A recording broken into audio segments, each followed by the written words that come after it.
Das haben wir. Was ist denn das wieder für ein Scheißdreck da? Muss jetzt Reese New Events live. Live with Restream steht da. Nice. Sagt mir Restream, dass ich live bin. Sagt mir selber, ich soll im Chat beitreten. Ja, herzlichen Glückwunsch. Beitreten, ja, herzlichen Glückwunsch. Zu laut. Der Sound ist gut. Holy shit, der Sound ist Wahnsinn.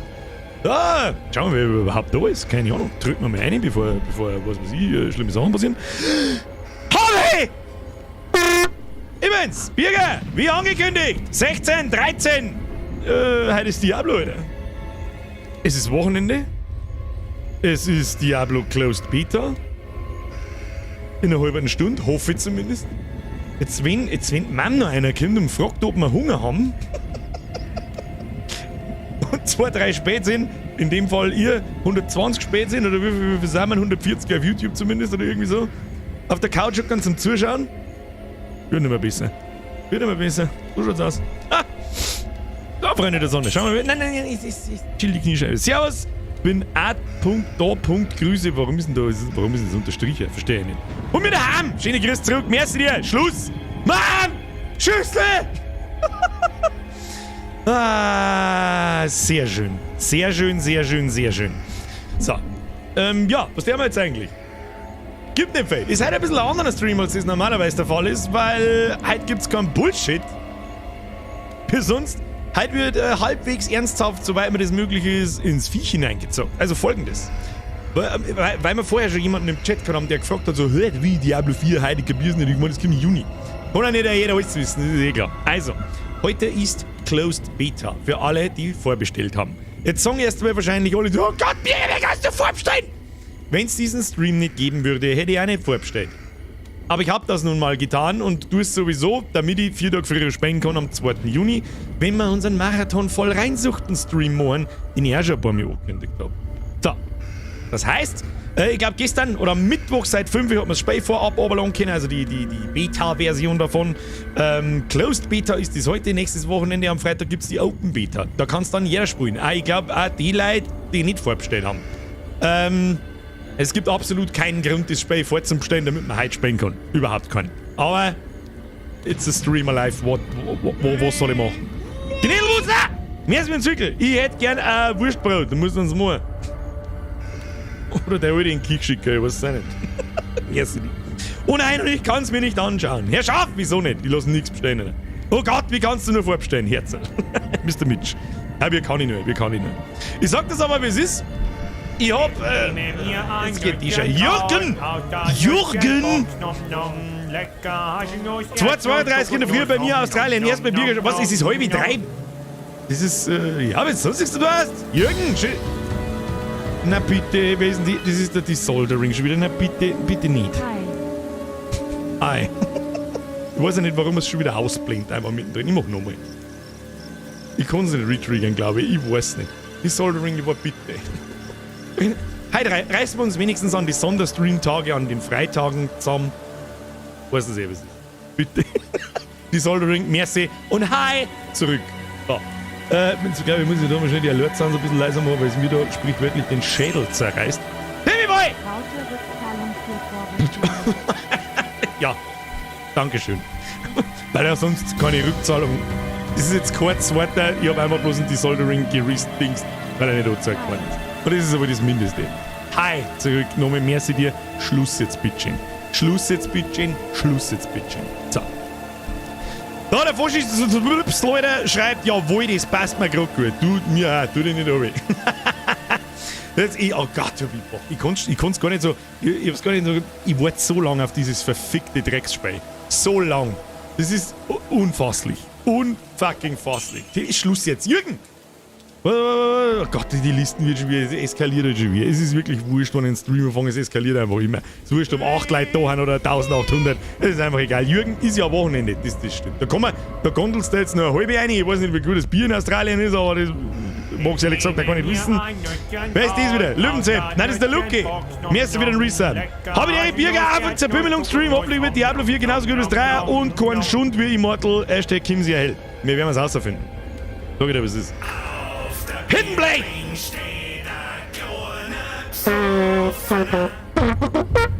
Der ist mein Da war ich gehört. Merci für eine Resubs, dankeschön. Bitte nicht. Wir müssen uns jetzt eine halbe Stunde unterhalten. Außerdem Daddy. Hoppala, außerdem Daddy geht über das Spiel. Wie laut hatten bei euch die Donation Sounds? Wie gesagt, ich habe an die Soundeinstellungen umeinander gespielt. Timmy Boy, merci dir. Nein, nix Schluss. Ich bin natürlich auch dabei. Sehr klar, Herr Maler. Merci dir. Weißt du, wie oft kann man den Scheiß eigentlich retriggern? 5-mal in der Woche? So, Leute, chill, 5 für 5 Nase. Wir machen noch genau 5 Minuten, weil sie jetzt sowieso nicht auf. Das ist wieder, machen wir aus 10 Minuten Donation-Eskalation, machen wir eine halbe Stunde. Ja, Profit, Alter. Hass mich nicht dafür. Aber zu Pümmeln hätte ich gesagt, du, was heißt, hass mich nicht dafür? Für das habe ich euch auch schon gesagt. Lasst es halt mich vorbestellen. Ich spiele es für euch vor. Ich gebe eine sehr ehrliche Meinung ab. Wenn es gut ist, sage ich, es ist gut. Wenn es beschissen ist, sage ich, es ist beschissen. Ich glaube allerdings auch ganz schwer daran, dass wir nicht versehen werden. Ja? Ich glaube immer noch nicht, dass das an die Release-Version hinkommt. Sie lassen uns nur bis Level 25 spielen. Das soll um die 10 Stunden dauern. Keine Ahnung, dass wir das heute nicht zusammenkriegen, das ist mir auch klar. Wir werden um 5 soll der Login losgehen, also in ungefähr 25 Minuten. Ich kann nicht einschätzen, ob ich kann einfach nichts erzählen. Ich kann einfach nichts erzählen! Jürgen! Das Bier ist scheiße, Jager und Jackie gibt's aber auch. Ja, passt. Das passt. Die schmecken überall gleich. Passt. Nasenmann, Schmiedi! Eine Familie in Namibia.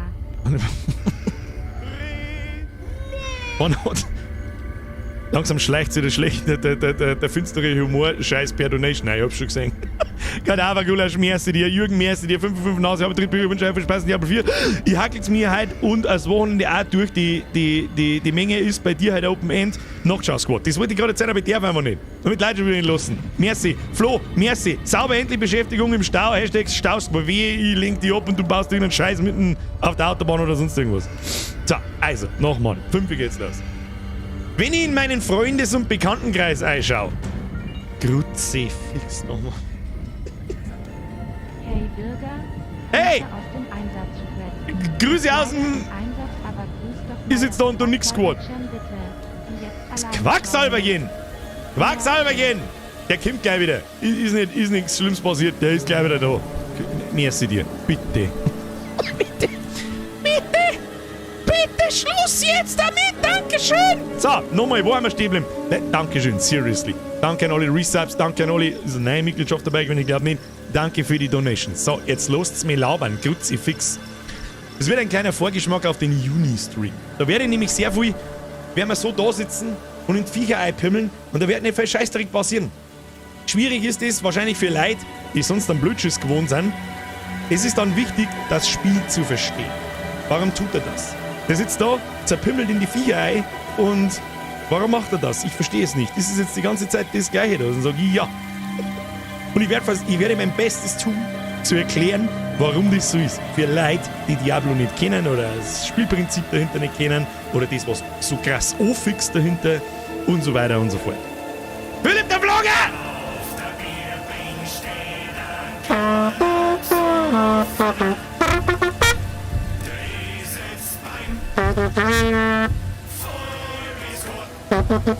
So, da war ich gehört. Nice Mitglied. Philipp der Vlogger. Merci für die Mitgliedschaft. Ab in den Chat, habe ich dir an den Philipp. Warum Birger schief? Wieso bin ich schief? So meinst du? Ja, ich habe gerade demonstriert, wie das im Juni ausschauen wird. Meinst du sie 10 Stunden am Stück? Da kann es dann passieren, dass es 10 Stunden Streams gibt. Und länger oder vielleicht auch kürzer. Habe ich vorher schon mal kurz geschrieben.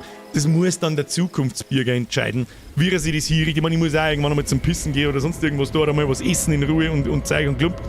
Ich habe so die Idee von, über den Tag verteilt, 2 Streams zu machen, die dann Open End sind. Dann machen wir dazwischen mal eine Stunde Pause, dann geht ja jeder scheißen, was fressen und keine Ahnung was und dann gehen wir wieder und spielen wir weiter. Ja, das geht von Freitag bis Mittwoch und wenn wir am Mittwoch auf die Nacht dann fertig sind, stehe ich auf von da, schalte den Stream aus, packe meinen Koffer zusammen und fliege in Urlaub. So. Aber wen zahlt der 10-Stunden-Stream? Das ist genau das. Ihr seid der Großteil unter euch, da bin ich mir sehr sicher. Ja? Das ist jetzt nicht Bestman oder sonst irgendwas. Er ist nicht die Zielgruppe für lange, intensive Hardcore-Reinzock-Streams. Das ist mir bewusst, aber ich mag das einfach mal machen, um vielleicht am eigenen Leibe zu spüren, wie es ist, Fulltime-Streamer zu sein. Nicht wieder, oh Gott, jetzt möchte er nur und dann geht das. Nein. Trust me, wird's nicht. Ich kenne mich ganz genau, ich weiß, das wird sicher lustig, aber danach bin ich wahrscheinlich froh, wenn es fertig ist. Wenn wir fertig sind. Aber ich möchte es einfach einmal machen, außerdem bin ich absoluter Diablo-Fan und ja. Da, Schluss jetzt. Jetzt haben wir, 10 Minuten in-game, ja, sind wir. Jürgen, merkst du dir? Ich muss jetzt ins Bett machen, was Lustiges. Aha, weiß ich nicht, Schwarzwitze gegen euch. Jürgen, merkst du dir, ich kriegst nach Australien. Was? Damit's Beitel besser zusammenpasst bei dir.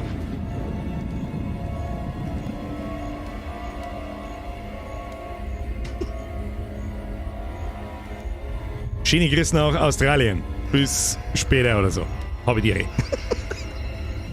So. War das lustig? Keine Ahnung.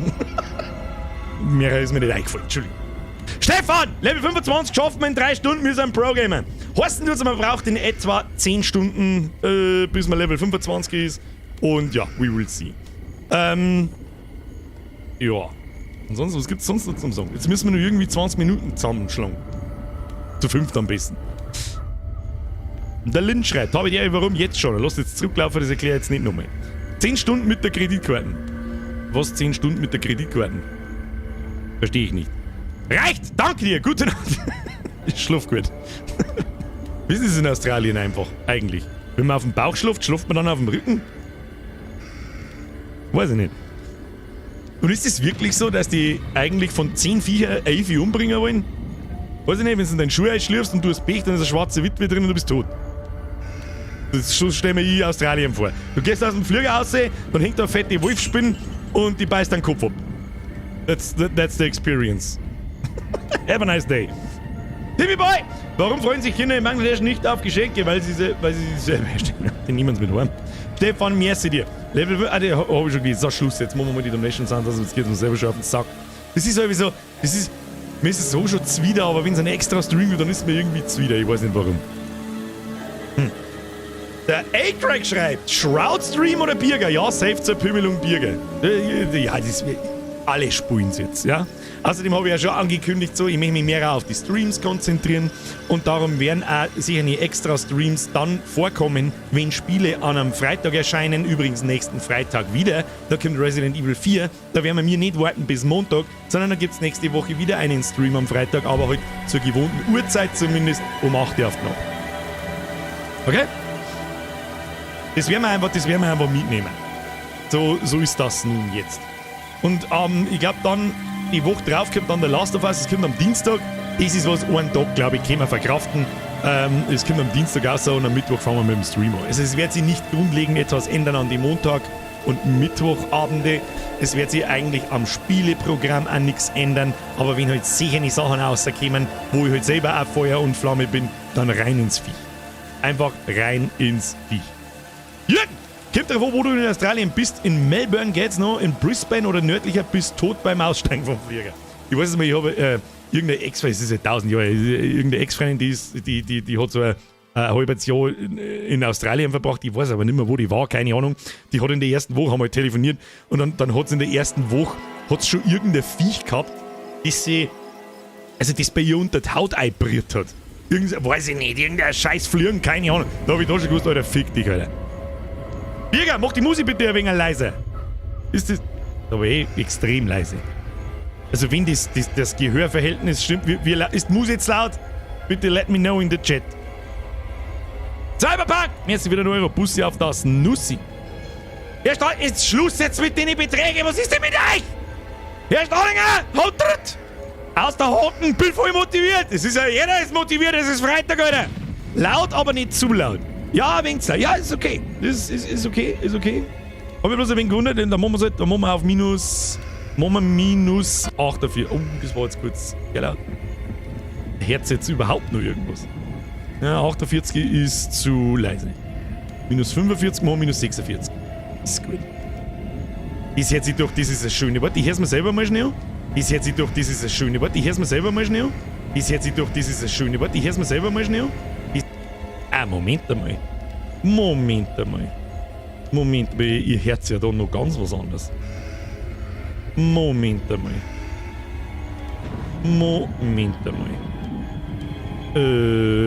Wie kommen die Dinge, die hört ja da noch irgendwas nicht. Jetzt halt besser, zufällig. Kann es sein, dass ihr so ein komisches Rauschen im Hintergrund gehabt habt?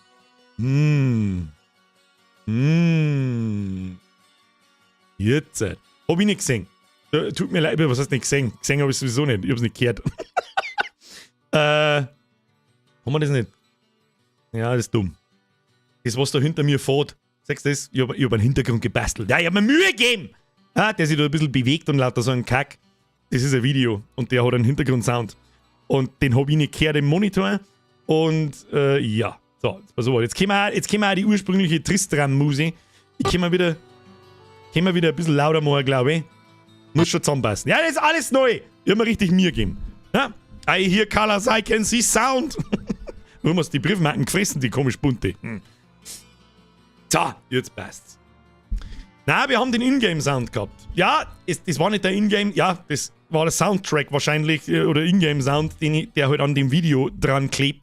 Und den habt ihr gehört, aber ich hab nicht gehört, darum habe ich nicht gewusst, dass er da ist. So, genug Rechtfertigung. Er ist jetzt auf alle Fälle aus und ich glaube, es ist einigermaßen angenehmer. Mr. Cyberpunk, hörst jetzt du mir auf da! Ohne Nachricht Geld umeinander schmeißen! Bussi, merci dir, Schluss! So, Servus Birger, was sagst du zu GameStar und ihrem Boykott zum Resi 4 Testvideo? Das habe ich heute auch gesehen. Soll ich da dazu? Das lässt nichts Gutes vermuten. Um ganz ehrlich zu sein. Was war da genau der Grund dafür, dass sie dürfen nur bestimmte Sachen zeigen und nicht alles? Und das ist immer ein sehr schlechtes Zeichen. Ich warne, es ist nur ein gut gemeinter Rat.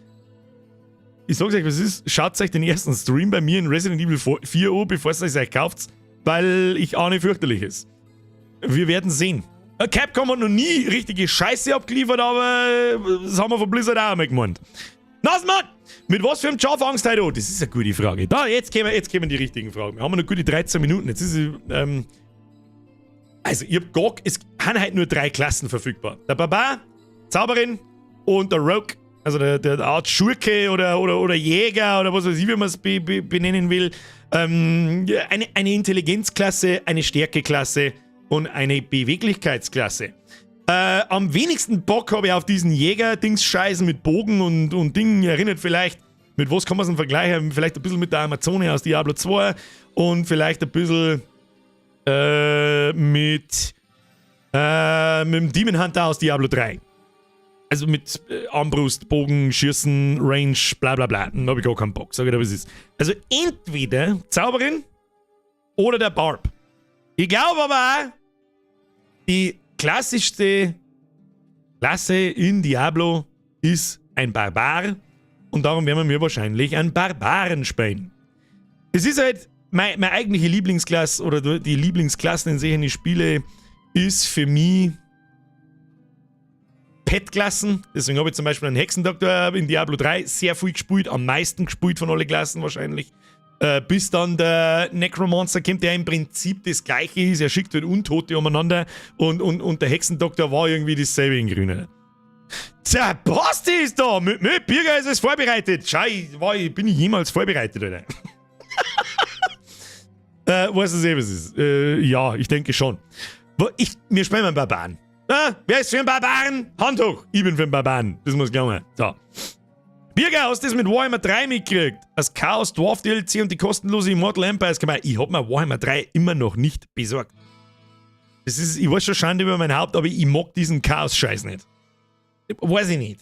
Ich bin noch nicht dazugekommen. Ein Bavarian spielen wir, richtig. Es ist ja sowieso, ich bin sehr gespannt drauf. Wir werden mal drauf aufpassen. Das Allerwichtigste für mich ist, spielt sie, ich weiß nicht, wie ich das beschreiben kann, ich weiß ja nicht, ob es da einen Begriff dafür gibt. Spielt sie so cremig wie die anderen Blizzard-Spiele einfach. Es ist einfach, warum die Blizzard-Spiele, nehmen wir mal WoW, warum ist WoW immer noch der Platzhirsch auf dem MMO-Markt? Weil sie einfach so butterweich und cremig spielt, wie es sich spielt. Und da ist nie ein anderes MMO ohne gekommen. Nie, auch nur ansatzweise. Genau dasselbe mit Diablo 3. Man kann es mengen oder man kann es hassen. Die Steuerung und die Cremigkeit, wie du da irgendwann durch die Viecher durchfährst. Das Trefferfeedback, wenn du Viecher zusammentrischst und so weiter, ist einfach unerreicht. Da kommt auch kein Path of Exile hin. Obwohl es mittlerweile das grundlegend das bessere Spiel ist. Aber das feiert halt und das ist mir unfasslich wichtig. Das ist immer das Allerwichtigste. Dann werden wir natürlich schauen, wie ist die Grafik. Aber da haben wir schon viel genug gesehen, alle miteinander, denke ich mal. Und dann allgemein einfach, wie das Spiel aufbaut. Wie verlaufen Quests ist dieselbe Scheiße wie in Lost Ark, dass ich bloß zu irgendeinem Ausrufezeichen hinlaufe, mich interessiert nicht, was der labert, gib mir irgendein behindertes Punkteil auf der Minimap, da laufe ich hin, drück G, ja, damit ich ja die Dialoge überspringe und geh mal wieder. Und lauter so ein Scheiß. Und das interessiert mich halt auch. Das ist irgendwann nicht mehr wichtig. Für mich ist das auch bloß beim ersten Durchlauf wichtig, vielleicht noch beim zweiten. Und dann ist mir die Story scheißegal. Dann wird alles wegklickt. Ich möchte bloß so schnell durch, bis es noch gerade irgendwie geht. Ist halt nicht wichtig, natürlich. Was noch? Mich interessieren Dungeons. Mich interessiert, wie sind Items, wie sind Drops, wie ist das Menü, wie ist alles. Das ist einfach, ich bin sehr gespannt. Wir haben noch 9 Minuten. In 9 Minuten soll es offensichtlich soweit sein, dass die Dinger aufgängen, die Logins aufgängen. Jetzt ist noch die Frage im Blizzard Launcher. Ich habe ja noch nicht einmal Diablo 4 als Spiel in OBS hinterlegt zum Streamen, weil ich es halt noch nicht einmal aufmachen kann. Viele von euch werden wahrscheinlich auch gerade da sitzen und werden einen Blizzard Launcher anschauen. So, aktualisiert sich jetzt der von selber und er wird blau und ich kann auf Spielen drücken? Oder muss ich einen Blizzard Launcher neu starten? Tja. Der Herr Seiler schreibt, der Loot muss stimmen. Das ist generell richtig, aber ich fürchte, da werden wir nicht viel sehen davon. In dieser Beta jetzt. Wir können maximal bis Level 25 spielen. Es heißt, in dem Skilltree bis Level 25 kriegst du alle deine Fähigkeiten für deine Klasse, die es gibt. Und wir dann letztendlich die Drops und Item-Drops im Endgame ausschauen. Also Endgame ist, wenn man es durchgespielt hat im Prinzip, und dann fängt für mich eigentlich erst das Spiel an. Das werden wir nicht mitkriegen. Das werden wir dann sehen im Juni, wenn es soweit ist. Kann ich nicht sagen. Bin auch gespannt, wie lange das dauert, bis du Full Level bist und bis du die Story durchgespielt hast und dann das eigentliche Spiel ausgeht. Ich weiß ja noch nicht einmal, was das Endgame ist. Ich habe mir 2 Videos dazu angeschaut, was es so zum Tor gibt. Und es ist so schon wieder so overwhelming viel eigentlich, dass das jetzt einfach schwierig ist, darüber zum Schmatzen, wie sich das dann anfühlt, wenn das Spiel dann letzten Endes, oh Gott, wirklich released ist. Ich darf schnell formatieren, damit nichts passiert. Und da will ich nicht 30 Mal dasselbe Teil mit 90 Int, 91 Int und so weiter. Ein Epic. Muss Epic sein. Das ist, da weiß man nicht so hundertprozentig, wie es das geregelt haben. Also es muss ja irgendwie, Diablo ist weit casualiger als das Path of Exile ist. Das will es auch sein und das ist auch völlig in Ordnung. Ich mag aber halt auch nicht mit Legendaries zugeschissen werden, wie das in Diablo 3 der Fall war. Da du hast halt einen, keine Ahnung, du machst einen Griff, dann ist der Inventar voll und alles vorher Legendary vollgeschissen. Und dann nimmst du es und verkaufst das. Ich glaube, es wird um das absolute Min-Maxen für die absoluten Hardcore-Leute. Und auf dem Level zähle ich mich nimmer dazu, weil da wird man dann der Progress in deinem Charakter, dass er immer stärker wird, der wird so zack, dass ich halt auch irgendwann nicht mehr mag. Wie zum Beispiel in Diablo 3 dann, dass du diese besonderen, wir haben diese Steine geheißen. Es gibt ja nicht bloß Rubine, die du in Socklei pflanzt, sondern in Ringe und Amulett. Du hast bestimmte Socklei da können mit bestimmten Fähigkeiten. Du hast dann die aufleveln können, dann hast du es verwerten können und hast es irgendwie in dein Legendary initiieren können. Und dann ist das ein bisschen stärker geworden. Und das ist halt ein Grind, da wo ich dann sage, Alter, für die 0,2% mehr Schaden, die ich da jetzt mache, grind ich nicht 12 Stunden lang einen Scheiß umeinander, damit ich später dann 0,1 Sekunden schneller bin. Ab da fängt es für mich dann an so, weiß nicht. Ja, sie heißen Hinkelsteine, richtig. Ich sag schon, ich habe lauter Experten da. Nasmann! Mit was für... Ich hoffe, ich habe keine Donation nicht übersehen. Dankeschön. So. Hast du gewusst, dass Burger King in Australien Hungry Jacks heißt? Falls nicht, jetzt weißt du das. Nein, habe ich nicht gewusst. Habe ich nicht. Bunte Pointgeil. Sprenge, du sagst das. Bunte Pointgeil. Richtig. Dann bin ich natürlich auf den Gore. Also, viele Leute haben sich beschwert in Diablo 3, es ist zu bunt. Finde ich zum Beispiel überhaupt nicht. Weiß ich nicht, wo es die Leute da anschauen, aber ist ja okay. Im Vergleich zu Diablo 2, das ist halt einfach ein anderer Grafikstil und das wird wahrscheinlich die Leute einfach nicht gefallen haben. Mir war es einfach wurscht irgendwann. Und die Videos noch von Diablo 4 so ist schon gescheit finster und gescheit blutig und gescheit abgefuckt und was weiß ich, was alles sei.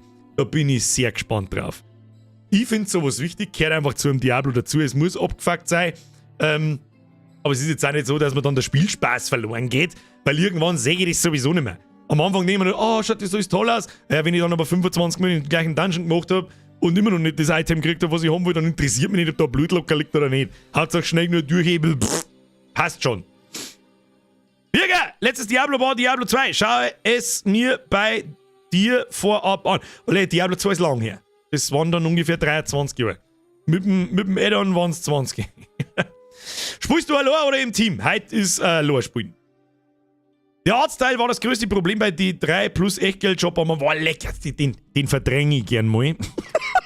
Es hat ja am Anfang dieses Echtgeld-Auktionshaus gegeben. Da habe ich übrigens auch mal einen Teil verkauft für 11 Euro oder so, das war das Einzige, was ich verkauft habe. Da habe ich heute noch davon 2 Cent auf dem Blizzard-Konto, wo ich nicht weiß, was ich damit tun soll. Sehr schön. Ja, aber es ist für mich halt so weit weg, dass Leute da so viel Wert drauf legen auf diesen Artstyle, weil da assoziiere ich sofort damit, das sind ja Leute, die da wirklich Wert auf die Story legen. Ich hab Diablo 3 ungefähr, lasst 2000 Stunden sein, keine Ahnung. Kann mehr sein, ich weiß es nicht, es gibt ja leider keinen Counter, ich würde gerne nachschauen. Und ich weiß bis heute noch nicht wirklich, was die Story in Diablo 3 war. Ja, da ist halt irgendjemand, so eine komische Tussi und da steckt, das war von Anfang an eigentlich der Diablo. Wow. I don't give a fuck! Ganz ehrlich. Ja, das interessiert mich einfach nicht. Deswegen ist für mich auch so weit weg, wie jemand Wert auf die Story legen kann. Das interessiert mich normalerweise nicht. Jetzt im Zuge des Streams und dann im Juni im Stream werde ich wahrscheinlich schon ein bisschen mehr lesen, ein bisschen versuchen reinzukommen, des Unterhaltungsfaktors willen, weil es mit Sicherheit bei euch Leute gibt, die dann sagen, ah ja, cool. Mir ist scheißegal, ich sag das, was ist, und ich werde wahrscheinlich die Hälfte der Zeit in Cutscenes sowieso nicht aufpassen und nach einer halben Stunde nicht mehr wissen, wo es eigentlich geht. Ah ja, da haben Viecher, Hackel to your face. Fertig aus Armen. Der Bremsbur schreibt, fang bitte nochmal von vorne, bin gerade jetzt heimgekommen. Danke, ich muss auf YouTube gehen, zurücklaufen lassen, hilft nicht. Hoffentlich gibt es da nicht wieder 800% Zusatzwertkisten. Da hat Blizzard schon sehr deutlich klar gemacht in Texten und Interviews und Zeig und Klump, dass es keine, wie haben sie es genau genannt, Ingame Might, also Macht im Spiel zu kaufen gibt. Nichts, keine Items, keine Vorteile, keine XP-Boosts, nichts davon. Es gibt nur Cosmetics, also Skins, dass der Rüstung anders ausschaut, cooler ausschaut. Also das interessiert mich sowas von einem Scheißdreck, sage ich dir ganz ehrlich. Wenn die zu kaufen ist, wenn ich es mir in-game da spielen kann, dann lege ich schon Wert drauf. Wenn es irgendeine super rare Dings gibt, natürlich freue ich mich da. Hatten sie zu Immortal auch gesagt? Nein, das ist nicht richtig. Sie haben nur verneint, wie gefragt worden ist, kann man sie im Shop Items kaufen? Nein, kann man nicht. Und das ist auch richtig, kann man nicht. Sie haben nämlich dann diese Mechanik einfach in einem, wie soll ich sagen, an diese Embleme geknüpft etc. und diese gibt es nicht in Diablo 4. Ich weiß gar nicht, ob es überhaupt gibt. Einen Shop eigentlich in der Klaus Peter? Weiß ich nicht. Werden wir in 2 Minuten hoffentlich herausfinden. Also, wir machen das jetzt einmal folgendermaßen. Ich lasse jetzt den Blizzard Launcher einfach einmal auf und wir warten mal bis 1, 2, 3 Minuten nach 5, ob der Button da blau wird. Button! Machst du mal blau, ne? Und dann, wenn nicht, dann werden wir mal den Blizzard Launcher restarten und schauen, was da rauskommt. Schauen wir mal. Frodo, merci für den Zickel. Meine erste Diablo-Erfahrungen heute. Ich versuch's. Ich werde halt nicht das Erklären recht viel anfangen, oder wahrscheinlich werde ich nur erklären. Du weißt es was es ist. Quasi Counter goes. Aber ich werde da, ich sehe es auch zum ersten Mal dann. Wir werden sehen. Wir werden sehen. Und Grüße aus Österreich. Merci dir. Welche Klasse wirst du da spielen? Da haben wir uns vorher schon auf den Barb geeinigt. Also gibt's nur 1600% Zusatzunterhaltung. Wir werden sehen. Jetzt müssen wir erstmal hoffen, dass wir keine Warteschlangen haben. Wenn ich dann nämlich in meinen Freundes- und Bekannten... Hoppala, Kuppel ausdruschen. Weil alle sagen immer, ich bestell nicht vor, der Vorbesteller ist behindert. Ich will bloß in meinen Freundes- und Bekanntenkreis einschauen. Dann haben's 90% vorbestellt. Und spielen jetzt dann. Und Handtag, wer hat's vorbestellt? Weißt du nicht, losen. Ich habe eine schöne Ausrede. Ich bin Streamer, ich hab's deswegen vorbestellt. Bla. Spätestens heute, wenn alle bei mir zum Spielen angefangen hätten und wir hätten angefangen zum Schmatzen, war ich spätestens jetzt ist 5. So. Schluss! Dieses Spiel kann noch nicht gespielt werden. Vielleicht können wir es so aktualisieren, wenn ich so rundum tue. Ne? Jetzt beißen wir 8. Reden wir mir schon von mitteleuropäischer Zeit. 17 Uhr. Nicht, dass wir mir jetzt da sitzen und dann verzögert sich das nochmal um 2 Stunden. Weil dann weiß ich es auch nicht.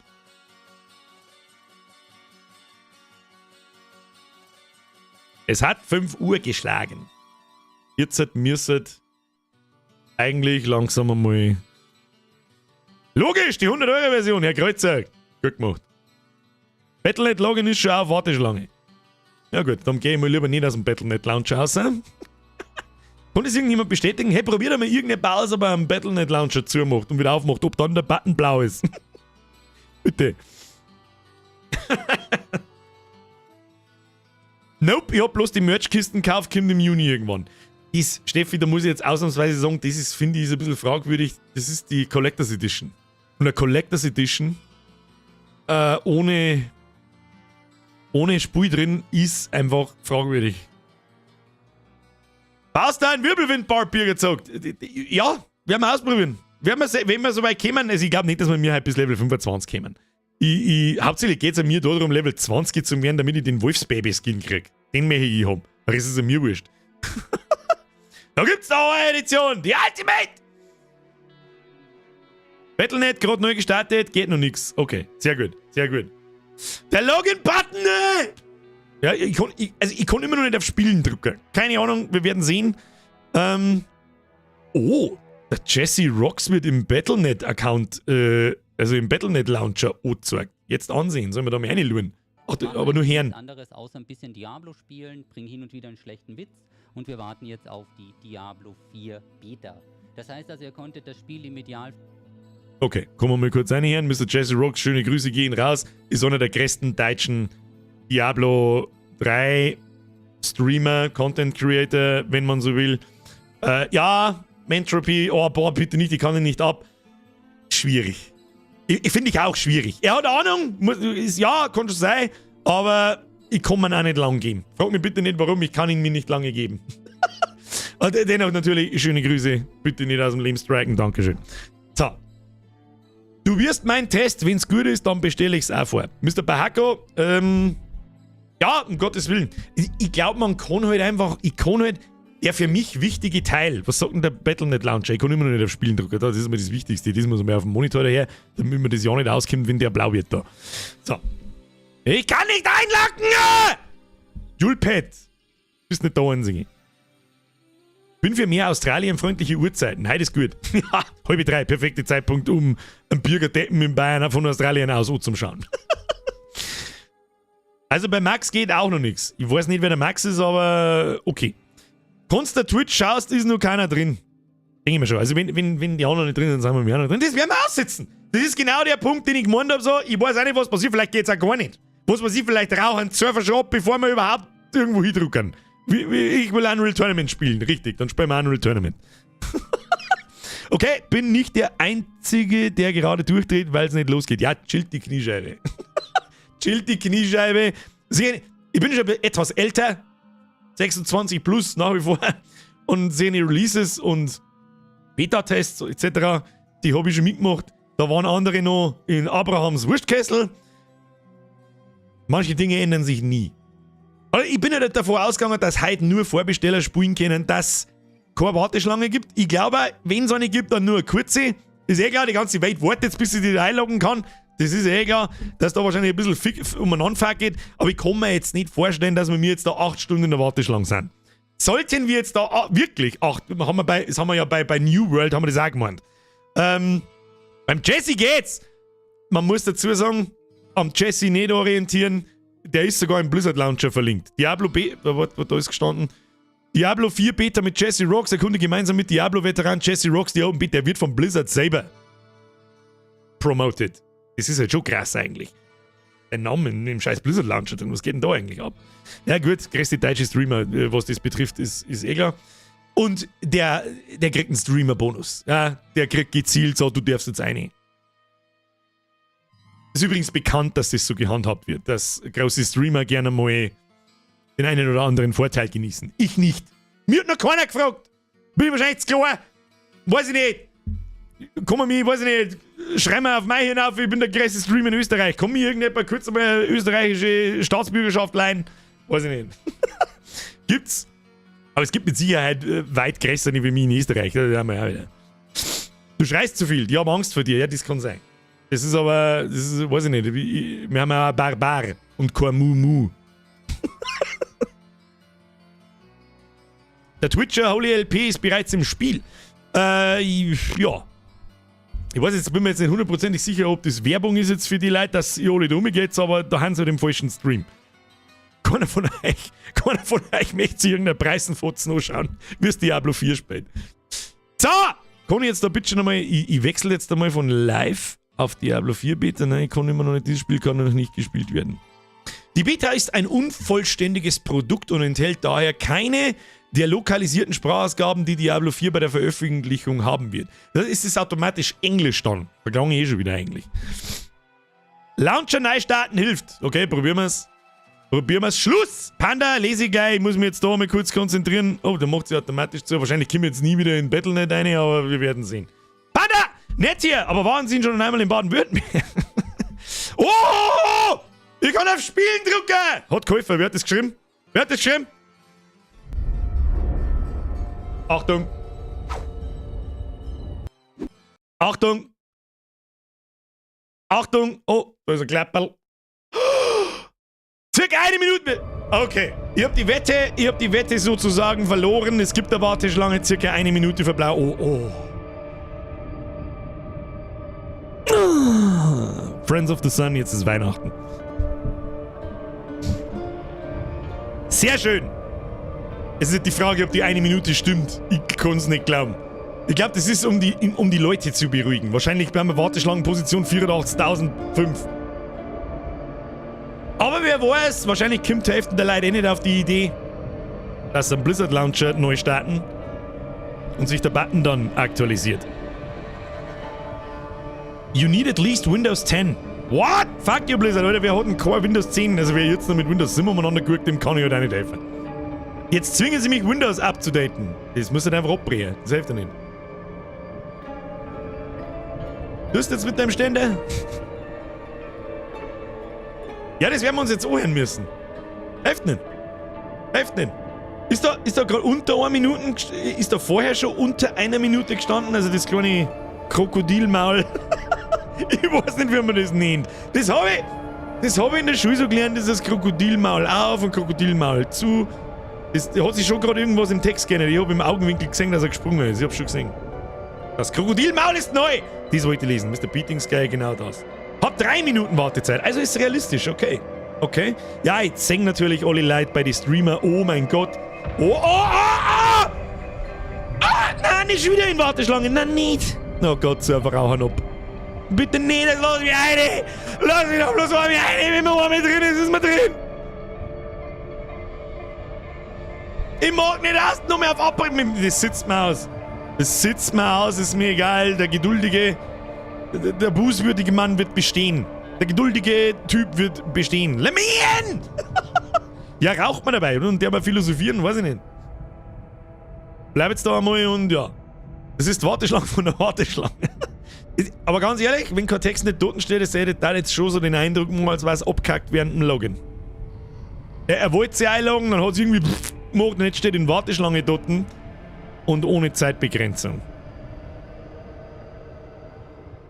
Hauptsache dein neuer PC schmiert nicht ab und bist dann wieder in der Warteschlange. Das war extrem ärgerlich, das ist absolut richtig. In Warteschlange für Login. Authentifizierung, okay. Also es tut sich auf alle Fälle textmäßig noch was, das ist wichtig, mir klang mir nix, Alter. Machen wir nicht den Fehler und gehen wir jetzt, wo es langsam einer nach dem anderen kapiert, einen Battle.net Launcher zum Restarten und sie alle einloggen jetzt, wenn da schon manche schreiben kurz danach, sie sind schon 3 Minuten in der Warteschlange, dann bist ihr, wenn du die einloggst, 6 Minuten in der Warteschlange und dann 10 Minuten, dann eine halbe Stunde und das geht halt den ganzen Tag so weiter. Und je näher, dass wir zur Primetime kommen, mit 6, 7, 8, 9 auf die Nacht, umso schlimmer wird's. aussitzen. Einmal nicht einmal, müssen wir mal schnell BIP nachfüllen. Jetzt bist du dann drin und dann raucht der PC ab. Leben am Limit.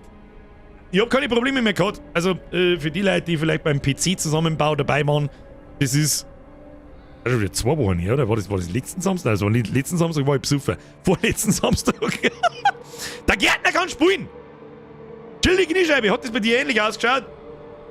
Hey, jeder, der spielen kann, hau rein! So, das ist immer ein bisschen ein ekelhafter Moment, deswegen fahre ich jetzt da kurz mal aus dem Bett raus, damit ich nicht wieder unangenehmige. Ja, genau. Kommt gleich wieder.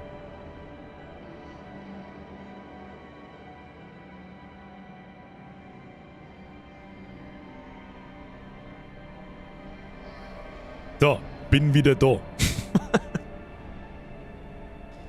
Der Mr. Darkflex schreibt, ich bin immer wieder fasziniert, wie schlecht Firmen ihre Launches immer wieder managen.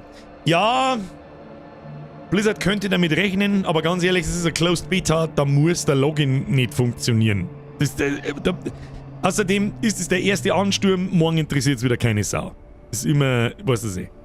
Es wird bestimmt wieder genauso wie beim Release von Diablo 3, die haben nichts dazugelernt, die Hamen. Kostet extra Geld, wieso sollte man das machen? Wir haben es ja trotzdem alle gekauft, wir Vollidioten, oder? Also alle, die jetzt da sitzen und spielen können, weißt du eh. Da, was ist jetzt da? Reagieren tut's noch. Ein. Logge in Diablo 4 ein. Tu es! Tu es! Ja! Die Scheiße geht! Helligkeit! Helligkeitsregler verschieben, bis das Logo kaum noch sichtbar ist. Ich glaube, der ist... Für euch, nachdem es da durchgerendert ist, ist sowieso wurscht. Weiter. Da sind wir. Screenreader. Aktiviert das Vorlesen von Bildschirmtexten. Was, ich bin hier Behinderter, oder was? Drittanbieter, Screenreader, hau ab, Vorlesefunktion. Was für Vorlesefunktion? Hat sie alle besoffen, oder was? Überhaupt keine Vorlesefunktion. Was ist das? Schriftgröße da, ich bin ein alter Mann. Mach's groß. Nein, mach's normal. Farbenblindheit, nein, Hervorhebung des Spielers aktivieren. Das lassen wir mal noch aus. Hervorhebung von NPC. Ja, Bildschirm wackeln. Ja, Stroboskop-Effekt reduzieren. Weiß ich nicht, was das ist. Ich bin kein Epileppi. Wenn ihr Epileppi erinnert, dann... Ja. Linken und rechten Stick vertauschen. Das wollte ich noch machen. Das werden wir im Laufe des Abends machen. Dass wir mit dem Gamepad spielen. Weiß ich schon. Oh Gott! Was hätte Diablo mit dem Gamepad spielen? Aber ich finde den Gedanken schon ganz geil, wenn es dafür gemacht ist. Zurücklohnen, anschlecken und reinzocken. Ist schon auch ganz nett. So, Schriftgröße, Englisch, also Dialogsprache ist nur Englisch, Text ist an Deutsch, das ist gut. Spiel starten. Gib uns den Trailer, ich mag ihn noch mal sehen, das war der... Oh ja. Zurücklehnen, genießen und Gänsehaut kriegen. Wir werden das Spiel atmen. Ja? Und da gehört der Trailer dazu. Auch wenn man vielleicht schon kennen.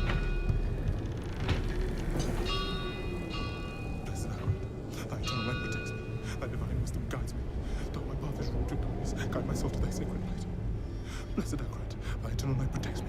Thy divine wisdom guides me. Quiet. Though my path is wrought of darkness. Shut up. Untertitel, wir können die ausmachen. Oh.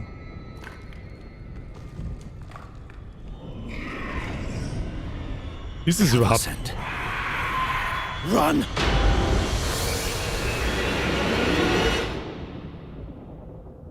Ist es überhaupt der Trailer, den ich meine und der schon mal der bekannt ist, aber egal, den schauen wir uns jetzt nochmal an.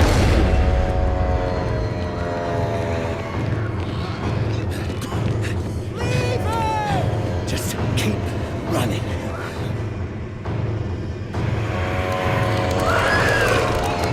Are you out of your mind? He's not going to make it. He has to. Blessed Akrat, thy eternal light protects me. Thy divine wisdom guides Look at me. All the gold we want is right there. No, I just came here for knowledge. They're coming! I know. Get over here! Now, breach the seal. Get us through that door.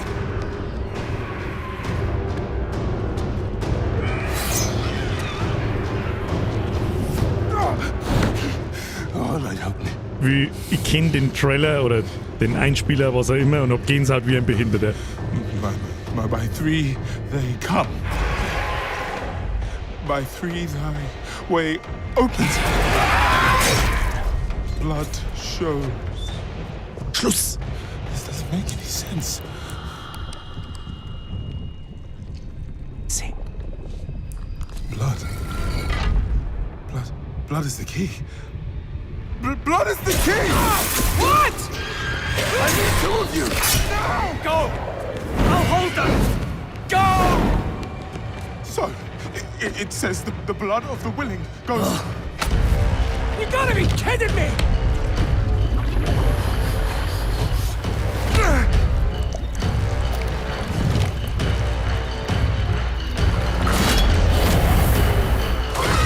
It worked!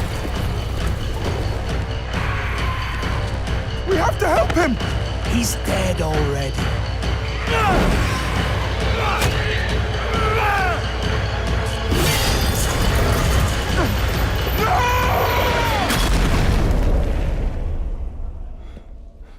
Trailer kennen sie wirklich. Also diese Dinge können sie wirklich. Er hat rein Merci. Plus jetzt. Macht's halt den Trailer nicht kaputt mit den Donations. Oh well, cheer up. Gold splits better 3 ways instead of 4. Dankeschön. Must be hidden here somewhere. Read this.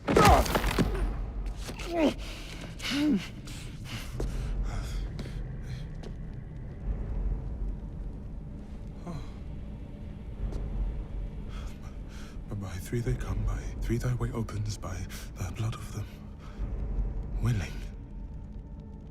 Hail. Hail the Creator. Das ist CGI, das ist nicht Game-Grafik. Hail the Besoffen. daughter of...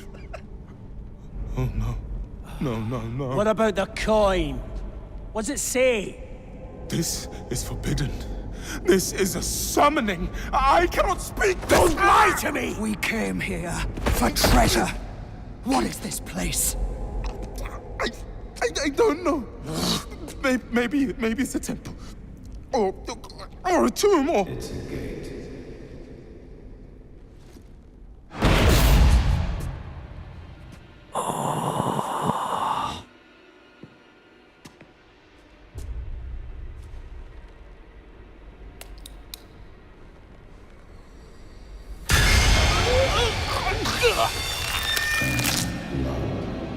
Is the key.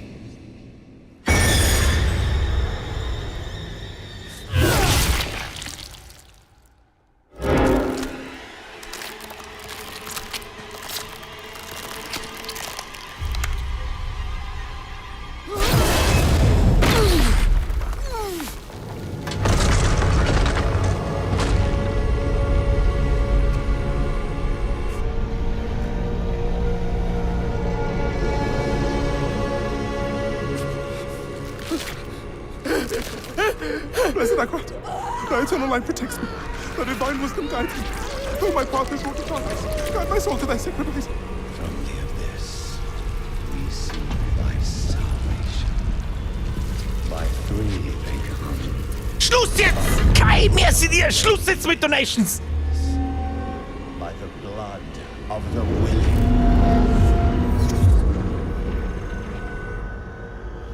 We call thee home.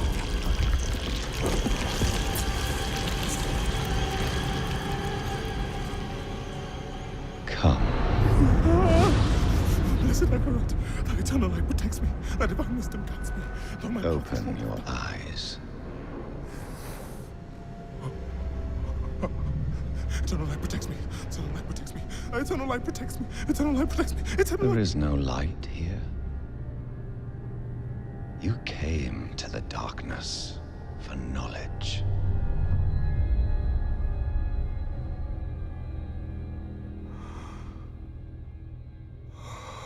Yes. And all the knowledge you seek is here. Surrender. Speak the words. Call her home.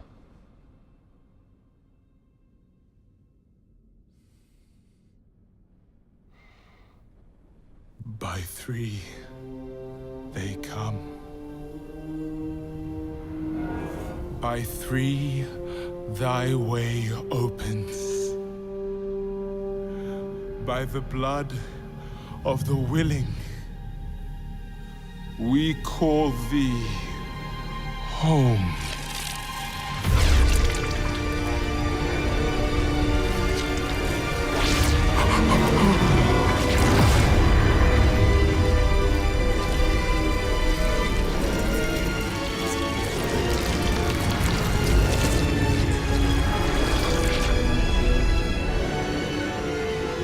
Hail, daughter of hatred,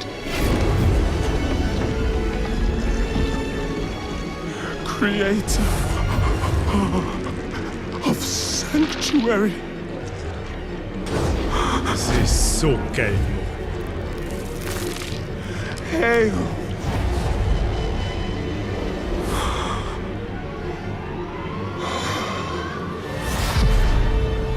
Lilith.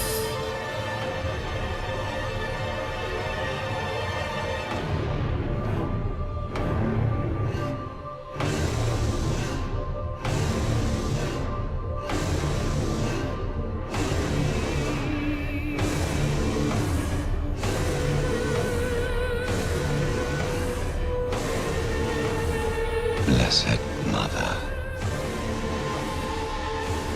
save us.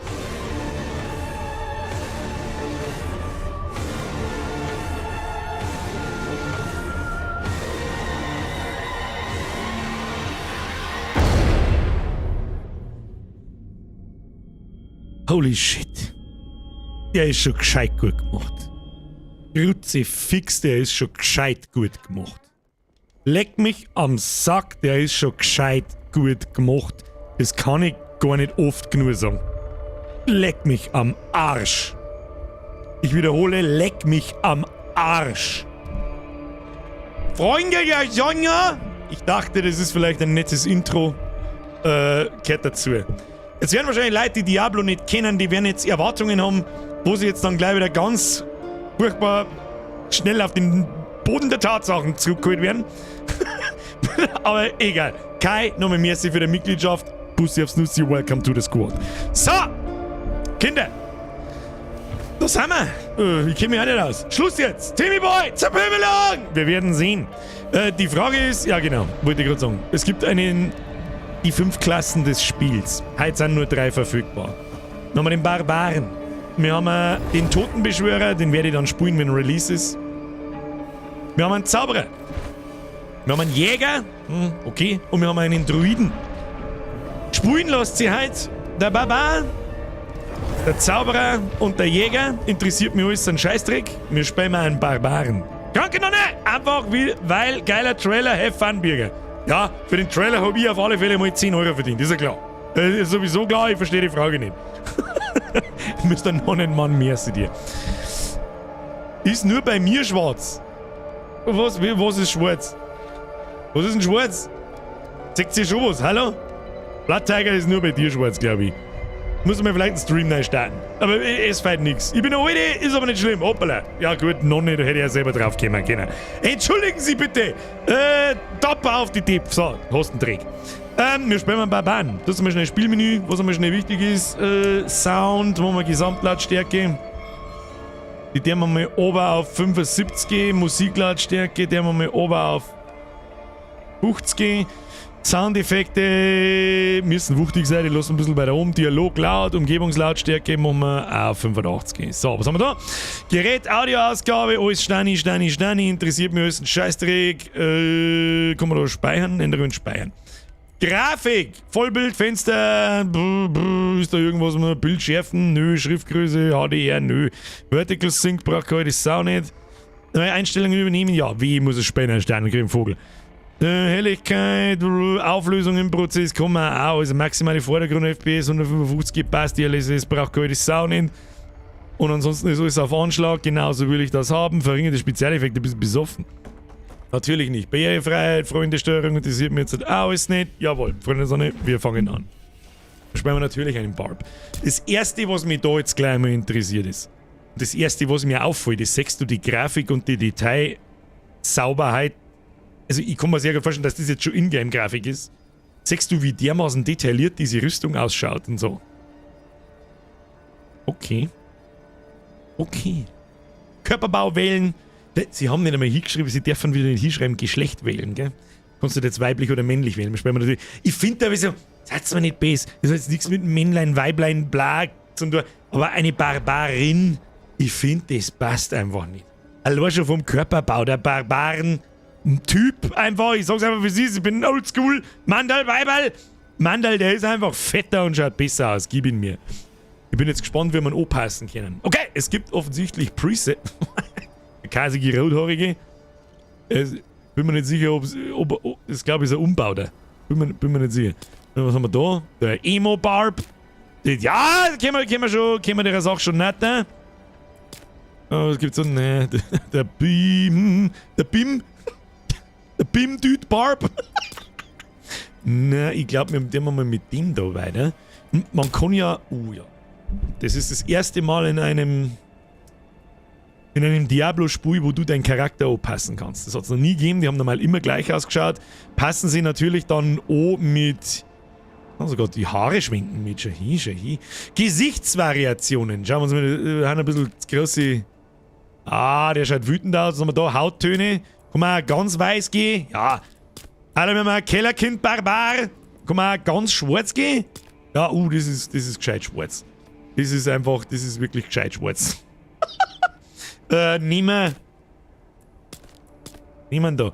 Ja, die Hautflecken an die Dings da schaut auch gut aus. Oh ja, der gelbe. Wer kennt ihn nicht? Der gelbe Barbar! Aber warum nicht? Was haben wir da sonst noch? Oh. Maximum Diversity. Es gibt doch so Hautkrankheiten. Oder? Finde ich schon witzig. Schaut ein bisschen aus wie ein Taure dann. Hat er nicht gesagt. Nimm Kasig, so kasig wie es geht! Kasig, so, was haben wir? Augenfarbe? Gut, ganz ehrlich, interessiert mich die scheiß Augenfarbe von meinem Diablo-Charakter. So nah zoomt kein Mensch nicht hin. Pigmentstörung, ja, aber das hat mit Sicherheit einen Namen, diese Pigmentstörung. Keine Ahnung, gib mir schwarze Augen, passt schon. So, Kasig wird Flack. Das Einzige, was das so ein bisschen interessiert, ist eigentlich die Gesichtsbehaarung. Den Rest sechst du sowieso nicht. Was haben wir da? Frisur! Schauen wir uns die Frisur noch.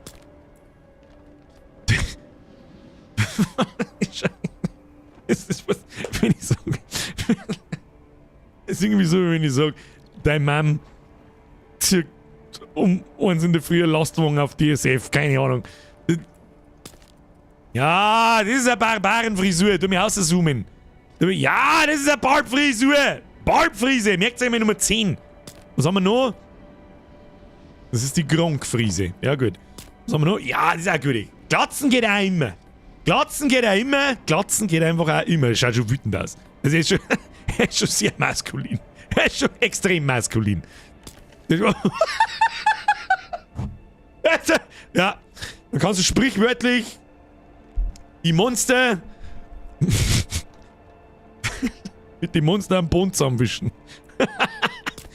Haben wir da?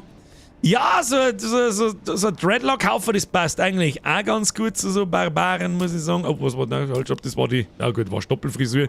Schaut irgendwie nicht gut aus. Gefällt mir nicht. Das glaube ich, haben wir schon einmal so.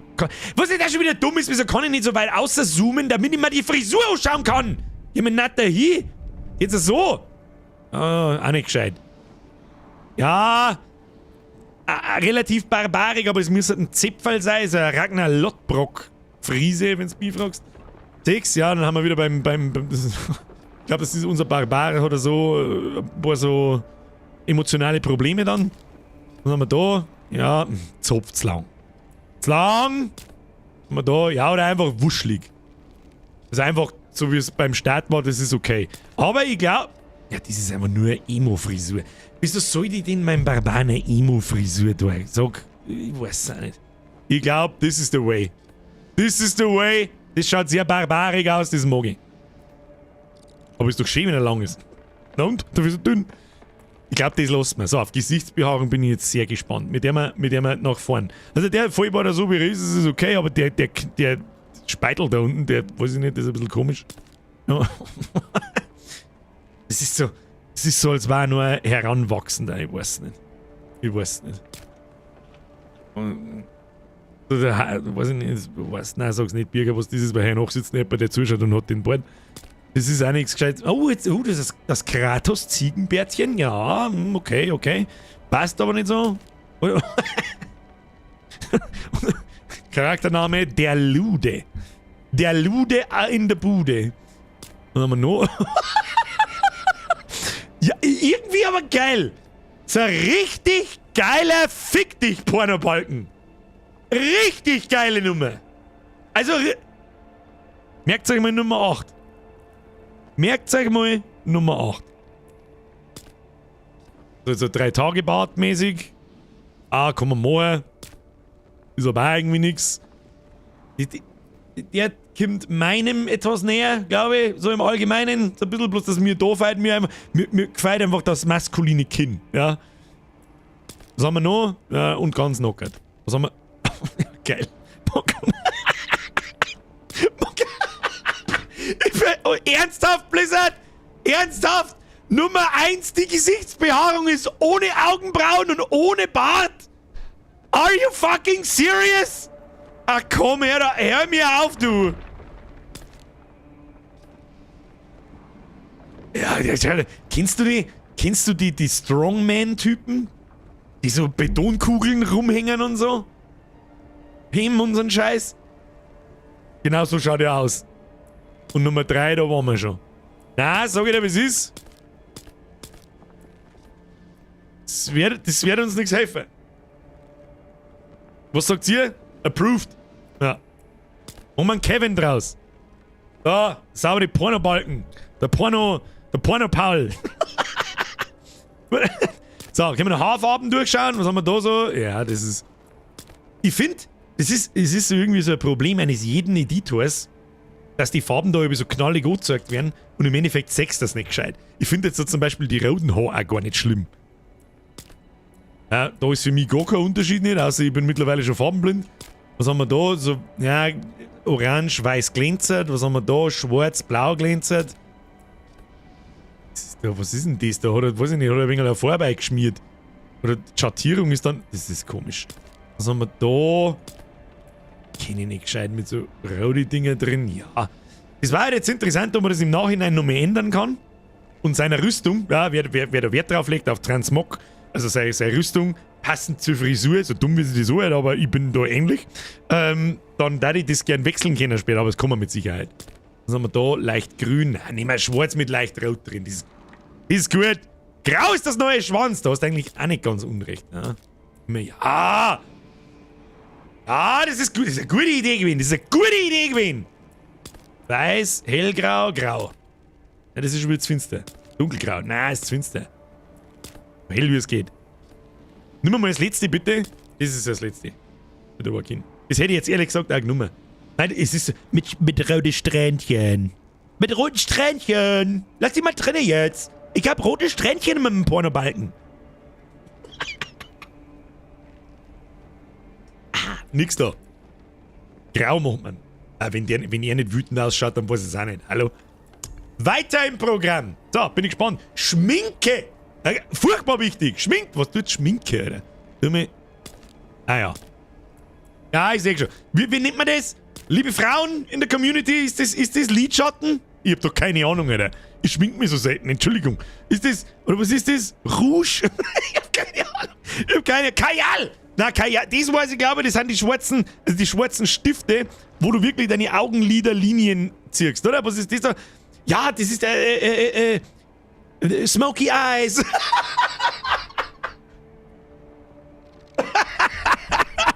Der schaut sehr zufrieden. Ja, ich weiß es auch nicht. Smoky Eyes, ja. Gut, den machen wir weiter. Das ist 14. Ja, das ist weniger Smoky Eyes. Das ist große Smoky Eyes, den machen wir weiter. Schluss jetzt! Ed von Schleck! Merci für die Mitgliedschaft. Kriegst du die Privattröte, weil wir haben ja mittlerweile ja keinen Ton mehr. Küsschen aufs Nüsschen. Ab in den Chat habe ich dir Ed von Schleck. Leck, sonst hätte ich jetzt gern. Nee. Okay, weiter geht's. Also da ist einfach gar nichts. Da schaut ein bisschen traurig aus, muss ich ganz ehrlich sagen. Da habe ich schon wieder Smoky Eyes. Gibt es eigentlich irgendwas anderes wie Smoky Eyes? Ja, noch mehr Smoky Eyes. Oh. Ein bisschen Kiss. Ein bisschen Absolute Brutal Metal. Keine Ahnung, aber passt irgendwie ganz gut. Also voll tätowierte Barb oder ein Sterndal-Ange. Also, weiß ich nicht, jetzt das fangen sie mit vor. Jetzt wird es ein wenig lächerlich. Muss ich ganz ehrlich sagen, schaust aus wie ein Affentyp. Was auch immer das ist, schaut ein bisschen so indianermäßig aus. Oh, ja gut, Miezi auch geil. Ja, hast du den ganzen Tag trennst, gell? Wolltest du wieder mit deinem Zweihandhacke, wolltest du wieder Pulsadern aufschneiden und hast du gedacht, ich mag das! Meine Smoky Eyes! Ah! Du Kasperl, du! Mit Gelb oben drüber, ne, nix. Das ist ja, was soll, warum? Ja gut, aber was sind gleich mal was wollen. Ich mag einfach ganz normal so, ja, so. Na, wart! Wir haben vorher was gesagt, ja oder so. Oder das da. Das hauen wir an meinen Pfotzen. So, jetzt bin ich gespannt. Bemalung! Uff. Ja, dann müssen wir mal schnell. Braucht's die Bemalung, frage ich mich. Braucht's die Bemalung? Schaut sie The Rock-mäßig aus? Die haben auch wieder an der Schulter irgendwas. Schaut aus wie Strahl. Das schaut sehr. Was ist denn The Rock? Für eine Nationalität? Also, er ist Amerikaner, ja, aber wo? Tahiti oder irgend so ein Nein, nicht. Wo tut man das? Ich bin jetzt komplett behindert. Samoaner. Hawaii, meine ich. Das Wort habe ich gesucht. Hawaiianer. Das habe ich gesucht, um ehrlich zu sein. Oh ne! Nicht mal eine Kriegsbemalung hast du dir heute gemacht. Mai und Mai-Bürger. Ja, ganz schlimm. Ganz schlimm. Ich mach mir gerade eine. Ich muss erst mal schauen, was es gibt. Ich kann mir nicht davor schon mal anmalen. Was haben wir da noch? Nein, das schaut scheiße aus. Das darf ich mir auch noch eingelassen. Also. Na, eine typische Kriegsbemalung, so, ich bin ein fauler Barbar, keine Ahnung, machen wir mal einen Strich aufs Kreuz, passt schon. Und man das kann man sogar noch farblich anpassen. Also, da muss ich ganz ehrlich sagen, für so ein Action-RPG, da ist sowas überhaupt nicht notwendig, finde ich, weil du das später eh nicht mehr siehst. Hat man sich aber Mühe gegeben. Gibt echt ordentlich Auswahl, aber, was ist das da? Okay, ach, das sind Narben dann, okay. Gestochenes Tattoo. Schauen wir mal, geht das noch dunkler einfach? Ah, das schaut doch sehr barbarisch aus, da die sagen. Oder? Was gibt's sonst noch so? Einfach mal durchschauen. Das schaut aus, als hätte er keinen Bock nicht gehabt. So, ja, schmieren wir mal ein wenig Letten um den Nippel. Oh. Okay. Da auch wieder. Weiß ich nicht. Ich hab Lust zum Schreiben. Ich hab Lust, die Herr der Ringe ab zum Schreiben. Da. Schreib's mal auf Tipp. Keine Ahnung. Da gibt's schon viele Auswahlmöglichkeiten. Da, das ist einfach gar nichts. Lieber da ist einfach so. Schau dir mal den Brackel-Typen, Alter. Was ist denn mit dem? Den ganzen Tag nichts drüber trainiert. Und, oh, Herzl aufs Hirn. Ah. Er hat ein Herzl am Tetz. Weiß jetzt auch nicht, was ich da verhalten soll. Schaut aus wie mit Blut aufgemalt. Das stimmt. Ein paar davon, gell? Also es schaut nicht aus wie tätowiert, sondern es schaut aus wie geschmiert. Was passiert, wenn man das so macht? Blaue Farbe, türkise Farbe. Gestochenes Tattoo. Und das steht sogar dort, wenn ich da drüber gehe. Frisches Blut. Das hört sich doch gut an. Gibt's doch nicht einfach irgendeinen Kackbatzen. Weiß ich nicht. Ich bin voll tätowiert, von oben bis unten. Sieht ja barbarisch aus. Ich glaub, das lassen wir. Das schaut gut aus. Das schaut gut aus. Das nehmen wir. Das nehmen wir. Weiter geht's. Was haben wir so noch? Oh, Schmuck. Schmuck haben wir nicht, hab ich einfach übersprungen, ich Vollidiot. Ja, ein paar schöne Ohrringe. Alle Ohrringe. Da gibt's ja 5000 Sachen, das ist ja Wahnsinn. Die haben schön. Die haust da wahrscheinlich auch überhaupt nicht selber ins Knack ein, wenn du einmal so machst. Das ist eine richtig gute Idee. Hat ein bisschen was von Kratos, jetzt was du sagst, ja.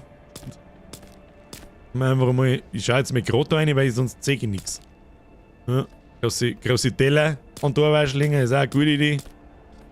Gute Idee, Knochen. Ja, wunderschön. Oh, mit Nasenring schon, ich. Mit Nasenring. Ah, das ist alles nix. Und irgendwas muss man sich natürlich da in Torwaschlei stecken, das ist mir schon klar. Aber nicht so einen komischen Firlefanz-Schmarrn da, das ist ein... Ich bin einfach ganz normale Ohrringe. Ah, Nasenringe. Ah, sowas da. Das schaut doch gut aus. Wunderschön. So, kann ich... Was mir ein bisschen irritiert ist, dass man die Ketten nicht weg da kann. Oder kehrt die schon zum...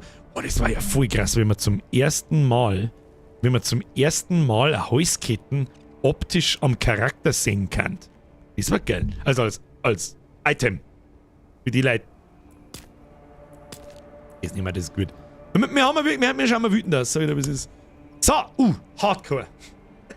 Wir werden einen Teufel tun und Hardcore spielen in einem Online-Spiel, weil wenn du in Hardcore stirbst, dann stirbst, weil der Server laggt und dann schmeiße ich meinen PC da aus dem Fenster. Okay? So. Name erforderlich. Zeichenlimit 12. Wie nennen wir uns? Haben wir tolle Namensvorschläge? Amulett. Ja. Nennen wir uns Amulett.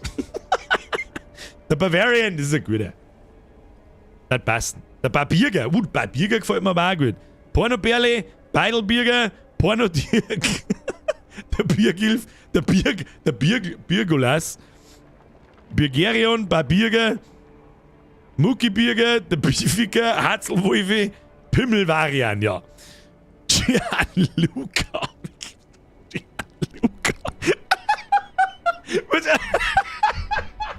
Was hat denn Gianluca für einen Hintergrund? Ich weiß es auch nicht. Birgers Busenbaba, so viel geht leider nicht rein.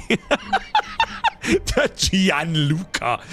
Weiß ich nicht. Wenn ich dir sage, so, ja, ich war letztes Mal mit dem Gianluca unterwegs, hast du dann Arm im Kopf? So, denkst du dann, ich bin mit ihm fortgegangen, oder? Wir nennen natürlich Birgbert.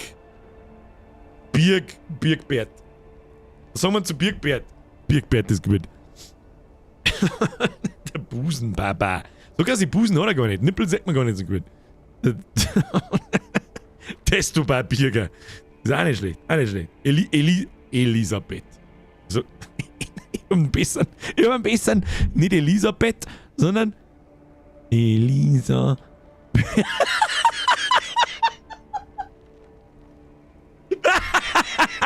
Ja, passt. Elisabeth! Spiel starten. Freunde der Sonne, bitte lehnen Sie sich zurück. Wir drücken mal. Der Elisabeth.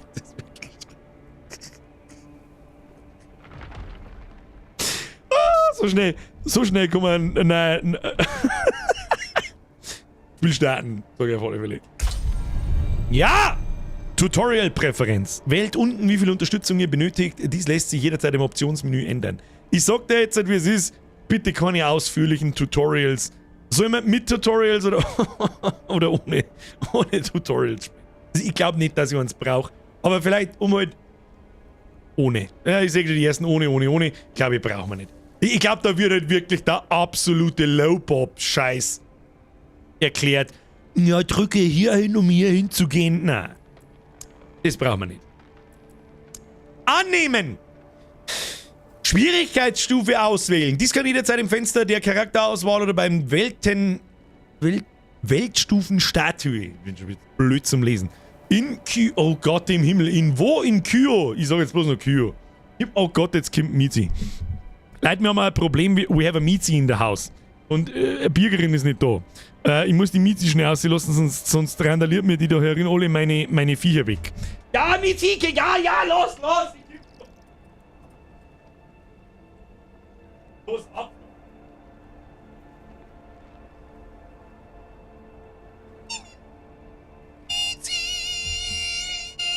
So.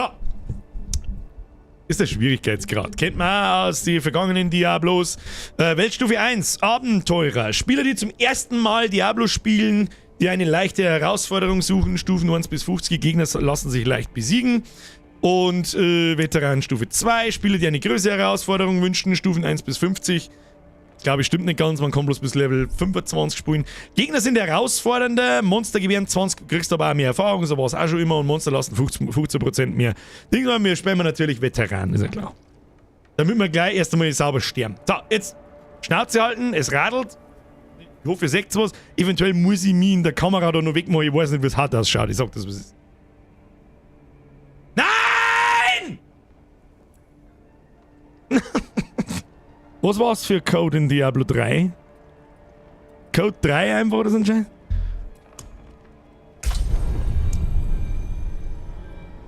Geht's jetzt los?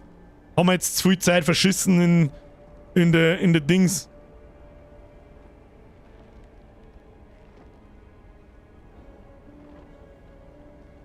Den Code siehst du jetzt die nächsten 20 Stunden. Das kann uns gut passieren.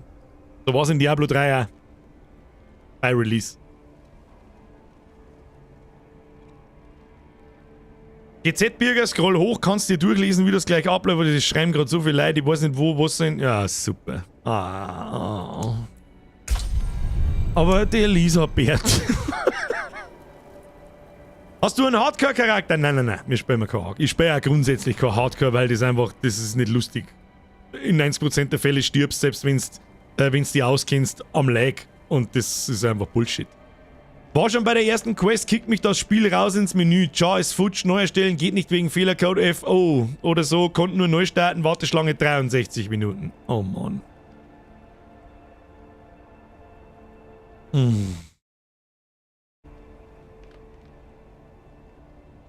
Bei mir auch gerade passiert, ja, das wird jetzt alle... Liegt aus, Menü weg. Warum? Es wollten alle, die streamen, nicht Bürger gesagt. Es wollten nicht bloß alle, die streamen. Flashbang! Nazi. Sanctuary was never meant for humankind. It was forged as a refuge from the war between the high heavens and the burning hells. Instead, it became a new battleground in this eternal conflict. A secretive group called the Haradrim has kept mortals safe. But now this once powerful order is a husk of what it was. And Sanctuary's ancient creators have returned to claim the hearts of humankind. This is the story of their downfall.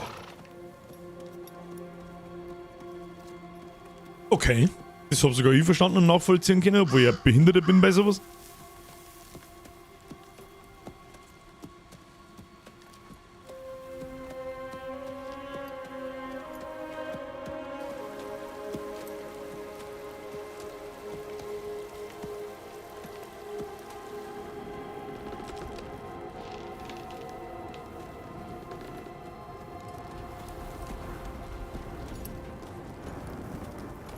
Leute, wir bleiben so lange in-game, wie wir drin bleiben können. Wenn es uns raushaut, haut es uns raus. It is what it is. Dann schauen wir uns die Warteschlange an, wenn die 2 Stunden her ist, was sie demnächst mit Sicherheit bald ist. Dann haben wir Pech gehabt. Es heftet dann einfach nicht.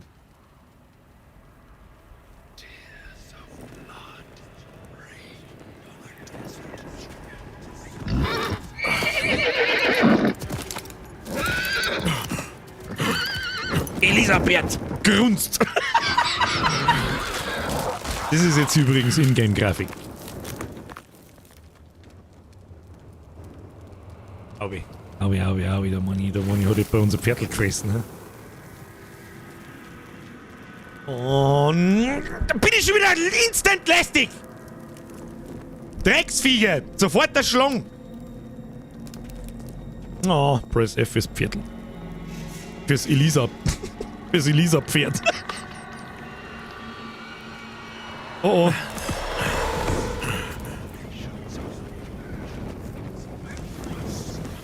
Wenn das Licht ausgeht im finsteren Wald in Diablo, ist meistens schlecht.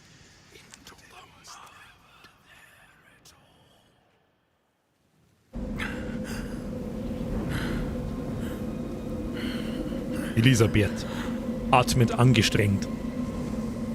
Drin tut es auch mal nicht.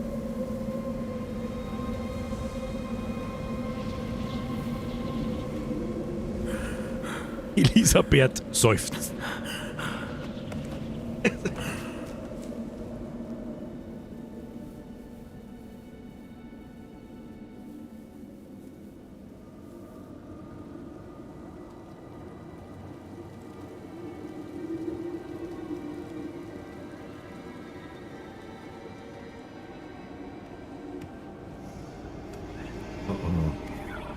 Oh oh. Oh, ist der gut.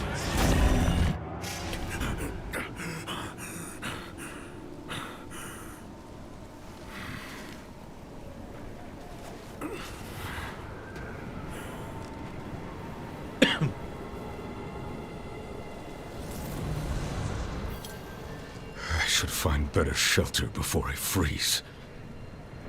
Sollte eine bessere Zuflucht. Meine sehr verehrten Damen und Herren, welcome to Diablo 4. Tja, da sind wir nun. So schaut Diablo nun mal aus. ISO-Ansicht von oben. Man klickt, wo man hingeht.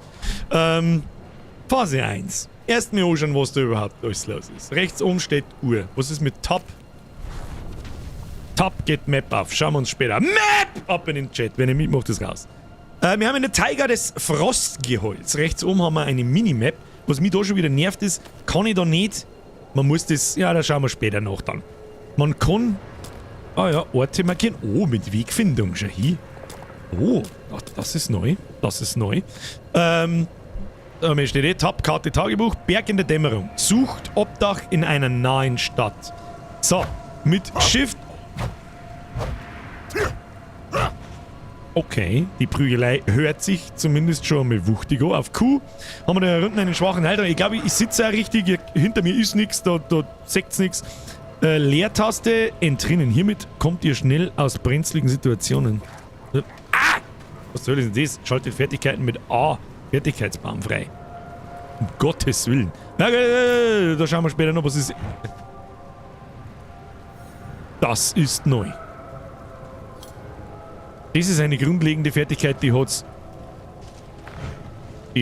in Diablo so noch nicht gegeben. Ich glaube am Controller. Okay? Glaube ich, gibt es sowas wie eine Rolle in Diablo 3, die gibt es am PC nicht. Egal. Dann haben wir da hier unten Spielerstufe. Ja, Inventar schauen wir uns gleich. Oh mein Gott, ich kann's fast nicht fassen, dass wir endlich in diesem verfickten Spiel drin sind. Ja, das da ist unser Leben. Wir haben 40 Leben. Das sinkt wahrscheinlich, wenn man es aus Diablo gewohnt ist, so nach unten, wenn man tot ist. Und das da ist unsere Wut. Das ist unser Ressourcenlager, wenn man so möchte. Sowas wie Mana. Jede Klasse hat da wahrscheinlich seine eigene Ressource. Der Barbar baut Wut auf. Je mehr das er zuprügelt, desto mehr Wut hat er. Und dann kannst du Fähigkeiten hernehmen. Was haben wir mit da? Angriff. Greift einen Gegner im Nahkampf an und verursacht 4 Schaden. Das ist der Standardangriff. Linke Maustasten. Und mehrere, glaube ich, kennen wir auch noch gar nicht. Ja, prügeln wir mal so zusammen. Easy, schaut gut, das kann man eigentlich ohne zoomen. Ja, tatsächlich kann man. Aber dann sagt man halt nichts. Das ist halt hart für den Arsch. Aber was schon cool ist, Grafik, wenn man nah ohne geht, für ein Action-RPG on point. Ja, also der erste Eindruck kann ich nichts sagen. So, das allerwichtigste Menü ist das hier. Inventar, Charakter und Fähigkeiten. Elisabeth. Kein Titel ausgewählt. Die Holde. Da ich gerne auswählen. Profil. Was ist denn das? Okay. Braucht das irgendjemand? Glaube nicht. Egal. Materialien und Werte. Okay. Das ist vielleicht am Anfang jetzt das alles durchzugehen ein bisschen viel. Ich kann mir sehr gut vorstellen, das sind nicht die aufbereiteten Materialien. Ja, trübe Kristalle, die hat es im Dreier schon gegeben. Die kriegst halt du vergessene Seelen und die Glut und den ganzen Scheiß, wenn du Items aufwertest und lauter so ein Kack. Dann haben wir da die wichtigsten Werte, mal so Angriffsstärke, Rüstung, Leben, die typischen RPG-Werte, Stärke, Int, Willenskraft, Geschicklichkeit. Da war vielleicht einmal ganz interessant, was die da tun. Stärke erhöht den Fertigkeitsschaden um 1%, erhöht die Rüstung um 10%. Also Stärke ist gleich +1 Rüstung. Das ist wahrscheinlich von Klasse zu Klasse auch unterschiedlich. Ein Magier hat nichts von Stärke, der geht halt auf Intelligenz. Was bringt Intelligenz beim Barbaren? Erhöht euren Widerstand gegen alle Schadensarten um 0,3%. Selbiges tut er auch beim Magier, aber bei dem werden die Fähigkeiten dadurch noch stärker und lauter so Sachen. Willenskraft 7 erhöht die Ressourcenerzeugung um 0,7%, also unsere Wuterzeugung, erhöht die erhaltene Heilung um 0,7%, erhöht Überwältigungsschaden. Was in alles in der Welt ist Überwältigungsschaden? Gut, ist vielleicht jetzt auch noch nicht so wichtig. Geschicklichkeit erhöht die kritische Trefferchance und die Ausweichchance. Also alles beim Alten. Was aber schon eine interessante Änderung ist. Items. Es gibt Item-Slots, genau wie es eigentlich immer in Diablo gegeben hat, aber alle Items sind gleich groß. Du musst da drin nicht mehr Tetris spielen im Inventar. Ganz ehrlich, finde ich eine tolle Neuerung. Hat es einfach nicht braucht. Oder das macht das Spiel nicht schlecht oder nicht besser, sagen wir es so. Ich sage, alles auf einen Blick, kann nichts übersehen und so weiter. Was aber neu ist, es gibt verschiedene Tabs. Verbrauchsgegenstände, Questgegenstände, Aspekte und da kann man sortieren. Ja, toll. So, rechte Seite, da sagt man mal unseren Barb. Man sagt Item-Slots. Und das ist das, um was es sich bei Diablo dreht. Monster zerkloppen, die lassen Rüstungsteile fallen, Gold fallen und was weiß ich was alles. Und diese Dinge, die Rüstungsteile sollten am besten stärker sein wie die du auch hast. Wir haben jetzt da zum Beispiel eine Brustrüstung oder im Brustslot, Kopfslot haben wir gar nichts, Brustslot haben wir eine Feldtunika, der hat 13 Gegenstandsmacht. Was ist denn das? Das ist sowas wie das Item-Level vielleicht? Keine Ahnung. Wissen wir noch nicht, werden wir herausfinden. Und im Prinzip haben diese Rüstungsteile Werte, ist der Gearscore, ja, wenn man so will, 23 Rüstung. Mehr hat er nicht. Und später sind da zum Beispiel so Attribute, Affixe und Präfixe und Traits und was weiß ich, was alles für Scheiß drauf, mit plus 10 auf Stärke, plus 10 auf Intelligenz, plus 10 auf kritische Trefferchance und so weiter, und um das geht's. Ganz wichtig sind dann natürlich die Waffen. Was haben wir wieder für Waffen? Zweihand haben wir! Wieso haben wir nicht den? Den mag ich! Kommt man da weg? Oh, oben den jetzt hier. Ausrüstung haben wir. Ah ja, Rechtsklick, ausgerüstet.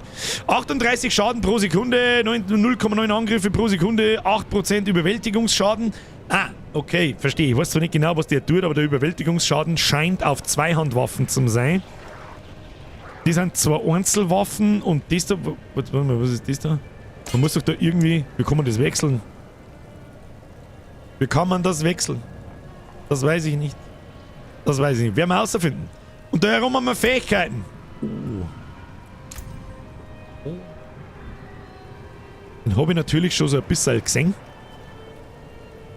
Aber recht viel Spielraum habe ich da jetzt nicht, wenn ich das auf den ersten Blick so sehe. Also wie ich das verstehe, Grundfertigkeiten verursachen Schaden und sind immer verfügbar. Und du kriegst halt mit jedem Level, das du aufsteigst, kriegst du Fähigkeitenpunkte und schaltest dann Fähigkeiten frei. Wird zum Beispiel, ich lese jetzt da bloß einmal eins vor, das schauen wir uns dann an, wenn wir die ersten Level aufsteigen. Zum Beispiel, nehmen wir das da, Schinden. Ist dann eine Fähigkeit, neben dem normal Zuhauen, erzeugt Wut 9, schindet den Gegner und fügt ihm 1 Schaden zu. Fügt im Verlauf von 5 Sekunden 13 Blutungsschaden zu. Dann gibt es verschiedene Schadensarten, physischer Schaden, und es erfordert eine Hiebwaffe. Es geht zum Beispiel dann wahrscheinlich nicht mit einem Schwert oder so, sondern mit einem Hacke oder mit einem Hammer oder wie auch immer. Und wir haben es noch nicht gelernt. Das kann man dann in 5 Stufen ausbauen. Und da hinten, was ist das da? Verbessertes Schinden. Schinden verfügt über eine Chance von 10%, den Gegner 2 Sekunden lang verwundbar zu machen. Die Verwendung von Zweihandwaffen verdoppelt diese Chance. Also dann merkt man schon, okay, du sollst mit einem Zweihänder spielen und so weiter und so fort. We will see. Was ein bisschen einfacher gemacht ist im Vergleich zu Path of Exile, da schmerzt jetzt ein bisschen so und du so, als dass ihr wissen, von wo sie schmerzt, keine Ahnung. In Path of Exile hast du da einen riesengroßen Skilltree, der in viele verschiedene Richtungen geht.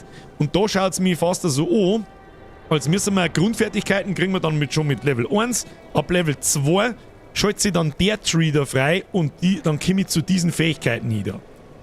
Ab Stufe 6 komme ich dann zu denen da oben. Ab Stufe 7 zu denen, ab Stufe 11 da oben, ab 16 da oben, 23 da und ab Stufe 33 habe ich dann, ist dann Schluss im Prinzip. Und mit jedem Punkt kann ich mir dann da ein Bild zusammenbauen aus Fähigkeiten, wie ich spielen muss.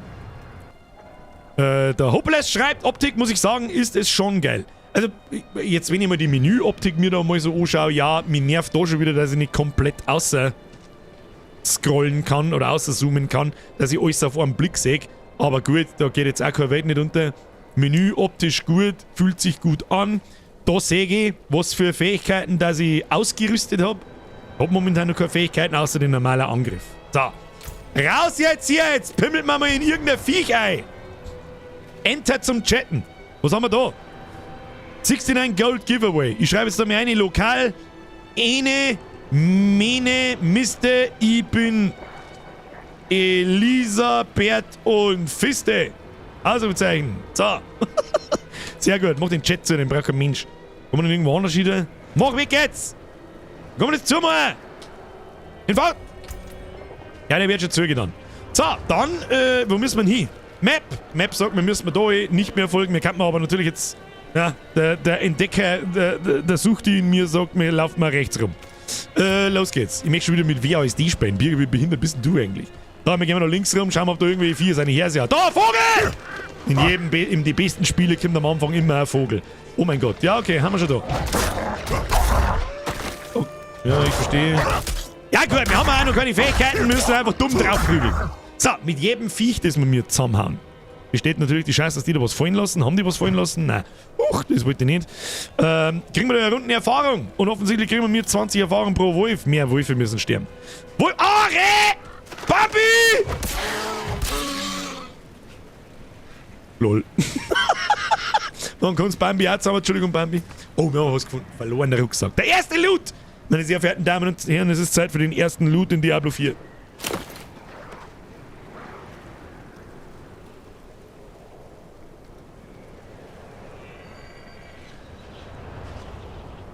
Okay, das fängt schon mal gut an. Das fängt ja schon mal gut an. Naja. Alter, was? Okay, blutig. Ja, überall liegt Blut, leiten wir an, das mag ich. So, bringt uns das irgendwas, wenn wir mit diesen Charge nutzen? Zum Laufen wahrscheinlich nicht. War schon einer vor mir da, wahrscheinlich. Wahrscheinlich filmt man in dem. Der hat schon 3 Stück ausgehört. Ah, Mistviech! Ah, Leuten, einfach draufprügeln! Das ist der erste Loot. Wir haben 8 Gold. Nice. Die Frage ist, muss ich draufklicken oder kann ich einfach... Mir erschlagen wir natürlich erst einmal ein paar Viecher. Schauen wir mal, wie viel Schaden das die machen. Geht schon. Interagieren. 9 Gold sind aus dem Baumstumpf rausgefallen. Da hat jemand versteckt. Was haben wir da? Haben wir da irgendwie die Umgebung zusammenprügeln? Mal ein bisschen reinzoomen, kann man sich schon mal anschauen. Ja, liegen ein paar vereiste Zombie-Seppen dort. Gut. In jedem RPG am Anfang haut man einfach immer entweder Krebse oder eben Wölfe. Oder Spinnen, auch gern gesehen. Große Spinnen, immer gern gesehen. Ah, alles ist schön looten. Kann man irgendwie highlighten? Also interaktionsbedingte Gegenstände irgendwie highlighten. Normal geht das mit... Oh, das hätte jetzt berühren können. Ich Vollidiot! Ja gut, werden wir schon nochmal was finden. So, gib ihm. Wir machen 4 bis 5 Schaden. 17 Gold. Muss man nicht draufklicken. Sehr schön. Klang drüber laufen. Nice to know. Gib ihm! Oh, da haben wir 7 Schaden gemacht. Da war Crit dabei. Hab's genau gesehen. Jawohl, jawohl. Sehr schön. So, ist jetzt da irgendwas, womit ich... Ja, da. Alt. Normalerweise kann man das auf Alt. Wenn man Alt drückt, dann blinken alle Sachen auf, mit denen man interagieren kann. Aber da muss ich tatsächlich mit dem Mauszeiger drüber. Gibt es irgendeine andere Tasten? Weiß das jemand? Keine Ahnung. Naja, gut. So. Allerliebstes Blizzard, ich lese schon gerade wieder jemand, ja, Frico Friese schreibt, du glücklicher 101 Minuten. Es haut ja offensichtlich am laufenden Band leider aus dem Spiel raus. Wird mir auch passieren. Ich habe keinen Streamer-Bonus oder irgendwas. Was mir jetzt nochmal schnell deren ist, das weiß ich mir auch, schwacher Heiltrank. 4 von 4. Das war in Diablo 3 nicht so. Da hast du unendlich was da gehabt. Und der hat bloß Cooldown gehabt. Heilt sofort 17 Leben und im Verlauf von 3 Sekunden 35% eures maximalen Lebens. Lässt sich auf Stufe 10 aufwerten. 4 von 4. Dann nehmen wir jetzt einmal einen. Ja, das ist der gute alte Sound. Der gute alte Sound. Sagt das, wie es ist, der ist einfach satisfying. Und ich bin gespannt, wie sich das auffüllt. Wahrscheinlich mit Monster töten, keine Ahnung. Also ich hoffe es. Another abandoned town. Another abandoned town. Dämonen überall, Reißzähne in der Dunkelheit. Das schaut aus wie ein Portstein. Ah, Minimap sagt, da müssen wir her. Wer ist wild? Mach die Tür auf. Ich komm rein. Da hängt der Schinken. Hängt da menschlicher Schinken? Sehe ich das richtig? Oh, schau hier, die Teile wackeln sogar, wenn man durchläuft. Okay. Okay. Wunderschön. Der Oswin. Dann unterhalten wir uns mal mit einer. Da bin ich jetzt auch sehr gespannt, wie das ausschaut. Berg in der Dämmerung. Berg in der Dämmerung. Ah. Oswin, hush! I'm sorry, Wanderer. You've come at a difficult time. This madman just stumbled into town and started causing trouble. Demons spilling from the ruins. Kill us all! Kill us all! Ruins? What is he talking about? Ja, so ganz polished ist das noch nicht. Kommt, ich erkläre es euch. Also so, wenn man jetzt da aufpasst hat, wie sie so, wenn die Charaktere umeinander stehen. Schnauze jetzt, du Alter! Ich muss analysieren! Analysieren! Anal! Schnauze jetzt da draus. So. Ist sie heute die Schnauze einfach nicht. Gut, gehen wir weiter. Ja, ich muss halt irgendwo hier und Viecher zusammendreschen. Was weiß denn sonst? Warum gehen wir jetzt da in die andere... Oh. Haben wir einen kleinen Hub gefunden? Was muss und Tagebuch. Jetzt passen wir Obacht. Q-Tagebuch öffnen. Berg in der Dämmerung. Etappe, Berg in der Dämmerung, Quest 1 von 7. Okay. Das kommen wir da raus davon. Das ist okay. Sammlungen interessiert mich nicht. Spieler zentrieren. Haben wir auch gemacht. Da kann man ein- und aus. Also können wir mal das rundum schauen. So groß ist die Welt ungefähr. Mit zig Gebieten. Und da geht es ja noch. Das ist ja bloß ein Gebiet von 5, glaube ich. Skolzglen und zersplitterter Gipfel, oder ist das alles eins da? Weiß ich nicht. Werden wir herausfinden. Clan! Einem Clan einen Clan erstellen! Mindestens 4 Zeichen erforderlich. So klar. Und zum Beispiel, ey, nix da. Voll Clan-Beschreibung. Ja, eine ins Viech. Ah. Ich brauche brasilianisches Portugiesisch. Ja, sicherlich. Deutsch. Kennzeichnung. Hardcore. Sowieso klar. Kann erstellen. Vielleicht sollte ich das nicht da, sonst hauen sie uns sperren. Glückwunsch! Euer Clan wurde erstellt! Standardmäßig ist euer Clan öffentlich sichtbar, was bedeutet, dass der bei Suchen angezeigt wird. Die Clan-Sichtbarkeit kann in den Einstellungen geändert werden. Weiter zu eurem Clan, Clan-Einstellungen anpassen. Ja, weiter zu unserem Clan. Der Hammer! Ja, bitteschön, Vollbiscot. Die Tür ist offen. Ja, machen wir zu. Warte mal, Karte. Wo wollt ihr eigentlich her? Aber es ist geil, dass man einen Clan direkt vor Anfang umhauen kann. Sehr schön. Ja, wir werden jetzt mit den Leuten labern müssen. Was ich jetzt eigentlich sagen wollte ist, wenn man da in diesen, nennen Sie es mal Zwischensequenzen, wenn man beobachtet, wie sie die bewegen, ja, wie sie mit dem Kopf umeinander wackeln und sie dann resetten und so, das schaut noch nicht sehr polished aus. Muss ich jetzt einfach ganz ehrlich sagen. Ansonsten schaut alles ziemlich cool aus. Sehr detailliert, mit sehr viel Liebe und so weiter gemacht. Wir schmerzen jetzt mit der Vani und schauen mal, was passiert. Berg in der Dämmerung. Was können wir? Ach, das sind im Prinzip Gesprächsoptionen. Berg in der Dämmerung, ich kann jetzt Quest markiert. Wir haben eine Aufgabe, wir müssen stattfinden, wir werden fast verreckt. Und jetzt hat sie da irgendein Problem. Ich kann aber auch sonst irgendwelche Fragen stellen, wie zum Beispiel, what is this place? Oder what about the monk? Auf alle Fälle ist irgendwo ein Monk am Durchdrehen. Hören wir uns mal was zum Sagen da. Berg in der Dämmerung. Da ist wahrscheinlich eine Höhle drin, da müssen wir die Viecher zerpümmeln. Could you protect us from whatever is out there? Ja, sicher. We have nowhere else to turn. No one should live in fear. I will cleanse the old ruins of evil. Truly? Oh, thank you.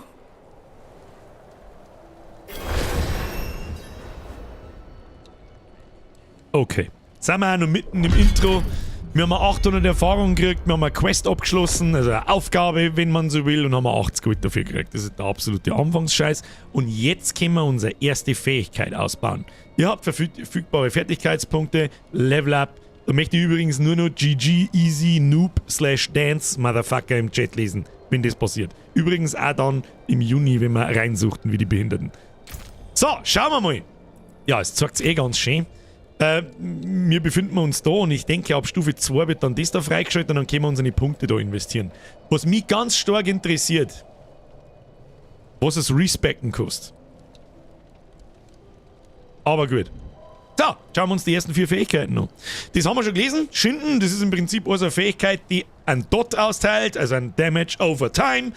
Und im Verlauf erst einmal so einen Schaden macht, das ist relativ wenig. Fügt im Verlauf von 5 Sekunden 13 Blutungsschaden zu. Das heißt, 13 durch 5, er macht pro Sekunde ungefähr 2 bis 3 Damage über Zeit. Ich möchte aber lieber Instant-Schaden, ich möchte draufhauen und es macht. Was haben wir noch? Raserei. Erzeugte Wut 4. Überzieht Gegner mit vielen raschen Schlägen, die mit jedem Trefferpaar 6 Schaden verursachen. Wenn Raserei einen Gegner trifft, erhöht sich ihre Angriffsgeschwindigkeit 3 Sekunden lang um 20% bis maximal 60%. Das heißt, je länger dass wir drauf einprügeln, desto schneller. Monk heißt Mönch. Weiß ich. Hab ich gerade gesagt, ich weiß nicht, was Monk heißt. Monk heißt Mönch, ja.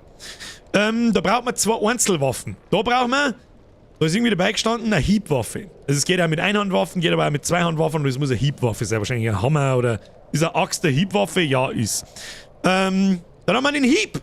Erzeugte Wut 10. Versetzt dem Gegner einen Hieb mit eurer Waffe und verursacht 13 Schaden. Wenn ihr Gegner 4-mal getroffen habt, betäubt euer nächster Hieb 1,25 Sekunden lang, wird um 2 Sekunden erhöht, wenn ihr 2 Waffen benutzt.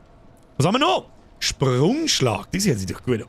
Stürzt euch nach vorne, schlagt einen Gegner und fügt ihm 13 Schaden zu. Es ist allerdings also ein bisschen, wie soll ich sagen, der kann sonst nicht viel. Was nehmen wir da? Ich war jetzt für einen Sprungschlag oder eine Raserei. Oder eine Mischung aus beiden. Nehmen wir einen Sprungschlag.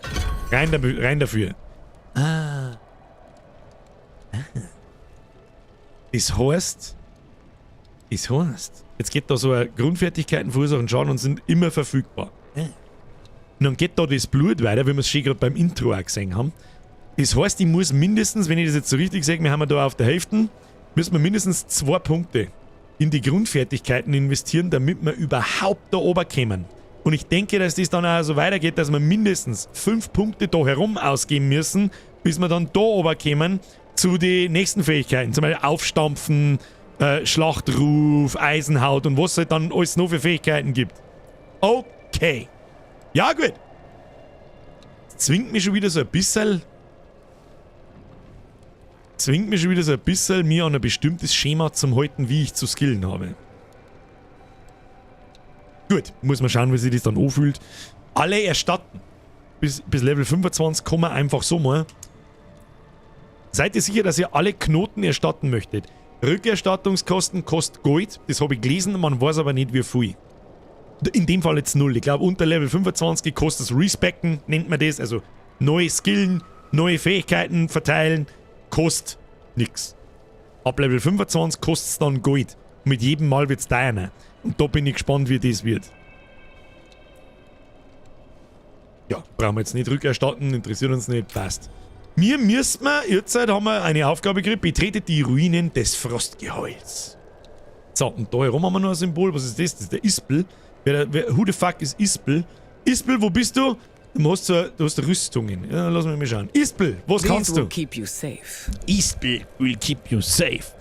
Gibt natürlich auch Händler, bei denen neu... Oh, schau hier, das. Warte, da muss ich kurz aus dem Beutel gehen.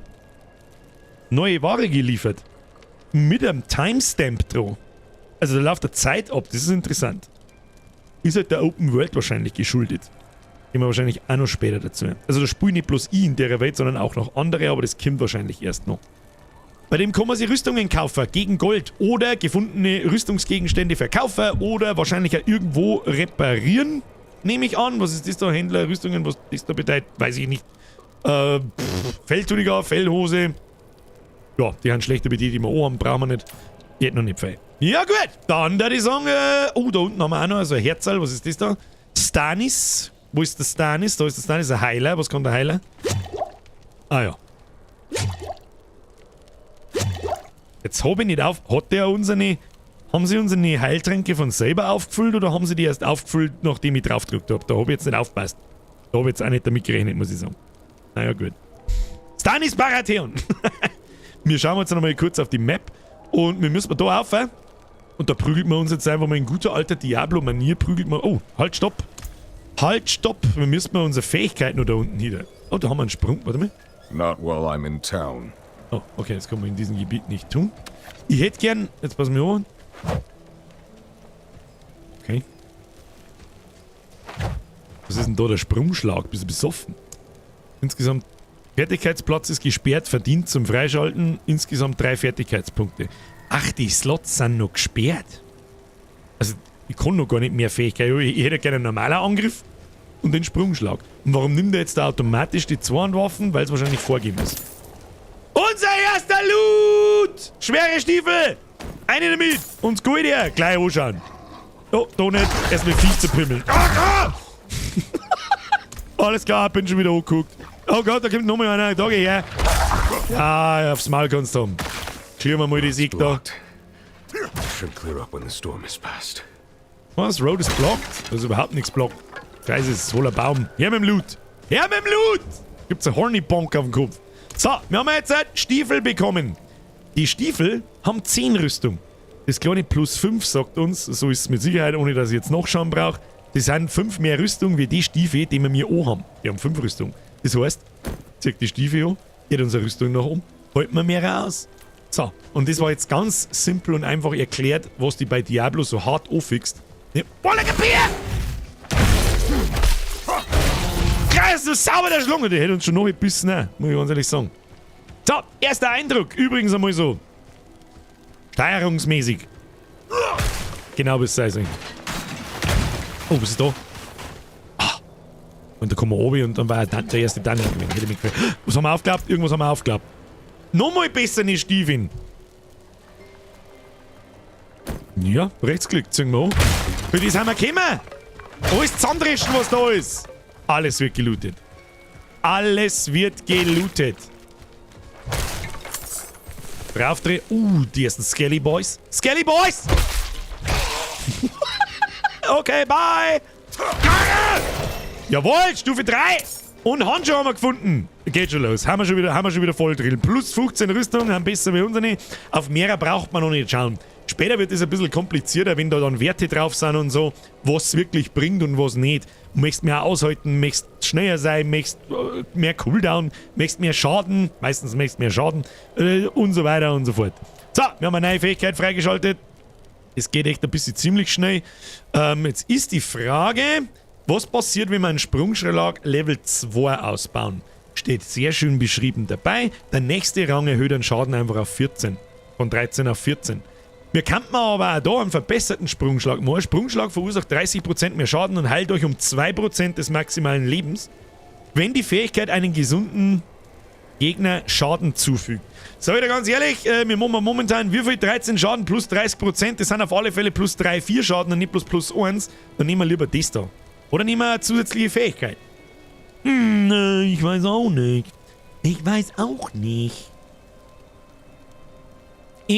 auch nicht. Wir leveln mal eher am Anfang wahrscheinlich so schnell, dass es einfach wurscht. Jetzt nehmen wir mal noch die Raserei dazu. Dass wir immer schneller zu, aber das ist ja auch Bullshit, weil wir da mit 2 einzelnen Waffen kämpfen müssen. Dann nehmen wir lieber einen Hieb oder einen Schinden. Nehmen wir einen Hieb. Ja, der Stunts, aber nicht 2 Handwaffen, eine damit. Du hast keinen zweiten Slot. Das... Stimmt. Ja, okay, stimmt, dann müssen wir dabei noch das nehmen. Ich hab mich verdammt gemacht, mit Level 3 wird der Slot freigeschalten, dabei erst, wenn wir 3 Fähigkeitspunkte haben. So, jetzt geht die Blutlocker auch bis da oben und beim nächsten Level können wir da... Oh, der Wirbelwind! Da schon! Ja, der Bruder hat sowieso sofort erklärt, was wir denen einwirbeln. Wirbelbarb, bester Barb. Gimme, Wirbelbarb. Was ist da? Hirschen, hey! Ja, passt. So, jetzt haben wir mal ein bisschen Meta machen. Ich mag eigentlich gar nicht so schnell so viel Meta machen, weil ich ein bisschen Angst habe, dass mir an bestimmte Stellen dann raushaut. Wenn ich in Was ist mit dir? Ja, genau. Tschüss dann. Okay, bye. Okay, bye. Okay, bye. Okay, bye. Okay, bye. Trefferfeedback. Noch die ersten 5 Prügler, super. Trankladungen. Jetzt habe ich nicht schnell genug gelesen, ich Vollidiot. Was ist das da? Ach, Trankladungen droppen. Das heißt, wenn wir uns jetzt einen Heiltrank eingondeln, dann haben wir noch eine 3 von 4 und ich laufe drüber und okay, der muss droppen. Ja, nice to know. Der lädt sich nicht einfach wieder auf, sondern der muss von den Viecher eingesammelt werden, das ist okay. Ja, Mr. Warg, ich habe ausgebaut, ich weiß nicht, was dein Problem ist. Da gibt's ja gar nichts. Bis da Gold gibt's. Das ist so, kann man das da? Ja, tatsächlich, komm mal auf mal.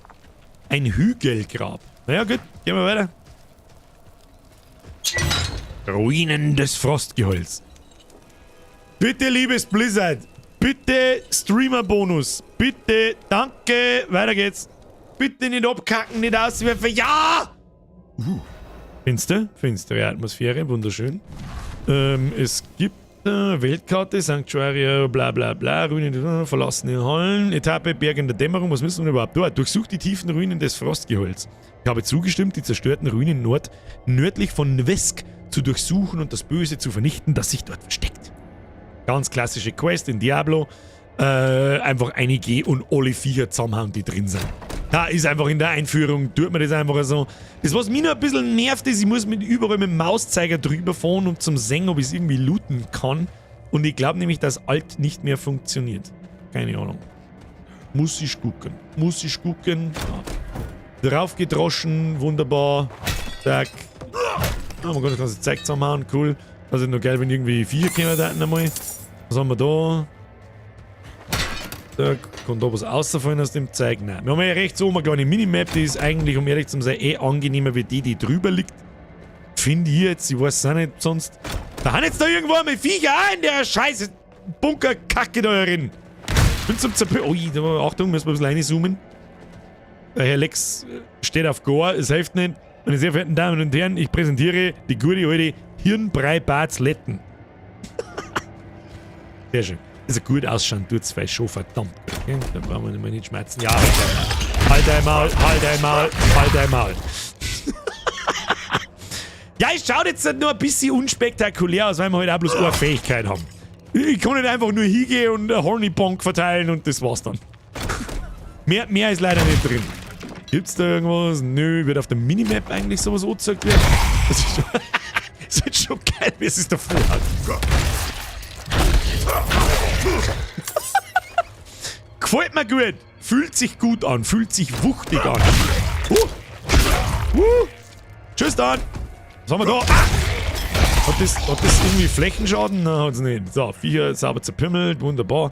Und im Endgame möchte ich halt einfach haben, dass ich da bloß noch durchfahre und alle sind tot. Das ist so das satisfying Ding. Also, Minimap, Memo an mich. Gibt's keine Truhen, die angezeigt werden? Ja, Heiltrank. Hallo, ich bin Pro-Gamer, ich brauche keinen Heil. Rudi Fassel! Das ungeschriebene Gesetz! Oh, lebt mal die Goblins! Boah, geil. Okay. Das ist neu. Das ist neu. Und die Viecher verrecken da drin, oder wie? Das ist neu. Geil. Das ungeschriebene Gesetz besagt, Rudi Fassel zerreißt's, wenn man draufhaut. Und da entsteht offensichtlich so ein Ring, in dem man Zeitl drin bleiben kann und krieg ich da Schaden? Ja, tatsächlich. Ja gut, ist auch irgendwo klar. Was haben wir da? Heilbrunnen. Der gute alte Heilbrunnen. Satisfying Sound. Aber es war nicht der Originale.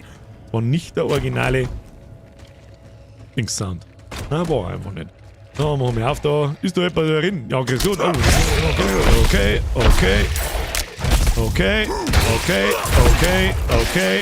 tschüss. Der Skelett-Hauptmann, der hat sogar Shadow, du hast es gesehen?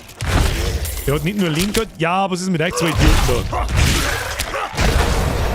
Stufe 4 und eine Fellhose haben wir gekriegt. Aber das ist richtig gesehen. Oh, nein, da hinten liegt der Fellhose, lol. Ein Vollidiot, Birger. Plus 31 Rüstung, jawohl. Ich bin gespannt, wann es anfängt, wann die ersten blauen Items droppen, die gelben vielleicht auch noch irgendwann. Bin ich gespannt. Aber jetzt erstmal weiter skillen, Kinder. Und zwar, ich sag das, wie es ist. Schauen wir uns einmal an, was der Barb so kann. Ganz einfach. Wirbelwind. Greift Gegner schnell in der Nähe an und verursacht 6 Schaden. Also im Prinzip dreht er sich halt im Kreis umeinander und kostet 20 Wut pro Sekunde. Das heißt jetzt halt, und hoffentlich haben wir jetzt die Leute nicht best, die einfach Diablo schon kennen, aber ich versuche es zu erklären auch für die Leute, die Diablo eben nicht kennen. Funktionieren tut das Ganze so. Da herum ist bei den Fähigkeiten gestanden, es erzeugt Wut. Zum Beispiel da erzeugt Wut 4, erzeugt Wut 9, erzeugt Wut 9 und so weiter. Jetzt mal, wenn wir mir mit dem Schlag zuhauen. Okay? So, dann baut sie da die Wutleisten auf und mit dieser Ressource können wir die anderen Fähigkeiten füttern. Das heißt, wir bauen 20, 40, 60 Wut auf und können dann 3 Sekunden lang wirbeln. Der Wirbel macht mehr Schaden als der normale wuterzeugende Schlag. Ist das einigermaßen akkurat erklärt? Ich denke schon. Was gibt's noch? Das möchte ich natürlich schon wissen. Hammer der Urahnen. Kennen wir auch alle aus Diablo 3. Schmettert euren Hammer mit dem Zorn der Urahnen nach unten und verursacht 24 Schaden in einem konzentrierten Bereich. Das heißt, er hat Flächenschaden, er hat einen riesen dummen Hammer am Boden, passt schon. Was ist denn das? Druckpunkt. Glückstreffer. Eure Basisfertigkeiten verfügen über eine Chance von 10%, Gegner 2 Sekunden lang verwundbar zu machen. Das muss man noch ein bisschen... Ah, steht drunter. Verwundbare Gegner erleiden 20% mehr Schaden. Okay. Ist natürlich Schwachsinn, das jetzt zumal, vielleicht später irgendwann einmal, je nachdem. Was haben wir da? Aufwühlen! Bohrt eure Waffe in den Boden und schleudert Geröll nach vorne, das 30 Schaden verursacht. Ja, die Fähigkeit hat es in Diablo 3 auch gegeben. Weiß ich bloß nicht mehr, wie die heißt. Wirft so einen Erdbrucker nach vorne. Was haben wir da? Doppelschwung. Schwingt eure Waffe aus entgegengesetzten Richtungen und verursacht mit jeder Waffe 11 Schaden. Gegner in der Mitte erleiden durch beide Waffen Schaden. Brauchen wir aber... Erfordert beidhändige Waffen? Was jetzt? Dual Wield oder Zweihammer? Naja. Zerteilen! Das hört sich doch genau an, wie man das Ding. Spaltet Gegner vor euch, wodurch ihr ihnen 4 Schaden zufügt und im Verlauf von 5 Sekunden 35 Blutungsschaden. Das ist wieder so ein Dot-Scheiß, der halt Schaden über Zeit macht. Habe ich keinen Bock drauf. Bruder, gib mir den Wirbel! Was diskutieren wir denn überhaupt? Wir diskutieren nicht, wir wollten bloß schauen. Birger heute mal. Wirbel, rechte Maustaste. da, man kann offensichtlich da so die Fähigkeiten dann nehmen, da unten reinziehen, rechte Maustaste, linke Maustaste. Und jetzt schauen wir mal. I'm out of fury. Ja, ich habe keine Wut. Und um den Wirbel zu benutzen, muss ich natürlich erst einmal ein paar Viecher zerpimmeln. Und dann fängt es langsam an, dass man ein bisschen mehr sieht. Jetzt müssen wir bloß noch irgendwelche Viecher finden, weil... Ich weiß nicht, wann wir... ja, da geht's ja.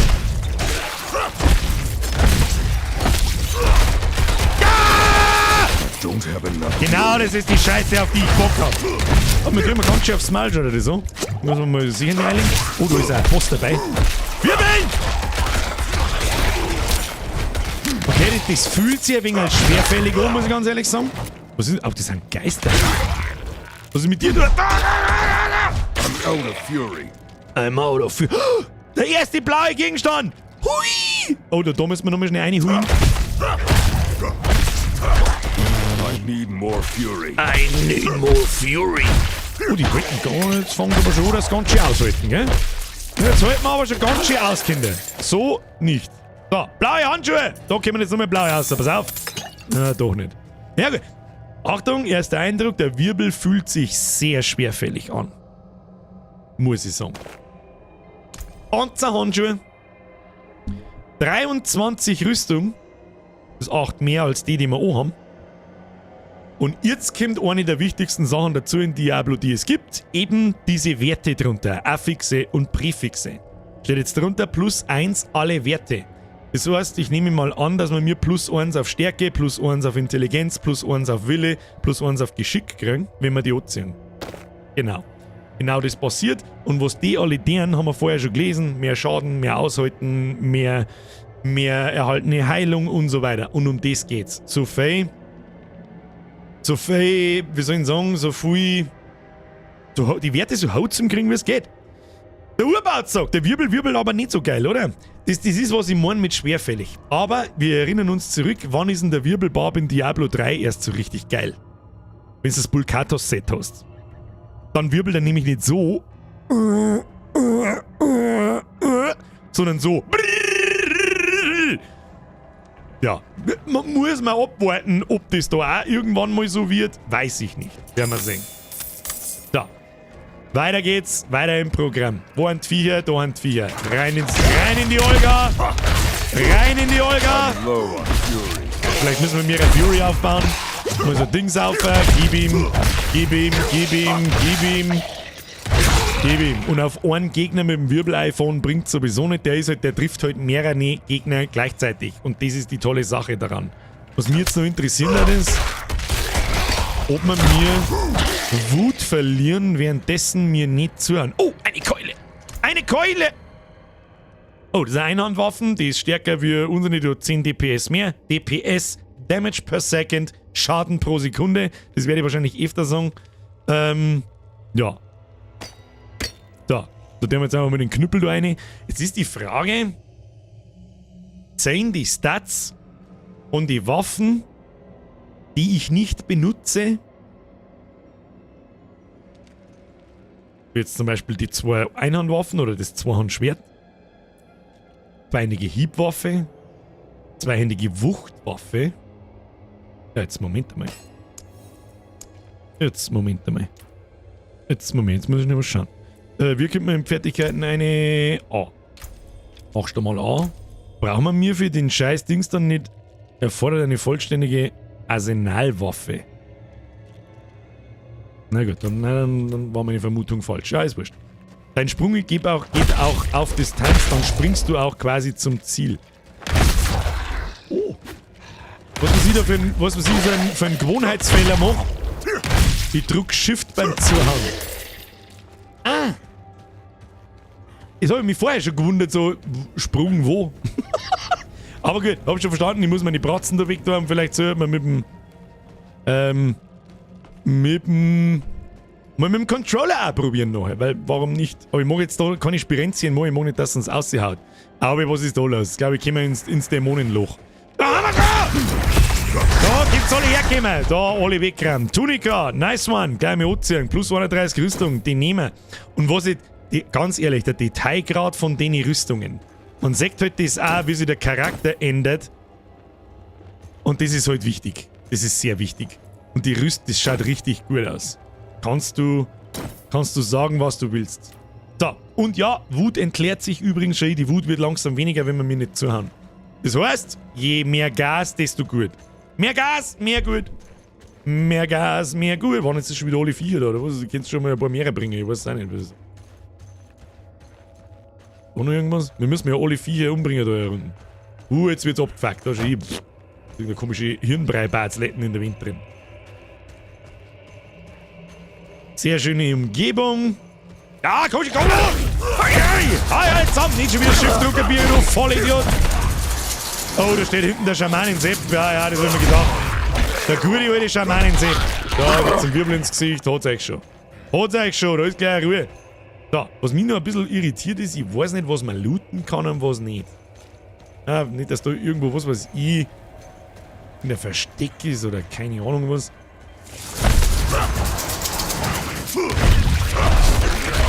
Weg mit dem Schund. I'm out of fury.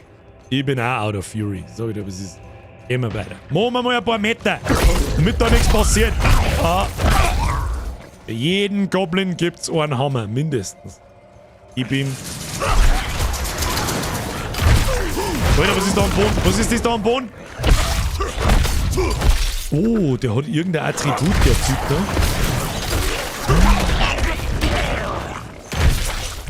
Pause kann man jetzt gerade nicht drücken, das tut mir außerordentlich leid, aber es hilft das sowieso nicht. Ich hoffe, das hat jetzt irgendjemand gesehen.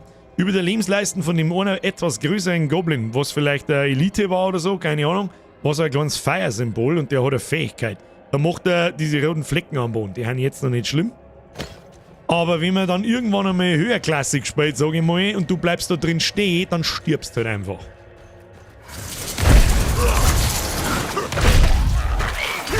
Easy, easy, easy, reingewirbelt.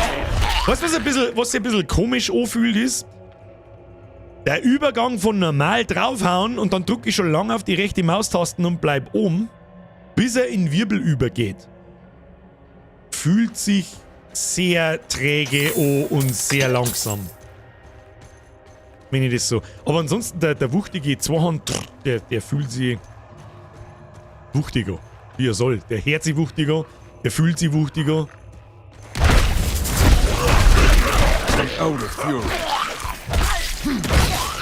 Genau wie es sei soll, um ehrlich zu sein. Mehr Viecher zerpimmeln. So, könnt ihr euch gleich mal drauf einstellen. Im Juni machen wir das 10 Stunden lang am Stück. Genau das, was wir da jetzt gerade machen. Ihr wolltet es so? Das stimmt eigentlich gar nicht. Ich wollte es so. Klar ist es träge. Schau dir mal den Drumhammer. Ja, aber schau dir mal meinen Brumbrackel an. Schau mir an. Das ist Wahnsinn. Nimm einen Heilbrunnen, den nehmen wir mit. Oh, der Heilbrunnen füllt auch meine Wut auf. Weiß jetzt nicht mehr auswendig, ob er das in Diablo 3 auch tut oder in die anderen Diablos. Oh, ein Boss. Haben wir wieder einen Boss? Ist das ein Boss? Ist das ein besser? Ich hau da einen Arsch. Aber die Umgebung. Begutachtet die Umgebung. Jetzt kleine Kerzel, alles da. Schaut schon sehr gut aus. Schaut schon sehr gut aus. Drück Leertaste um feindlichen Angriff. Das sieht man jetzt. Okay, der Dicke. Oh, leck, Alter. Der hat mich. Oh, leck, Alter.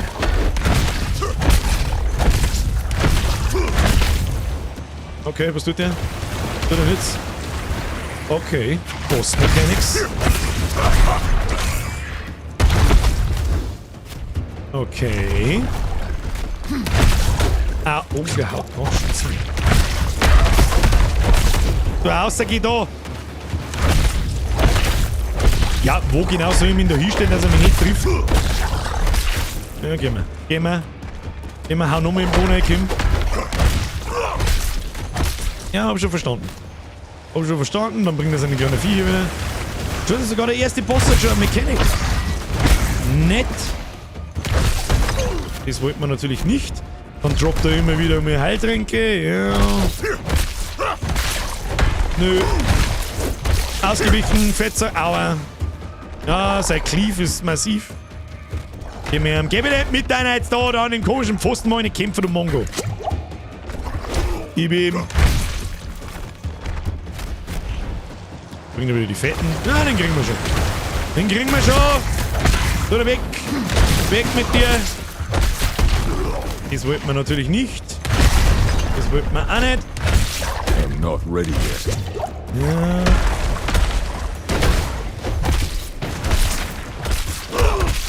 Einfach draufprügeln! Machen wir mal so. So, das macht nicht recht viel mehr Schaden. Geh weg. Machen wir so drauf. Jetzt holt er wieder seine Viecher. Heilt er sie da? Kann das sein?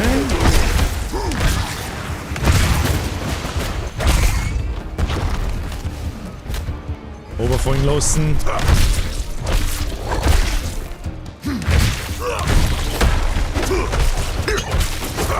Ja, und schießt so komische graue Dinge in Phase 2. Passt schon. Gib ihm. Ja, und es ist ja nicht so einfach. So einfach draufprügeln, passt schon. Der darf uns umbringen. Das darf locker gehen. Lockerst.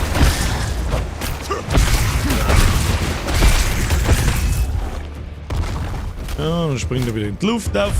Dann macht er sein Schwingding, wo es nicht ausweichen kann. Ja, super toll.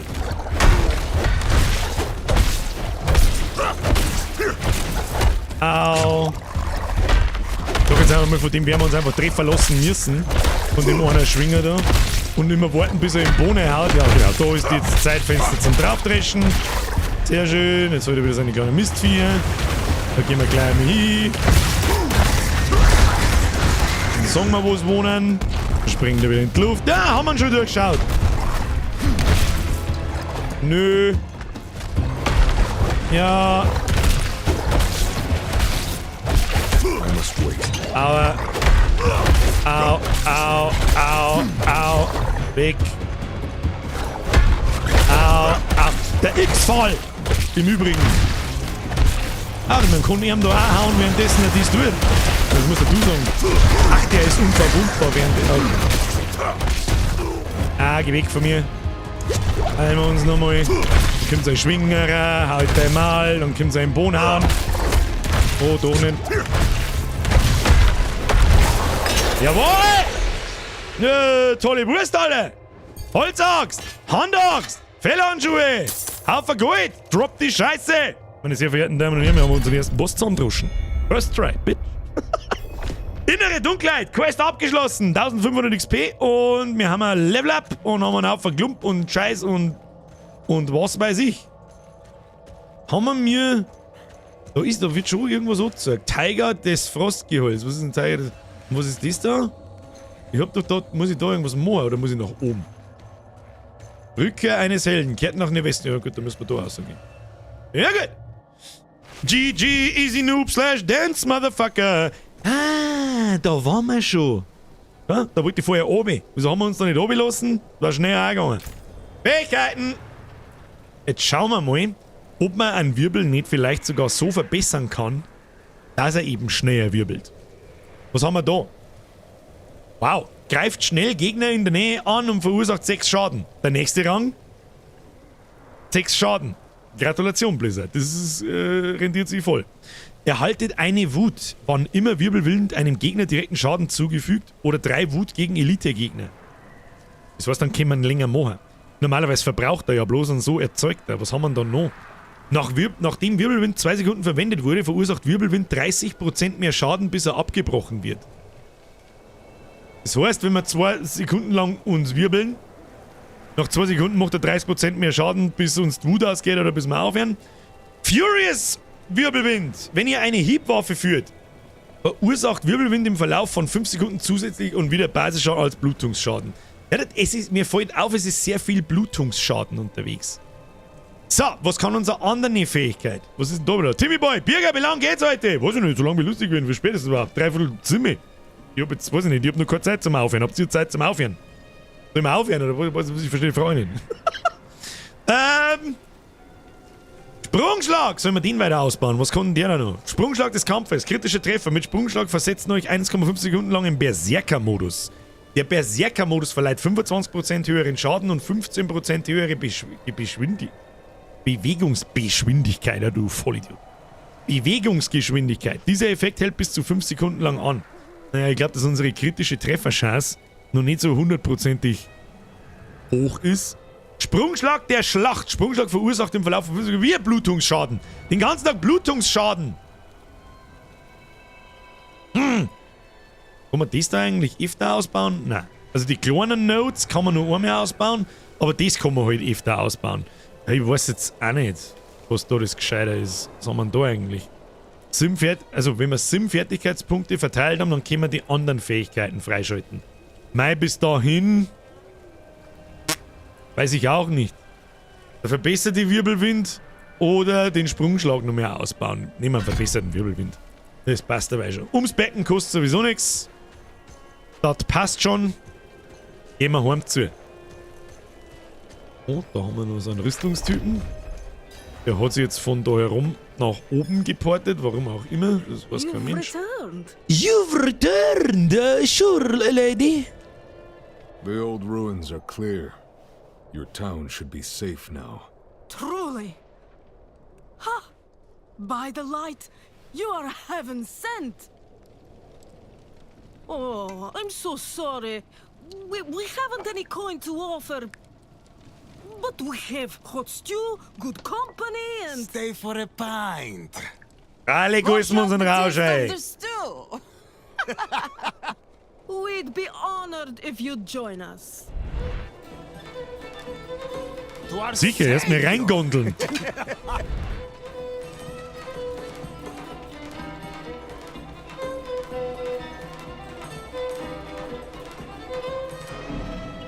Haben wir jetzt tatsächlich Besucher, oder was? Mr. Flush, Sie haben recht. Ich wollte auch gerade sagen, it's a trap. It's a trap! Die anderen tanzen und du bist ich! Ja, so einfach war es wieder mal. So, und jetzt werden wir davon Zeit und es geht im Bobby.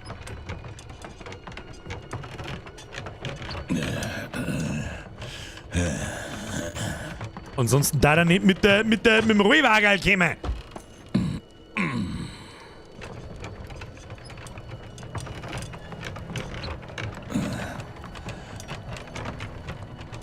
Ja, da sechs die Dings-Glitches da. Wie gesagt, das ist halt alles bloß noch nicht polished. Der Oswen, speibt erstmal sauber am Boni.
Ich glaube, wir werden jetzt zur Opferung gebracht, so wie ich das sehe.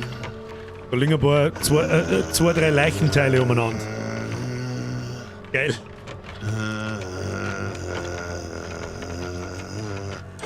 Sehe ich da Texturfehler oder ist das ein Tierchen mit den viereckigen Kasteln? Weiß ich nicht. Beim Blut der Mutter. My mother's blood. My mother's body. So, shall you witness her glory? Before you die.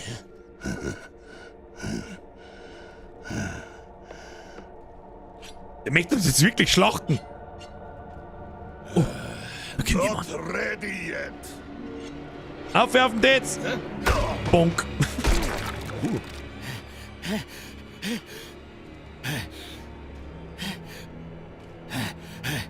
They're coming! The whole damned village! Get up! Get up! We have to fight our way out! There! Take them! May the light preserve us. Da schlagen wir's! Außen mit dem Hammer! Lost soul! Verlorene Seelen, ja, ja, der fette Mann! Einfach reinwirbeln! Gib ihm! Und dann reinwirbeln.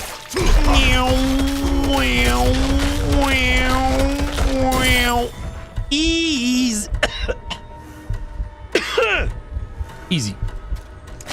Machen wir so. Und was droppt haben sie uns auch noch schon? Eine blaue Rüstung. Oh, um Gottes Willen, wir haben ja einen Haufen Waffen da ausgezogen. Bier, du Vollidiot! Was haben wir da? Grundlegende Holzaxt. Requires a grammatical form from the caller. Was? 63 Schaden, das ist einmal gepflegt doppelt so viel wie die vorherige. 10% Schaden gegen gesunde Gegner. Und 10% Schaden für Fertigkeiten, die Kategorie grundlegend sind. Ja, dann equippen. Aber wie wechselt man Waffen? Oleg, der Josef. Oh, über uns, der Josef oder was weiß ich. Was haben wir da? Machen wir so. Handschuhe, die haben schlechter. Brust, Alter. Da ist 3 Int drauf. Mit Intelligenz können wir nicht viel anfangen, aber plus 135 Rüstung. Gib ihm. Ja, schaut gut aus. Schaut gut aus. Was haben wir da? Schlagfertiges. diese geilen Kombinationen aus den Items. Das ist immer, musst du dir so vorstellen, da ist eine riesengroße Begrifflichkeiten-Datenbank im Hintergrund und immer, wenn ein Viech so ein Item droppt, also fallen lässt, wenn es stirbt, dann wird im Hintergrund irgendwie ein Zufallsgenerator ausgelöst, der diese Rüstungsteile irgendwie benennt nach seiner Stärke, wird zum Beispiel schlagfertig und Lederwams. Und dann kommt schlagfertiges Lederwams raus. Das ist ein magischer Brustschutz, das ist ein blaues Item und da ist 5 Geschick drauf. Du wechselst keine Waffen, die Waffengattung ist an die Skill-Type gebunden. Siehe das Icon über der Waffe und dann auch im Skill-Tree. Ja, ich hab's mir schon fast gedacht. Das heißt, Ikon mit dem Arsenalauswahl. Wenn ich da drüber gehe. Grundlegende Holzaxt. Warte mal. Aber er haut automatisch mit der stärksten Waffen zu. Okay, das ist interessant. Jetzt habe ich ja das Zweihandhacke in der Hand, weil das weit stärker ist wie der Hammer. Und wenn ich da damit meine Fähigkeiten mache... I'm low on fury. Verstehe. Dann nimmt er automatisch die Waffen her. Okay. Ich glaube, das ist so eine Art Signature, wie nennt man das? Skill, Fertigkeit, Playstyle, was auch immer, vom Barbaren. Das ist der einzige, der so viele Waffen tragen kann, glaube ich. Alle anderen haben immer nur... Hacke dir fest! Da, Jose, Waffenmeister, tötet innerhalb von 10 Sekunden einen was. Einen Gegner mit einer zweihändigen. Hiebwaffe oder eine Einhandwaffe, okay. Achievements. Die werden im Juni voll gemacht, das ist schon klar. Zurückgeben. Was ist jetzt da los? Belohnung freigeschaltet. Herausforderung. Penibler Waffenschmied. Was bedeutet das? Bennys Leiche. Kapellenschlüssel. Okay, Questgegenstände sind offensichtlich pink. Schmerzen wir mal mit dem Josef. Ich nenne die jetzt einfach Josef, ist mir wurscht. Die Belohnung eines Helden. Madman. Those heretics drugged me after I returned from the ruins. Just like you. I came to my wits and escaped. Tried to get inside the chapel, but it was locked and... Erst mal sauber hergespimmt. Hab ich jetzt da Rosenblüten gespimmt, sehe ich das richtig? Evil is this? Petals of blood? Blüten aus Blut, okay. They must have fed them to me. Elisabeth. A blasphemous ritual. How did they learn this? Perhaps the answer lies in the chapel. They kept it locked up for a reason. The key might be on that woman who was leading them. Den habe ich schon lang. Geh weiter, Bubi. Den Schlüssel habe ich schon lang. Wo auf die Bude? Wo müssen wir jetzt hin? Reh schon wieder schon lang. Quests abgeschlossen. Belohnung eines Helden. Easy. So, und jetzt müssen wir da oben. Entriegelt die Kapellentür. Wo sind die Kapellen? Einen Kapellen! Immer in die guten alten Kapellen. Da haben einfach die Sphinx-Dämonen. Das Sphinx einfach irgendwie. Da, das soll jetzt mal aufhören zum Schneiden. Das ist garantiert das ist halt ein Portpunkt. 100%ig. Portalsteuer, was weiß ich, was heißt denn? Only fire can cleanse Feuer kann die darkness Dunkelheit in these ausläutern. Have a look inside, but hurry. Immer. I will prepare. Seltsame Blüten. Interagieren. Is this real? Ich darf es noch mehr essen. Du, ich darf mir sofort hier reingondeln ins Fressbrett.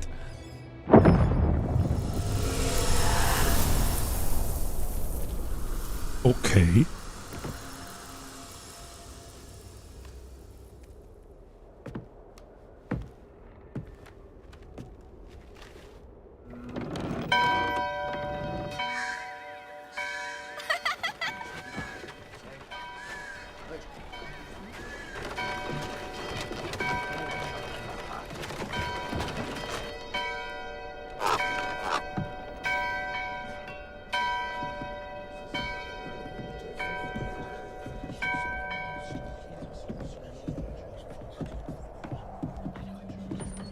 So viel Cutscenes hat es noch in keinem Diablo geben.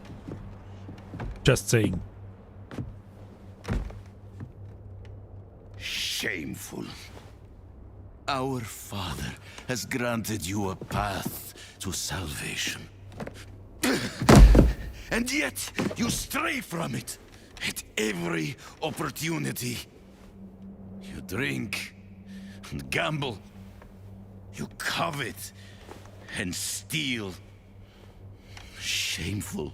Du hast wahrscheinlich einen kleinen Ministranten unterm Pult. Sag's, was es ist. Der wirft dir jetzt Rosenblüten zu. Aus Blut.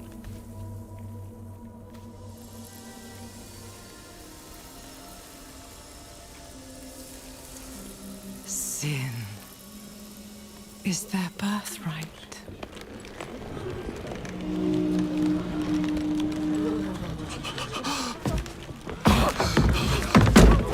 My children. The lords of hell are coming to devour our world. Salvation lies not in the light, but in you.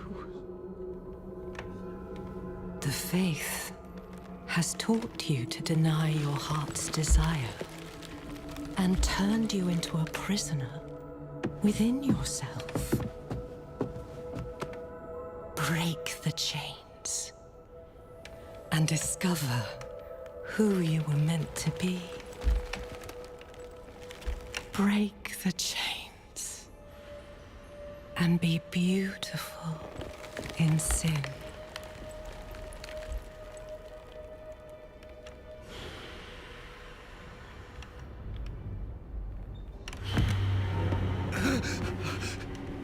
Resist!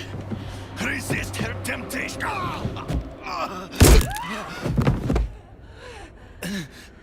Sound schwer asynchron. Bonnie, it's me. I brought your child into this world.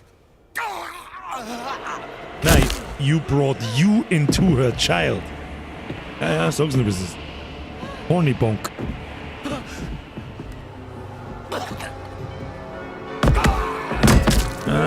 Sound is noch nicht polished.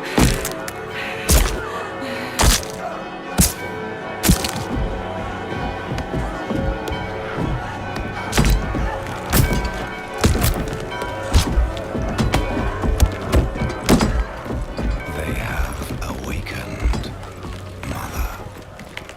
Oh, was tut sie? Was tut sie da? Go to the dry steps and continue your preparations. Now, Okay. our true work begins. Weird Boner Alert, was?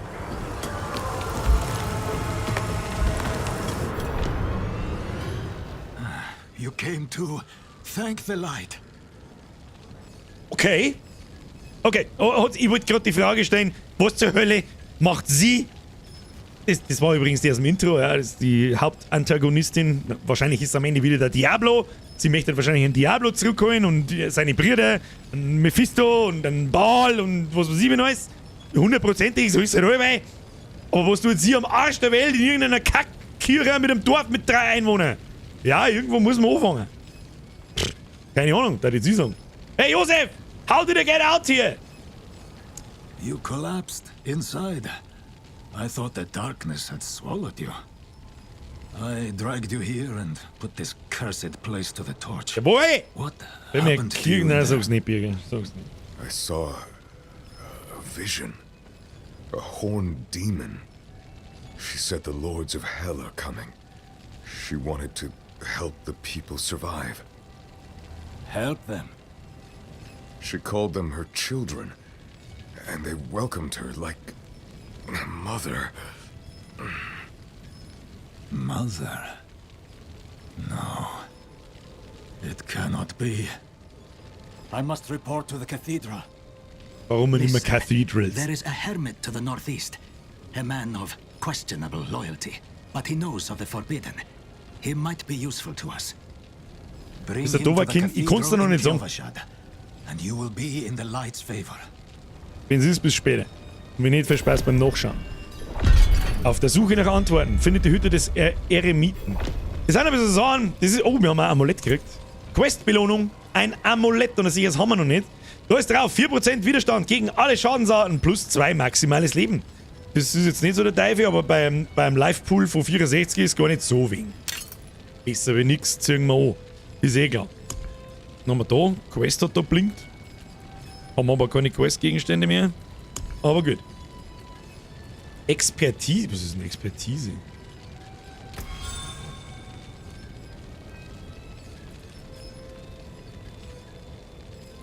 Okay. Was zur Hölle ist das? Waffentechnik. Quest wird freigeschaltet ab Level 15. Und dann gibt es für jeden Waffentyp... Was, jetzt warte mal. Expertise mit Einhand. Das habe ich noch gar nicht gehört. Was ist denn das? Arsenal an beidhändigen Waffen. Beim Einsatz von Axt. 0% höhere kritische Trefferchance gegen verwundete Gegner. Die Menge verdoppelt sich, wenn ihr 2 Äxte verwendet. Fortschritt. 0 bis 15. Also 0 von 15.750 bis Rang 1. Nächster Rang, kritische Trefferchance gegen verwundete Gegner. Das ist ja geil. Also du skillst Waffentypen. Du musst dir mit den Einhandäxte 15.750 mal zuhauen. Da bist du ein bisschen beschäftigt wahrscheinlich. Später dann nimmer. Okay. Dieses System, von dem das sehe ich gerade zum ersten Mal. Das habe ich weder in einem Video irgendwo gesehen, noch irgendwo. Krass, Alter. Da kannst du sehr viel Zeit verbringen. Expertise mit Stangenwaffen, Zweihandschwertern, Zweihand-Streitkolben, Zweihand-Äxten und jeder ist sein eigener Waffentyp. Cool. Mr. oder Frau Ansaria, absolut richtig, wie in Classic WoW oder bis Burning Crusade, keine Ahnung, da wo du hast eine neue Waffen gekriegt, ein Schwert, und dann hast du erst einmal 3 Stunden lang nicht getroffen, weil dein Schwertskill bei 0 war, dann bist du in ein Startgebiet gegangen und hast irgendwelche kleinen Mini-Viecher die ganze Zeit prügelt, bis dein Skill so weit oben war, dass du endlich Gegner triffst. Ja, aber was ist da so verknüpft damit? Nächster Rang, Chance, Glückstreffer zu aktivieren, erhöht sich um 1%. Zusätzlicher Bonus bei Rang 10. Wenn ihr einen Gegner tötet, der unter Kontrollverlusteffekten leidet, erhaltet ihr 3 Sekunden lang eine 15% höhere Angriffsgeschwindigkeit. Die Menge verdoppelt sich, wenn ihr mit 2 Schwertern tötet. Aber das sind nicht unerhebliche Buffs. Also da kann man schon drauf hinspielen. Also man sollte, man muss wahrscheinlich sogar.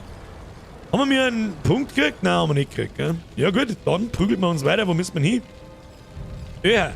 Oh, jetzt wird nicht mehr konkret gezeigt, wo wir hin müssen. Auf der Suche nach Antworten. Findet die Hütte des Eremiten. Jetzt müssen wir in das Gebiet da rauf, ja, und durchsuchen, bis wir die Hütten finden. Los geht's, der wir gar nicht lange an. Ich glaube, man ist nicht schneller, wenn man die Leertasten drückt. Tiger des Frostgeheul's, los geht's. Lilith möchte ihrem Clan beitreten. Wer zur Hölle nennt sie Lilith? Leid! Altäre von Lilith sind in ganz Sanctuario versteckt. Sie verleihen aller Charakteren auf diesem Realm dauerhafte Weltverbesserungen. Jetzt kommt der MMO-Aspekt. Das Ding da. Interagieren. Schauen wir mal, was passiert. Okay, gibt XP. Die maximale Kapazität von... Wer soll denn das so schnell lesen? Finde von Altären von Lilith. Herausforderung anzeigen. Sagen wir her, kommen wir da was. Finde von Altären von Lilith. Nehmt einen Altar von Lilith ein. Haben wir schon. Haben wir wahrscheinlich 3 Mal machen. Sag ich das richtig? Stufe 1, 2, 3, wie auch immer. Was haben wir da jetzt gekriegt dafür? Ich hab's so schnell nur gelesen, das tut mir so leid, ich bin behindert. Belohnungen. Belohnung, glücksbringender Bürger. Spielertitel. Den wir doch gleich mal eine. Profil, Titel, Profil, Titel. Keinen Titel ausgewählt. Wo kann ich Titel auswählen? Weiß ich nicht. Bearbeiten. Penibler. Glückbringender. Bürger, Waffenschmied. Dann bin ich penibler Bürger. Elisabeth, der penible Bürger. Sehr schön. Bestätigen. Schließen. Nice. So. Ja gut, weiter geht's. Okay, die werden auch angezeigt auf der Minimap. Und da oben ist ein Glatten. Erstmal das Räder schlagen, damit nichts passiert. Jetzt lassen wir das reden. Jetzt bin ich gespannt. Keller. Keller sind kleine Instanzen, die ein breites Spektrum an Inhalten enthalten können. Also haben da einfach irgendwo random Dungeons und so ein Scheiß. Ja, geil. Ja, das ist genau, was wir wollen. Da gehen wir rein. Absolute Zerpimmelung. Vielleicht ist da am Schluss auch wieder ein Boss. Mich würde sowieso interessieren. Die haben irgendwas gelabert von 140, 150 Dungeons. Müssen wir jetzt mal da hin. Oh, da kann ich... Oh. Der hat so eine Frost Aura, der hat so ein kleines Symbol dort, der Skeletthauptmann. Also... Okay.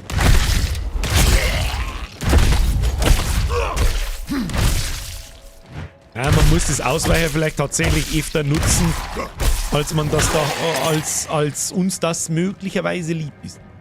Da gibt es da sonst was zum Dings da? Na, können wir mal Heilung eindreschen. Ja, verstehe schon, verstehe. Also und das war's im Prinzip schon, oder was? Da steht halt ein Hauptmann unten und wenn der was droppt, haben wir Glück gehabt, wenn nicht, dann nicht. Ja gut, das ist jetzt ein bisschen mager, aber gut. Das ist okay. Ist okay. Außer da ist noch irgendeine Truhe hier unten oder so. Nö. Ja, okay. Okay. Was haben wir jetzt da draußen? Getöteter Milizsoldat. Der ist doch da vorher noch nicht gelingen, oder? Oder bin ich behindert? Der ist doch da vorher nicht gelingen. Oh! Eine Wirbeln. Der haben wir gar nicht lange an. Wir haben aber was gefunden. Und zwar Handwickel des Schreiters. Die sind besser wie unsere. Plus 3 Rüstung. Was hat das Ding? Plus 1 alle Werte. So. Jetzt haben wir an so einem kleinen Punkt, wo jetzt die Frage ist. Wir haben Armschienen gefunden. Grau. Da steht jetzt dort plus 3. Das heißt, da ist plus 3 Rüstung drauf. Aber wir haben eine blaue Armschienen O. Oder haben das Handschuhe oder Armschienen? Handschuhe steht dabei. Ist ja wurscht. Handschuhe. Und es hat ein bisschen weniger Rüstung, aber plus 1 auf alle Werte. Und die Werte, was die bringen, haben wir vorher schon mal gesehen. Fertigkeitenschaden wird erhöht, Widerstände wird erhöht, Heilung wieder, alles. Das heißt, die Dinger sind besser, wie die es uns da unten anzeigen. Auch wichtiger Bestandteil, das zum Verstehen. Natürlich müssen wir da jetzt im Detail wissen, wie krass skaliert Rüstung im Vergleich zu den Sachen auf die Werte und so weiter. Das ist aber Detailscheiß und da glaube ich, brauchen wir uns jetzt nicht damit auseinandersetzen. Ich hätte die ganze Zeit gegrunzt von irgendwo ein Säckhorn. Der Stück finster ist. Ja, du und du und du und du. Jetzt können wir so. Jetzt weg drauf wissen! Da gibt's einfach das 2 Nacke ins Ziel. Das sagt ich. Jawohl. Ja, der kleine Charge mit dem Hacke, der ist schon ganz nett. Den kann man schon brauchen. Haben wir da was gefunden? Was ist das? Was ist das? Kann man da was da? Nein, kann man nicht. Ah, es schaut schon wieder verdächtig aus nach irgendeinem Dungeon-Ding. Eine Stärke ist gleich 15 Armor. Also klar. Warte mal, ist das tatsächlich so? Erhöht die Rüstung um 15. Tatsächlich. Nein, eine Stärke ist ein Armor. Weil wir haben ja insgesamt ja schon 15. Warte mal, das können wir ja ausprobieren. Zeigen wir das aus. Jetzt haben wir, ja genau, jetzt haben wir 14 Stärke und die Rüstung ist dadurch um 14 erhöht. Jetzt ziehen wir das an, kriegen wir eine Rüstung dazu, eine Stärke dazu und haben dann 15 Rüstung. Also wird 1 zu 1 übersetzt. Nicht pro Rüstung, pro Stärke 15 Rüstung, sondern halt 1. Ansonsten, dann war es klar gewesen, ja. Ah, dann skaliert das mit dem Level. Ja, 1 zu 1 halt. Das sind auch die Sachen, die gerne mal gebalanced werden. Haben wir ein bisschen Gold drin. Ja, natürlich haben da Spinnen. Was war denn sonst da? Ich trisch nix lieber zusammen wie euch scheiß Mistviecher. Da Höhle, Spinnenhöhle wo? Spinnenhöhle wo? Was ist denn das für ekelhafter Scheißschädel? Da, Fickzeug. Die kotzt irgendeinen Mist. Ja, das war so klar. Ich tue gar nicht weg. Move! Und wieder. Fledermaus haben wir noch. Weißt du, was mich noch ein bisschen nervt? Ich mag das gern, wenn ich von den Viecher Lebensleisten sofort sehe und nicht erst, wenn sie nah da sind oder wenn ich draufhau. Damit da nicht. Hat jetzt irgendjemand diese Fledermaus gesehen, dass das aktive Gegner sind? Ich nicht gescheit. Sag ich, wie es ist. Bin ich so ehrlich. Ich hoffe, das kann man irgendwo umstellen. Muss man sich halt anschauen. Was ist da oben? Da ist irgendein Kompasszeichen. Ist das eine Instanz? Weiß ich nicht. Ich hacke da mal ein, sicherheitshalber.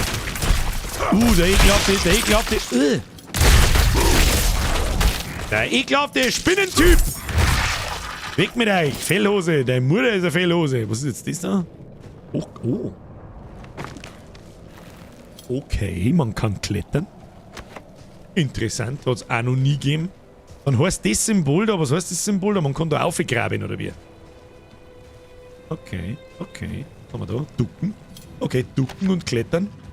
Ob jetzt dieses Spiel der springenden Leichenbatzen übernimmt die Leiche und rennt dann auf uns zu. Ich fürchte, asozialer wird's nicht mehr. Viel Teufel. Monster Design bis jetzt on point. On point. Was haben wir da? Reliktschädel. Den werden wir uns gleich anschauen, wenn wir alles zerpflückt haben. Ich bin... Ah, haben wir reingewirbelt. Weg damit, Handachs, Krone. Oh, der erste Helm. Einen Helm haben wir auch noch keinen, glaube ich. Warte mal. Wir gehen einfach da weiter. Ha, jetzt haben wir abgetan, das Mistviech.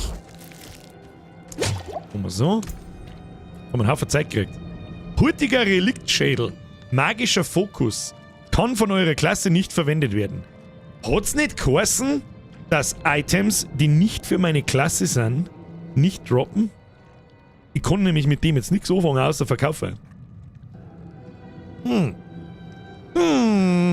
Naja, gut. Handaxt, die legen wir dabei an, so halt mehr Schaden drauf ist, die nehmen wir sowieso nicht her. Krone des Schreiters, 65 Rüstung, ja bitte, Aufwärmjagd, nice. Und schon haben wir, und schon ist wieder alles hinfällig, was unsere Charaktererstellung und unsere Charakteranpassung betrifft. Jetzt haben wir einen Helm auf, wir sehen mal weder Haar, noch Augen, noch irgendwas. Abgesehen davon sieht man da sowieso keine Augen. Ja, wo müssen wir hin? Ah, wieder zurück aus Aufwärmen. Du hast aber beim 2er und 3er gescheit Geld gekriegt. Für was? Für die... Ja, kriegst du mit Sicherheit auch. Früher oder später. Du kriegst ja da Materialien außer, wenn du die blauer, gelben und so weiter Gegenstände zlegst. Und mit den Materialien, die du da... Also es ist nicht ganz umsonst, das Ding. Und um eine Feldtunika, können wir die brauchen? Nö, minus 100 Rüstung, was soll der Scheiß? Ernten. Kräuter und Erz lassen sich in der ganzen Welt finden. Handwerker können sie auf vielfältige Weise einsetzen. Das ist auch etwas, was ich mit einem noch sehr skeptischen Auge betrachte. Möchte ich in einem Diablo wirklich rumlaufen und so Sachen ernten und Erz abbauen und so? Das hat es noch nie gegeben. Das kommt, weiß ich nicht. Kann ich noch nicht einschätzen, was ich da davon halten soll. Beißbeere. Mal schauen, was man damit tun kann. Da ein paar Gorsen. Ja. Na gut. Ist okay. So, wir müssen auf alle Fälle die komische Samariter-Hütten oder was weiß ich. Die Hütte des Eremiten, nicht des Samariters. Okay, geht schon. Der René schreibt, behalte es, kannst du bestimmt auseinandersetzen für so Staubzeug zum Schmieden, wo es einer mit... Wie ist gerade... Entschuldigung, ich hab's gerade nur bedingt immer in den Chat hineingelesen, wie ich es gerade schon mehr oder weniger erklärt habe, was auch meine Vermutung ist. Haben wir ja vorher schon gesehen, da. Materialien und Werte. Ja, genau. Da haben jetzt auch zum Beispiel diese Galgenbeeren, Beißbeeren und der ganze Scheiß da drin, die Erze sind da drin und die Sachen da herunten, vergessene Seele, trüber Kristall und der Siegespulver, der ganze Mist da, den kriegst du halt, wenn du, ja, Wiederverwertung, wenn du die Rüstungsteile beim Schmied oder so aufwerten lässt. Und das kannst dann, ich weiß jetzt auch noch nicht genau, was man damit tun kann. In Diablo 3 kann man dann seine Items upgraden oder umrollen. Da ist zum Beispiel ein Wert drauf, der mir nicht gefällt. Ja, rollen wir einen anderen drauf. Und das kostet dieses Material. Sehr viel davon. Ja. Weiter geht's. Suchen wir die geschissene Hütten. Aber wir nehmen alles mit. Schön ist, dass man bloß drüber laufen muss und nicht... Oh, da ist die Hütte des Eremiten. Haben wir die Hütten, die Bude haben wir schon gefunden, gell? Bitte, danke. Bitte einmal rein interagieren, grüß Gott. It's nobody here. Okay, was ist da los? Mikey Boy, aber Drittbürger, schöne Grüße an Sabi. Schöne Grüße an die Sabi. Merci für den Reset. Pussy Nussi. Gegner erntet man doch auch. Wo ist das Problem? Ja, habe ich auch schon gesehen. Moment. Unter Materialien und bla, Monsterteile. Da, Dämonenherzen, Fallzunge, Grabstab, zermahlene Tierknochen. Kriegst mit Sicherheit. Wird durch das Töten von Bestien, Tieren sowie Wehrkreaturen gewonnen. Wird durch das Töten von Knochen und Toten Gewändern der Toten gewonnen. Wird aus den Mündern böser Menschen entnommen. Also es gibt schon weit mehr verschiedene Materialien, als das in Diablo 3 oder geschweige denn in Diablo 2 der Fall war. Das ist auch einfach eine neue Mechanik. Hoppala, das wollte man nicht. Oh, was hab ich da jetzt da? Durchsuche die Hütte. Ja, es blinkt alles recht schön. Mörser und Stössel. Die Werkzeuge eines Heilers. Sie sehen benutzt aus. Wenn man ins Bücherregal hineinschmökern. Ich bin Barbar, ich kann nicht lesen. Hallo, ich bin Elisabeth. Kräuter, Pilze, Organe. Nicht zum Kochen geeignet. Er ist Alchemist. What are you hiding back here? What are you hiding back here? Ein Kessel. Was auch immer da köchelt, riecht furchtbar. Ja, das wird wahrscheinlich auch schon eine Zeit lang unterwegs sein. Na ja, gut, schauen wir mal noch, was da los ist. Das war wieder klar. Das war wieder klar. Seltsamer Schädel. Meine, da hat Händel und Kiefer und was weiß ich was alles. Verstreute Bücher. Notizen zu Versuchsobjekten. Short fangs. Young. Ich rede jetzt nicht mehr einfach zu. Die Stimme ist krass. Further south than the others. They're spreading.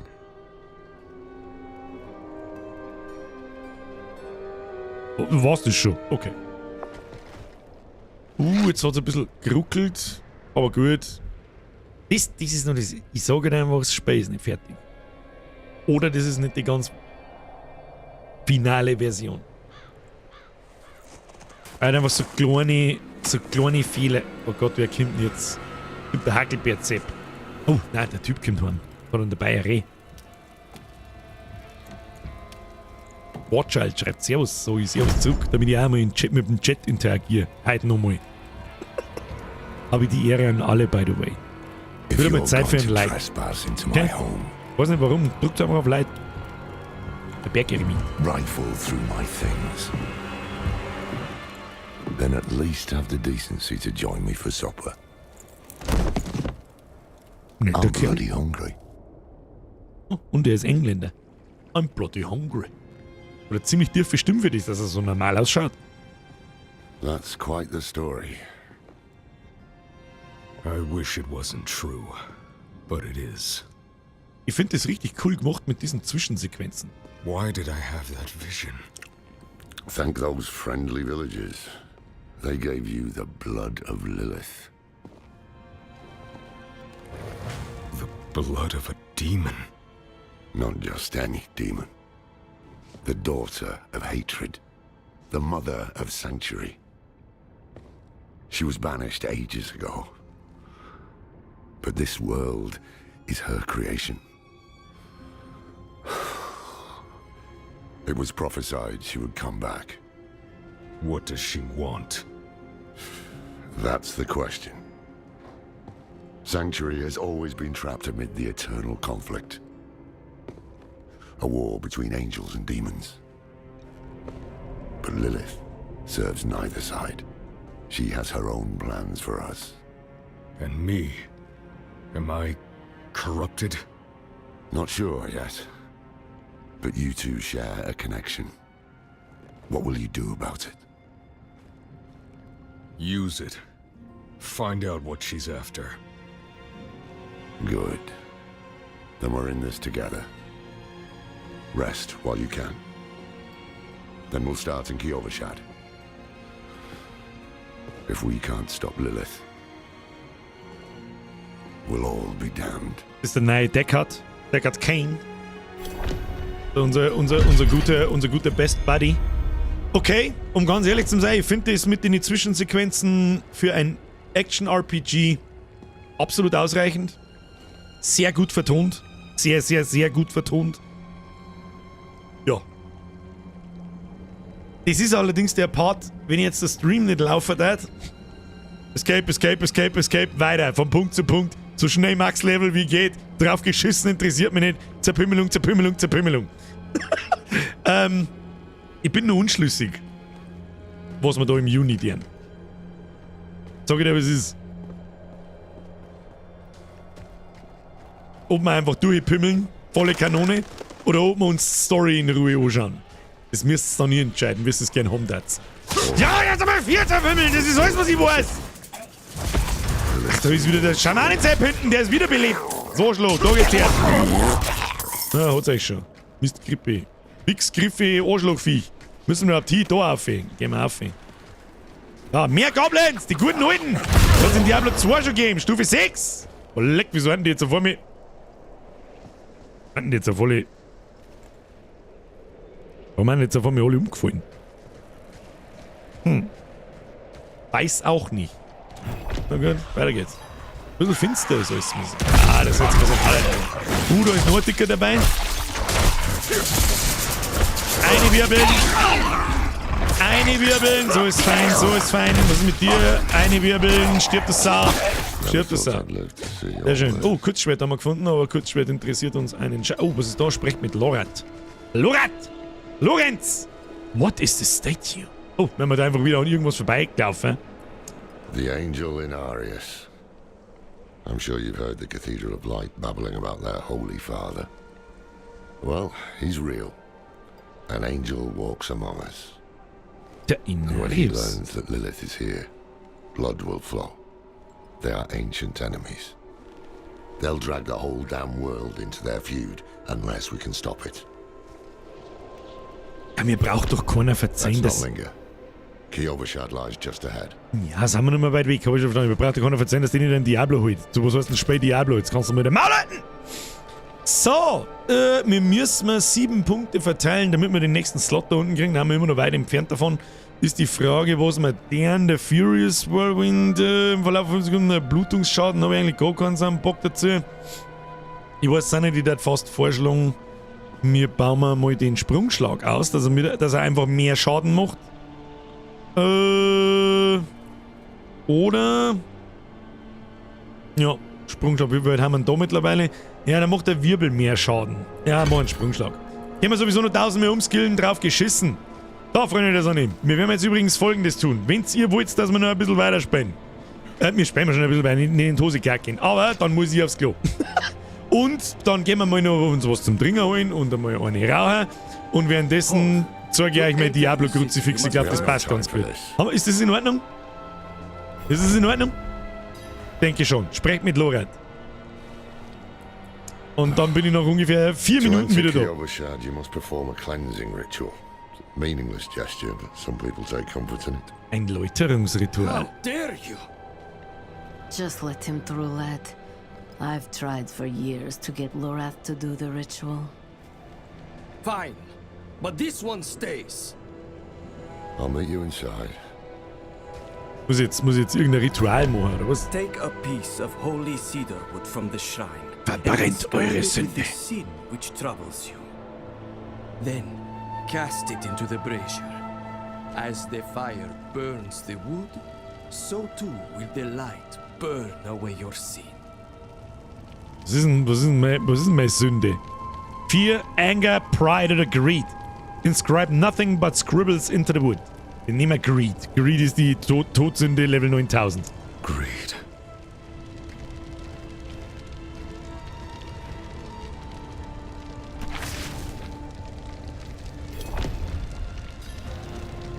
Sprecht mit der Wache. Hat uns da irgendeinen Hinweis geben, was wir da aufwerfen müssen? It's done. Good. Good. You must feel as though a great weight has been lifted from you. Ja, brutal. Welcome to Kiovashad. Das war aber einfach. Krasses Ritual. Trefft Lorat in Kiovashad. Oder einen Haufen XP geben und einen Haufen Gold geben. Nice one, passt. Ist es die erste Hauptstadt, wenn man so will? Denke schon. Vorrangige Quests führen in neue Funktionen und Systeme ein und schalten diese frei. Was hatten vorrangige Quests? Diese Plus-Symbole da, oder was? Ja. Was haben wir da? Was haben wir da? Das ist der Alchemist, der Heiler. Ein Wegpunkt? Nehmen wir mal einen Wegpunkt mit, jawohl. Gehen wir mal da rauf. Das ist im Prinzip auch ungefähr so, als darf man speichern. Die Frage ist, wo wir uns jetzt da hinporten können. Wahrscheinlich nirgends. Doch, da oben können wir uns mal. Wegpunkt unentdeckt. Was? An dem Wegpunkt sind wir doch vorbeigefahren. Der war zugeschneit. Was? Den hat sich zugeschnitten. Was soll ich machen? Da Nebenquest. Oh ja, ich sehe schon. Ich sehe schon. Kommode, Beutetruhe, Waffen, Rüstungen, der Schmied, Kuriositäten, Ringe und Amulette. Hat es im Dreier auch schon gegeben, da wo du kannst dann selber Ringe craften, du kannst umzaubern, das hat Mystikerin, hat es glaube ich geheißen. Es hat so eine Gamble-Funktion gegeben mit der Kadala, wo du bestimmte Ressourcen gegen Items ein und lauter so ein Scheiß. Das wird es jetzt wahrscheinlich noch nicht geben, sondern erst im Endgame oder im späteren Spiel. Und zum Schluss mit Sicherheit. Und da die jetzt einfach einmal sagen. Oh, da haben wir noch was. Quest abgeschlossen. Wegpunkte werden freigeschaltet. Ab jetzt können wir die Wegpunkte wahrscheinlich generell freischalten. Ja. Mit Wegpunkten könnt ihr frei durch Sanctuario schnell reisen. Aktiviert beim Erkunden Wegpunkte, um mehr Schnellreiseoptionen zu haben. Blablabla. Okay, das ist neu. Ihr könnt Ansehen verdienen, indem ihr verschiedene Aktivitäten auf dem ganzen Kontinent abschließt. Zum Beispiel Wegpunkte finden, keine Ahnung, Truhe finden, Dungeons machen, keine Nebenquests machen. Was das bedeutet, weiß ich nicht. Vielleicht Worldbosse machen. Und das da, keine Ahnung. Schaut das entweder aus wie ein Augen oder wie ein Kompass. Kann ich nicht sagen. Kann ich nicht sagen. Der Erhalt von Ansehen bringt euch Belohnungen und bestimmte Grenzwerte ein. Ihr seht den Status eures Ansehens für jede Region auf der Karte Tab. Ja, gut. Ja, okay. Heißt, wir werden sehen, ob das nicht wieder so eine Art Beschäftigungstherapie ist und absolut langweilig, aber we will see. So, und bevor wir jetzt... What did you write on that piece of wood? What did you write on that greed or piece gluttony? of wood? Well, it matters little, I suppose. Spielt absolut keine Rolle. Und jetzt drückt man da auf Escape. Und dann sage ich euch was. Nicht gleich wieder der Volllaufer, nicht Hose gehen. Jetzt gehen wir mal schnell Bisinn, was zum Trinken holen und eine rauchen. Und währenddessen nerv euch ich. Mit was nerv ich euch? Warte mal. Wisst ihr, was euch dabei anschaut? Ja, jetzt ungefähr 5 Minuten. Dann bin ich wieder da. Ist ja klar. Schauen wir mal. Nein, das war unser Podcast. Bürger Diablo Immortal. Jetzt bei so Wer es noch nicht kennt, kann ich auch nicht helfen. Oh ja, jetzt müssen wir uns Werbung anschauen, weil ich mit meinem Inkognito-Tab da drin bin. Herzlichen Glückwunsch. Währenddessen schmerzen wir noch schnell. Wir spielen wir schon noch ein wenig weiter. Jetzt nicht Hose sind, wir schauen uns alles schon noch ein bisschen an, für das sind wir gekommen. Wie lange haben wir überhaupt schon da? Schon fast 3 Stunden. Kruzifix. Ja gut. Oh, lustig, dass ich Diablo-Werbung auf der Xbox krieg. Lol. Ja. Ja, dieser. Ich hab da vor einem Jahr mal ein Video gemacht. Vor 8 Monaten. Also fast vor einem Jahr, ist ja wurscht. Da geht's um Diablo Immortal. Und warum ich solche komischen Bedenken habe, erkläre ich euch in dem Video. Das wird jetzt nicht ganz anschauen müssen, weil ich in 5-6 Minuten wieder da bin. Oder in 5 Minuten wieder da bin. Und ja. Nicht der Volllaufer, nicht Hose gehen. Wir spielen mal gleich wieder weiter. Kurzes Päuschen, holt euch was zum Trinken, geht's aufs Klo und wir sehen uns in ungefähr 5 Minuten wieder. Ist das okay? Sagt man mich da eigentlich? Tatsächlich. Sagt man. Warte mal. Ist das ein Inkognito? Geht wieder nicht, oder was? Da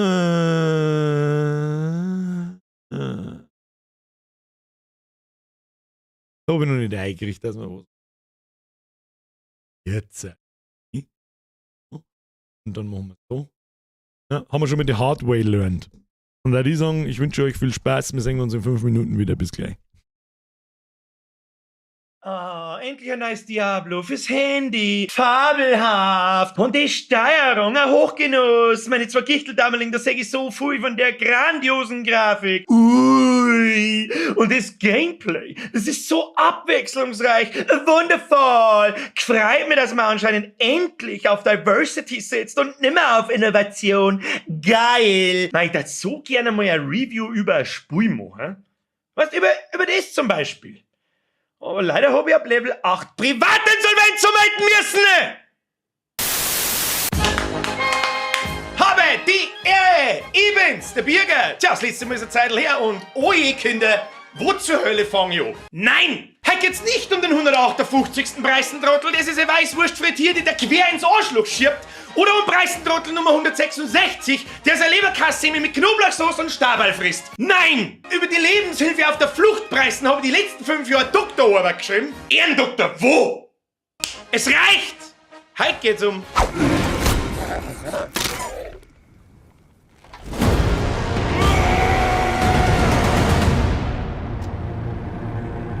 Diablo Immortal. Halt, stopp! Bevor jetzt 3/4 von euch wieder wegschaltet, weil nicht Gaming. Das ist ein 313er Fan. Gebraucht. Und der kostet genauso viel wie ein voll ausgelevelter Charakter in Diablo Immortal. Und jetzt, wo ich deine Aufmerksamkeit hab... Erklär kurz, wer es nicht kennt, was Diablo eigentlich ist. So, stay a while and listen. Diablo ist ein Action-Rollenspiel. Seit 1996 gibt's 3 Teile mit einigen Erweiterungen und Millionen von Fans über den ganzen Globus. Geht also um Monsterschnetzeln, Looten und Leveln. Das ist einfach ein spaßiges Gefühl, mit deinem Barbar oder deiner Zauberin durch die Viecher zum Rasieren. Immer wieder stärkere Rüstung, stärkere Waffen, stärkere Fähigkeiten zum Sammeln. Da kickt die sogenannte Loot-Spirale und das macht dann einfach Spaß, sich ständig zum Verbessern und immer mehrer und stärkere Viecher zum Zerpimmeln. Ja, aber Bier, gell? Dann sei doch froh, dass es ein neues Diablo gibt. Ja, das ist prinzipiell richtig, aber nein! Ohne Krampf, ich weiß nicht einmal so richtig, wo ich anfangen soll bei diesem Gipfel des Gaming-Shitfestes und es geht auch nicht alles in dieses eine Video rein, aber ich versuch's. Diablo Immortal ist das kürzlich erschienene neueste Free-to-Play Diablo-Spiel fürs Handy. Handyspiel! Und da fängt schon an. Boah, leck, Alter, weißt was so richtig geil war? Ein Heilmittel gegen Krebs? Nein. Eine Kloschüssel, die in der Früh deiner Morgenlatten im richtigen Winkel so passt? Nein. Alter, was weiß denn ich? Ein Sidekick, der dich ansaugt, falls du mal bringst? Nein. Wenn's dem anderen deinen hat in Alter, was? Nein. Ein Diablo fürs Handy war richtig geil. Kein Diablo-Fan jemals! Kurz vor Release haben sie uns auf das Do you guys not have phones? Yeah. Ein PC-Port angekündigt, damit wir es mir auch spielen können. Also gut, komme ich als 25 Jahre langer Fan nicht aus und habe angefangen. Anfangs ist alles ganz cremig, wie man Diablo kennt. Es geht vorwärts, du machst deine ersten Viecher, kriegst Fähigkeiten, steigst Level auf und alles, was dazugehört. Das aber das Spiel 1:1 genauso, beziehungsweise noch schlechter ausschaut, wie sein Vorgänger von 2012. Das kehren wir ganz schnell unter den Teppich. Es geht weiter dahin, du machst deine ersten Dungeons, den ersten Boss und schließt das Tutorial ab, das dir so ein bisschen erklärt, wie das Spiel funktioniert. Alles gut soweit, aber dann fängt auf einmal irgendwie alles zum Blinken an. Der läuft von selber. Ein einmaliges Paket ist im Shop erhältlich. Oh mein Gott, wo ist denn da gerade? Das Anfängerpaket. Jeder kennt Mobile Games. Am Anfang von einem jeden kriegst du spezielle Ingame-Währung geschenkt. Dann wirst du ein bisschen an den Shop herangeführt und dir wird gezeigt, was er kann und was du kaufen kannst. Nicht so bei den gnädigen Herrn Halsabschneider im Hause Blizzard. Da kostet sogar der schon 1 Euro. 800% Zusatzwert. Was für Zusatzwert? Zusatzwert 800% von was? Warum? Dann krieg ich 60 so gestungene Kugeln und irgendeinen Skin. Aber rate mal, es gibt in dem Shop nichts zum Kaufen für 60 Kugeln. Das ist ja kein Gaudi, in dem Shop existiert nichts außer eine andere Währung, was sie für die 60 Kugeln da kaufen lässt, was die irgendwie weiterbringt. Ja, aber Alter, das Paket brauchst du! 800%! Wenn's das nicht kaufst, dann verlierst du sogar Geld, du Trottel! Schnell, bevor es weg ist! Aber das ist bloß ein Spitzel vom Spitzel, das irgendwo auf dem Spitzel von dem Spitzel, das gerade vor 5 Sekunden auf den Eisberg aufgeschnitten hat. Jetzt geht's erst richtig schill aus. Und dann wichst dir die Scheiße um die Ohrwaschel. Ein Klick in den Shop und du weißt überhaupt nicht mehr, wo du eigentlich wohnst. Fast alles, was du im Spiel erspielen kannst, ist für echt Geld zum Kaufen. Wie man es aus jedem anderen Mobile-Game kennt, bloß 100 Mal schlimmer. Allem voran eine Ingame-Währung, die du für Echtgeld kaufst, um dann damit Dinge im Shop zu erwerben. Genannt ewige Kugeln. Und weißt, wo man das noch so macht, wo du dein Geld erst in irgendwelche Währungsgegenstände umwandelst, damit du ja nicht einen Überblick verlierst? Richtig! In einem verfickten Casino! Und weil so eine Währung nicht langt, damit klein Clash of Kevin überhaupt nicht mehr checkt, was er tut mit der Kreditkarten von der Mom, da führen wir gleich 2 weitere ein. Gold und Platin, weil's schon wurscht ist. Je weiter du durch den Ingame-Shop klickst, desto heftiger wird's und du merkst, dass jede verfickte einzelne Trickmechanik dir Kohle aus der Taschen zum Ziehen, die jemals für Handyspiele entwickelt worden ist, Einzug in Diablo Immortal gehalten hat. Zum Beispiel kostenlose tägliche Belohnungen, wenn's die jeden Tag einloggst. Aber um die kostenlos einzulösen, musst natürlich in den Shop rein, wo 1 Zentimeter daneben jeder Kasten schreit: Kauf mich! Billiger wird's nicht mehr! Kauf mich! Aber du merkst das nicht! Mich!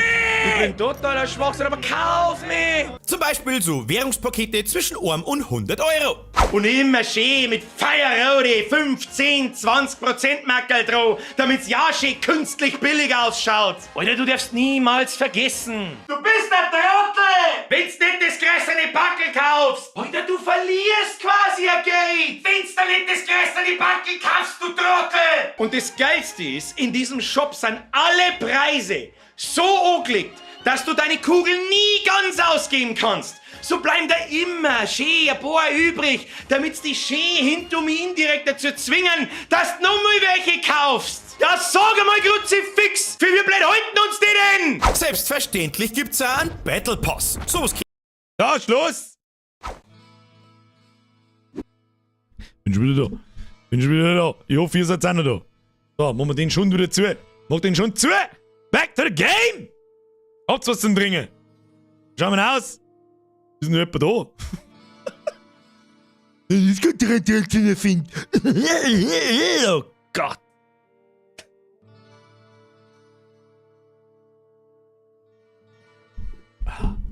Wer das ganz sehen will und das noch nicht kennt, gibst auf YouTube Birger Diablo Immortal ein. Fertig. So, da sind wir. Da sind wir. Wo sind wir stehen bleiben? In der Stadt sind wir stehen bleiben. Da, dann reden wir mit dem Lorat. Lorat! Zeig mir deinen Lorat. Da, warte, etwas, das fehlt. I'm off to the Dry Steppes in search of that pale man from your vision. I must know what part he plays in all this. Ein fahler Mann. But Wer ist first, der fahle I need Mann? you to retrieve something of mine while I finish my negotiations.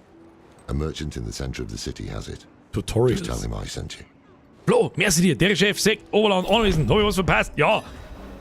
Wie taugt dir das Game bisher? Da reden wir drüber. Jetzt sperren wir mal noch mindestens eine Stunde ein. Ja, mindestens. Ja, ich mag nichts mehr wissen. Schluss mit Gelaber. Tattoos, sway back, Schartige Rufe. cloudy eyes. Senkrücken, trübe Augen. This poor thing is practically Okay. crowbait. Ja gut, das ist jetzt wahrscheinlich... Jetzt halt heute mal ein Fotzen hinschmerzt jetzt.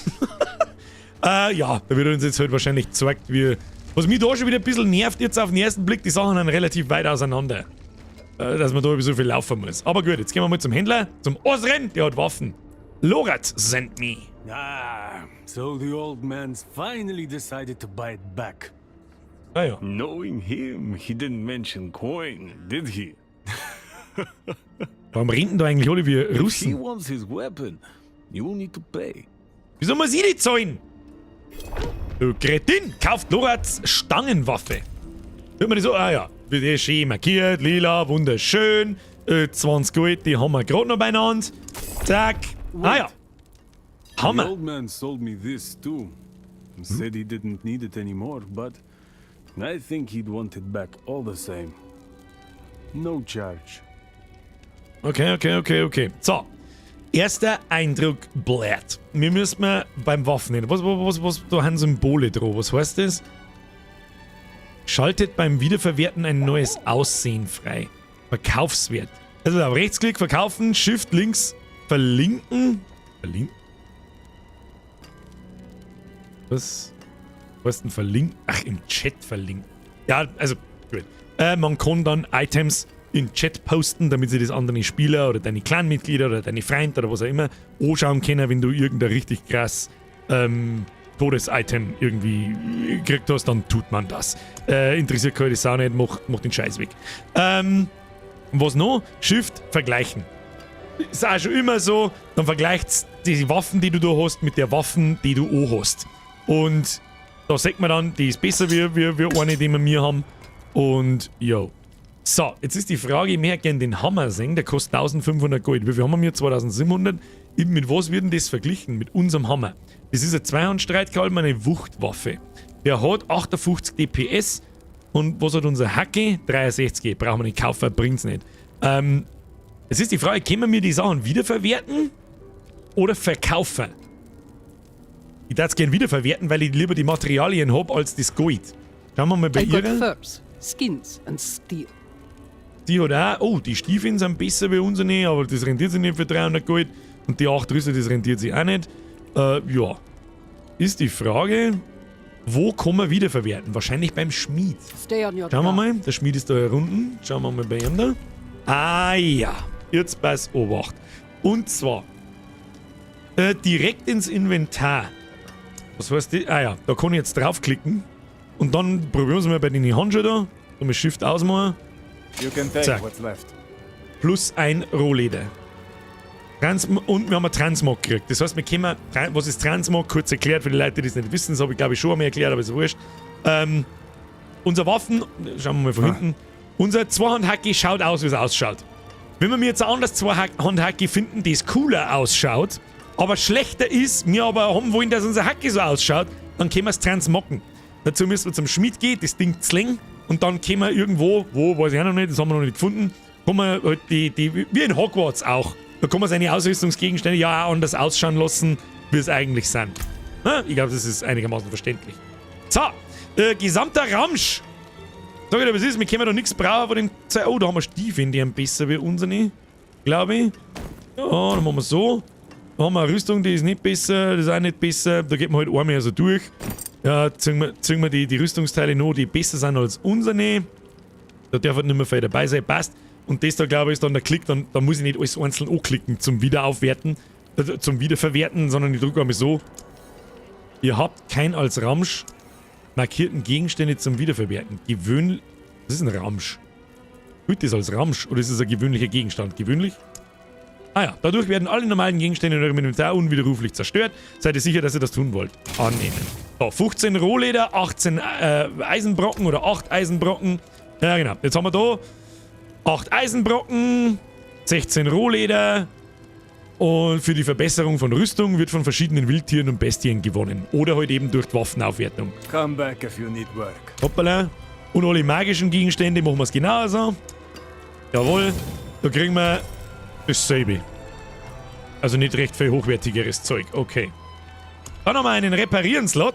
Angelegte Rüstung, kostet uns nichts. Alle Gegenstände, wir haben nichts zum Reparieren. Jedes Rüstungsteil hat Haltbarkeit. Steht da rechts unten 100 von 100. Und mit der Zeit geht das halt kaputt. Ja, das ist Apps, um Gold zu wasten. Mehr ist es nicht. Waffen und Rüstungen aufwerten können wir noch nicht. Okay, muss man das vielleicht freischalten oder freispulen oder vielleicht geht's in der Beta einfach noch Anything nicht. breaks, the forge is hot. The forge is hot, blöd. Was haben wir da? Seltsames Amulett, das nehmen wir mit. Bringt Lorath die Gegenstände. Jawohl. Haben wir alles. Schauen wir mal schnell kurz in das Questing rein. Jawohl, wir haben seine Stangenwaffe und sein komisches Amulett, was auch immer das sein soll. Ist uns aber auch wurscht. Hund. Was? Hund. Hallo Hund. Schade. Ich hätte mich jetzt gefreut, wenn man einen Hund streicheln kann. Diablo, Mr. Blizzard, ich hätte gern, dass man Hunde streicheln kann. Dann ist das Best Game ever. Ansonsten gibt es minus 10. Auf alles. So, etwas, das fehlt. Apologies. He also gave me this amulet. What is it? The Mark of the Haradrim. An ancient order of scholars and mages, sworn to protect Sanctuary from demons. These days, we are few in number. There is another Haradrim, Donan. His breadth of knowledge about demons is equal only to his hubris. Sounds like he could help us. You should seek him out in Skosgard. Skosgard! But don't forget about the cathedral. They'll be expecting you, and they might prove to be useful allies too. You're not coming with me? I'm going to the Dry Steppes to find out who that pale man is. Join me when you can, just be careful. Your ties to Lilith, the visions you see. You are the key to finding her and stopping whatever she has planned.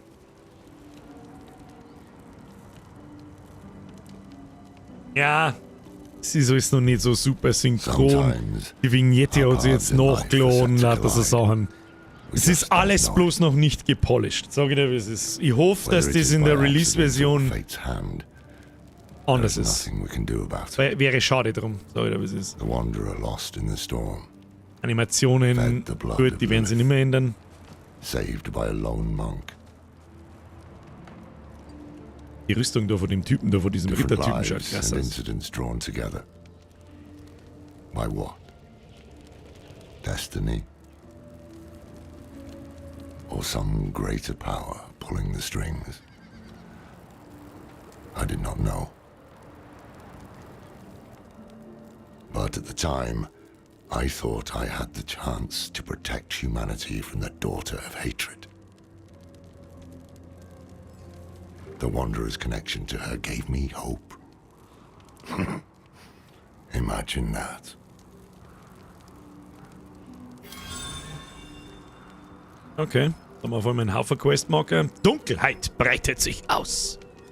Ein unverhoffter Besuch. Fehlende Teile haben wir abgeholt.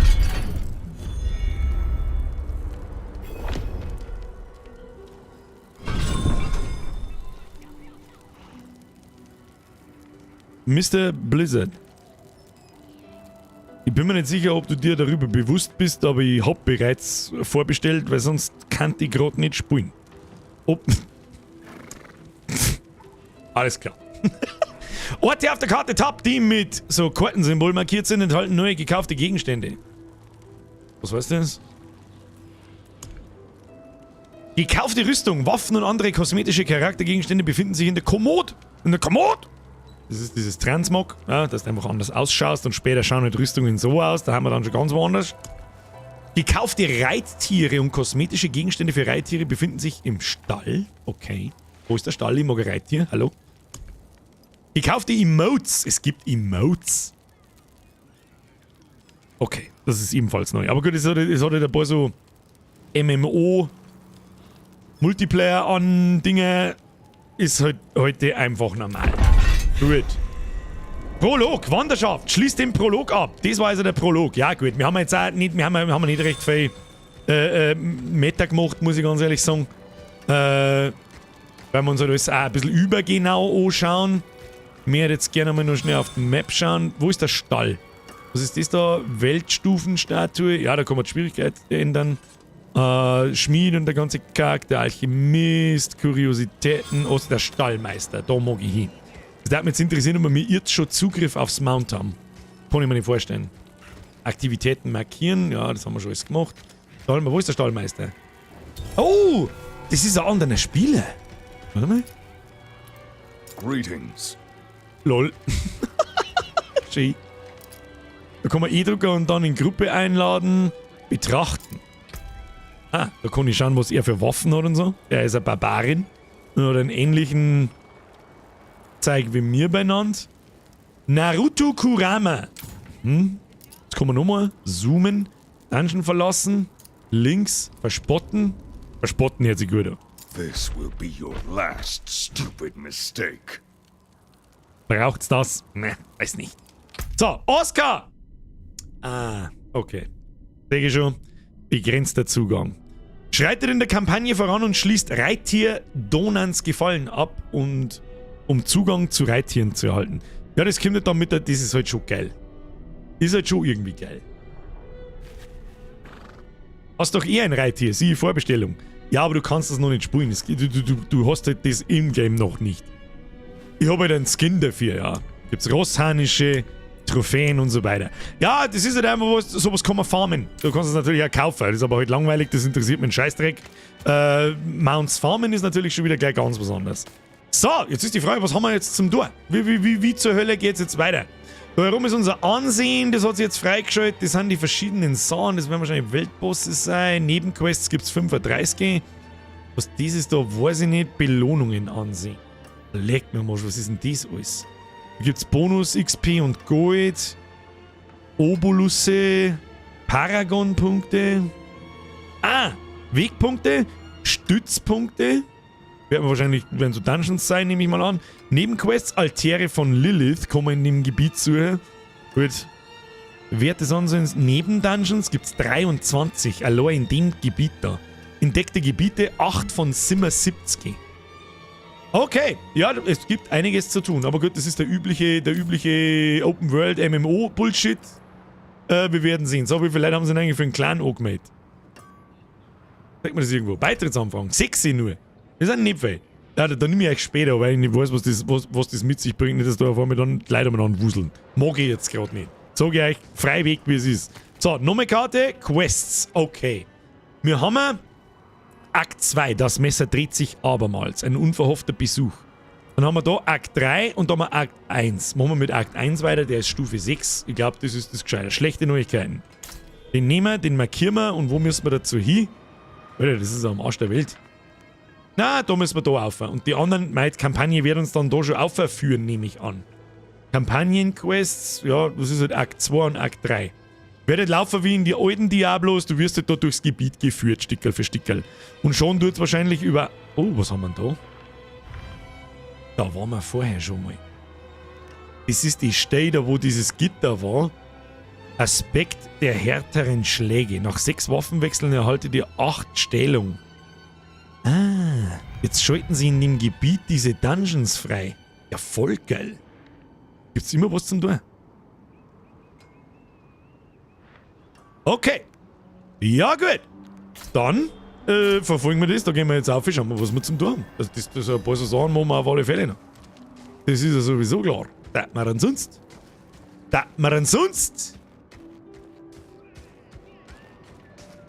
Gas, Leberkäse. Ich weiß eigentlich gar nicht, wo ich da so umeinander laufe, aber ich laufe mit dem Ding da entgegen. Kann man da jetzt da überhaupt aussehen? Weiß ich nicht. Da gehen wir jetzt einfach mal durch und schauen mal. Da läuft der Bahn umeinander, der ist Stufe 7. Server werden total überrannt sein, schreibt ihr da gerade? Ja, bin ich mir ziemlich sicher. Jetzt ist er dann es ist einfach jetzt gerade Primetime. Es ist Freitag, 7, 8. Da ist klar. Jeder möchte das Spiel jetzt spielen, der sich dafür interessiert. Und da geht halt dann die Welt unter. Ist ja klar. Da, Tür. We were born in sin, children of darkness. But the Father's light can be sought through penitence and faith. Walk in the light. Oder Blatten. Mutter Oberin Prava. Tell me something. We must be ever vigilant against sin, brother. Yes, Reverend Mother. Let the light of Inarius burn away wickedness. Let not temptation lead you from his holy radiance. Let righteousness sear away corruption and sin. Cast out thy darkness, for only light must remain. Cast out thine darkness, for only light must remain. Is this the one from the west? Yes, Reverend Mother. Did Lorath not accompany you? He sent me on without him. Putting faith in that old man was a mistake. What could possibly be of greater import? Lilith. So, you know.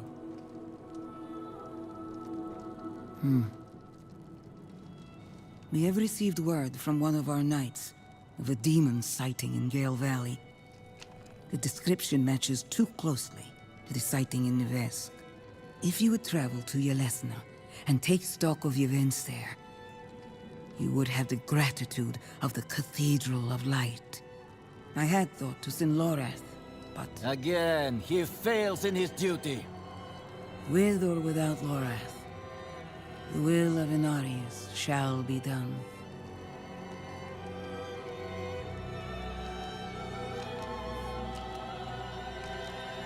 Here, take the knight's report before you go. Okay.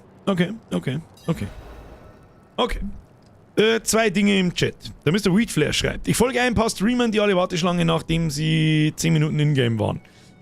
Ich warte eigentlich auch schon die ganze Zeit drauf, dass uns außerhaut. Dann haben wir halt Pech gehabt. Wir haben Glück gehabt. Also wenn ich mich jetzt locke ich mich halt natürlich auch nicht mehr aus. Das ist auch klar. Zumindest so lange für heute, so lange wie ich da hinspielen will. Gut. Manche haben Pech, manche nicht. Dann schreibt noch jemand: Hey Birger, hast du schon den Controller-Support getestet? Vom Yaithung? Nein! Und genau das werden wir jetzt tun. Uno Sekundo. Muss ich nicht Gamepad holen. Sekunde.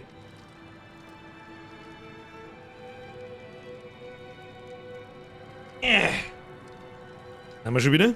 Schnell gegangen. Muss ich jetzt dabei mit Kabel machen, weil das Ding nicht aufgeladen ist, aber ist ja wurscht. Das ist ja wurscht. Es darf mich nämlich sowieso einmal interessieren, wie zur Hölle. Also, es ist mir völlig suspekt, wie man Diablo oder warum man Diablo mit dem Gamepad spielen sollte. Aber irgendwie. Okay. Funktioniert schon. Habe ich da einen Kabelsalat am Start, dass alles jetzt spät ist. Jetzt gehe ich da mal schnell. Da. Okay. Linker Stick laufen wir halt einfach umeinander. Also du klickst nicht in irgendeine Richtung und so weiter. Und dann haben wir.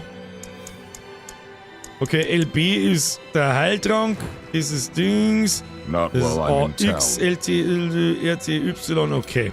Also die Knopfverteilung unten, man sagt es die ist mir noch ein bisschen suspekt, weil ich glaube, ich möchte die 4 Fertigkeiten die auf die 4 Knöpfe haben.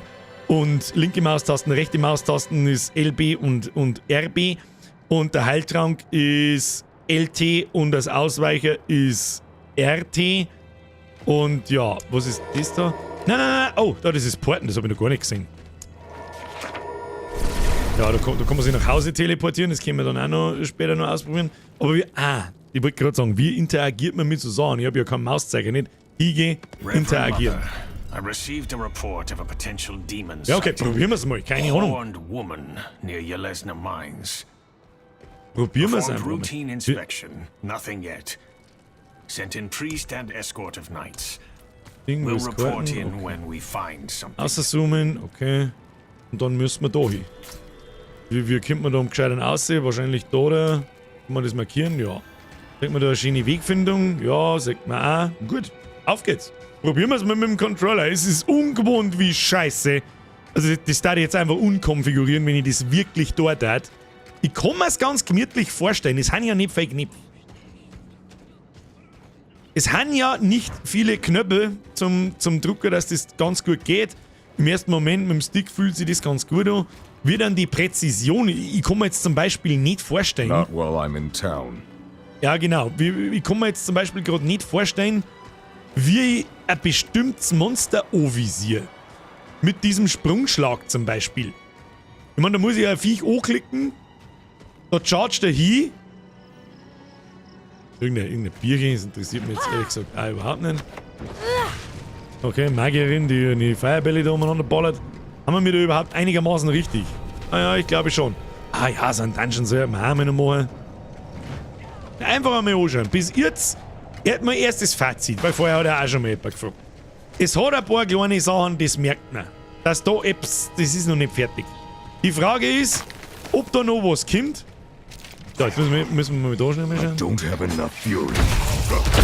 Ah, da ist so ein kleiner Zeiger. Ah, da ist ein kleiner Zeiger drüber. Was für... Okay. Er zielt ein bisschen von selber, habe ich das Gefühl. Da fliegt das wohl weh. Ja, easy, oder? Ja, okay. Vielleicht da muss man sich dran gewöhnen, glaube ich einfach. Das ist... Ich bin normal überhaupt kein Gamepad-Spieler. Was ist denn der? Ist er ein Bäser oder ist er ein guter? Nein, ist er ein guter. Und was schießt denn der? Machen wir so. Okay. Das ist eine Knochenwand. Ich weiß nicht, warum die als Gegner da erzeugt wird, aber gut. Wir können diese... Ah, okay, auf A, das hätten wir dazu schreiben können. Da, das ist eine Nebenquest, die nehmen wir mal schnell an. Priester Martin meint, ich sei bereit. Ich werde Margrave bei Sonnenaufgaben verlassen. Die Reise wird lang, doch mein Glaube ist endlos. Ist das jetzt ein eisiges Schicksal? Wird das markiert? Ja, da unten. Ich sag das, was es ist. Wir machen zuerst die Nebensachen. Das ist ja immer das Gleiche. Wir gehen jetzt mal da in Richtung dem Dungeon. Wir können da markieren. Auf X markieren wir den Ort. Dann gehen wir in diese Richtung, machen wir den Dungeon, schauen wir, was passiert. Maulleuten. So, was ich mir halt... Oh, das erste gelbe Item. Ja, ist schon ganz nett, aber es ist irgendwie...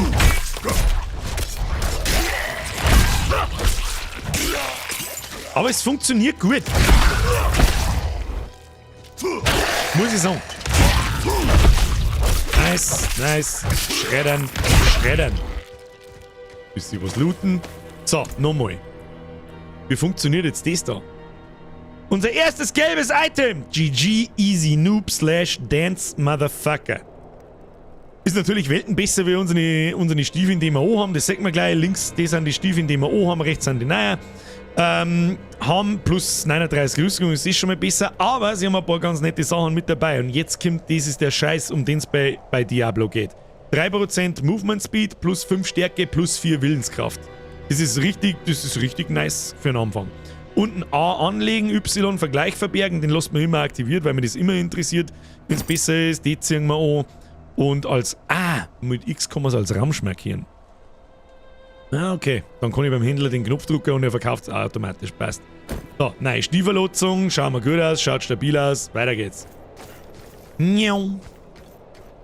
Was ist das? Ja. Einfach draufdreschen. Einfach dreschen. I love it. Besonders Schweiß bis jetzt noch nicht. Der Bosskampf war ziemlich cool gemacht, finde ich. Der hat Mechaniken gehabt, das ist völlig in Ordnung für den ersten Boss. Um ehrlich zu sein, für den ersten Boss sogar schon ein bisschen viel. Ja, wir werden sehen. So, erstmal. Das, wollte ich nicht. Erstmal, Wirbelwind! Jetzt gehen wir den Rausch und Jawohl! Eine in das Getier. Was ist denn das draußen? Skelettarmbrust oder was? Was haben wir jetzt da? Belohnung frei. Belohnung, heilige Held. Was ist denn das passiert? Hab jetzt die Geister geschlungen und dann ist das passiert oder was war das? Wollte nicht! Eine Wirbel ins Vieh! Jawohl, weg mit dem Schund. Oh, soweit. Passt. Jawohl, Level up! So mag ich das. Jetzt können wir der Sache schon nicht. Ne? Hab's schon verstanden. Was ist das da? Der Großteil der Inschrift fiel dem Lauf der Zeit zum Opfer. Ein paar kaum lesbare Worte lauten: Verabschiedet euch, allen liebt. Kann man schon grob vorstellen, was da drauf steht. Ich verabschiede mich von gar keinem. Aber was ist das? Und da ist ja sogar noch so ein kleines. So eine Bodenrune oder Verzauberung dort. Das muss ja irgendwas. Achtung, warte mal. Der Maus schnell drüber gehen. Jetzt kommen wir mit dem Controller wieder nicht. Wie lese ich diesen Buff oder Debuff oder was auch immer das ist, der erscheint, wenn ich da reingehe. Da. Kann ich mit dem Controller nicht. Ihr seid einer sonderbaren Präsenz gewahr, die tief in eure Seele blickt. Okay, toll. Hilft uns auch nicht recht so weiter, aber egal. Gibt's das nicht mehr, dass wenn man so und so viele Viecher auf einmal killt, dass dann so eine Anzeige kommt? Das wissen wir noch nicht. Was wir mir jetzt einmal noch schnell lernen, ist eine Skillen ins Viech. Haben wir jetzt mittlerweile schon einmal. Nein, Fertigkeitenplatz. Nein, haben wir nicht. Erhaltet 5% Bonuserfahrung, wenn ihr euch in der Nähe eines anderen Spielers befindet. Dieser Effekt verdoppelt sich, wenn es sich um ein Gruppenmitglied handelt. Das heißt, in der Gruppe kriegt man noch mehr XP. Ja, super awesome. Nice to know. Da, der Itappi, Stufe 8. Du Zipfel Adam, du. Was der man? Was skill man? Da ist der Blutungsschaden drauf, gell? Moment, weißt du was? Wir skillen wir blind in den Sprungschlag ein, wenn wir das am öfteren machen, solange wir noch nicht mehr Slots haben. Ab in den ersten Dungeon! Oh, sogar mit Intro. Wir Totenbeschwörer haben die Fähigkeit, Leichen zu sehen und mit ihnen zu interagieren. Tötet Gegner, um ihre Leichen blablabla. Okay, jetzt bin ich gespannt. Ganz furchtbar wichtiger Bestandteil. Dungeons. Das ist the bread and butter of Diablo sozusagen. Die Lichtwacht tötet die Wachmänner und befleckter Ruf reist nach Isera. Okay, wir haben jetzt da innerhalb von diesem Dungeon im Prinzip eine kleine Quest gekriegt. Die 2 Wachmänner killen. Ist okay, können wir machen, können wir regeln. Da habe ich jetzt lustigerweise, wenn die Sachen, die ich kaputt machen kann, auch rot umrandet, weil wahrscheinlich mein Controller unbewusst drauf zielt. Dann haben wir da ein Hügelgrab. Nichts drin, da hinten sehe ich auch irgendwas. Das wird mir mit der Maus nicht gezeigt. Zweihandschwert. Das müssen wir schnell anschauen. Zweihandschwert. Plus 4 Damage pro Sekunden. 6 kritische Trefferschaden. Ist das besser? Nicht wirklich. Es haut halt schneller zu, aber das interessiert uns nicht. Ist jetzt die Frage. Also, der konkrete Unterschied zwischen den 2 Waffen.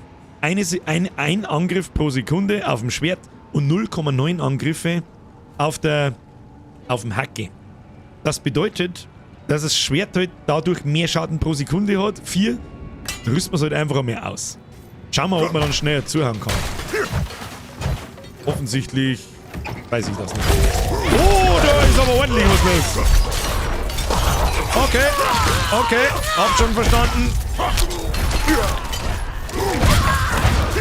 Hab schon verstanden. I'm low on fury.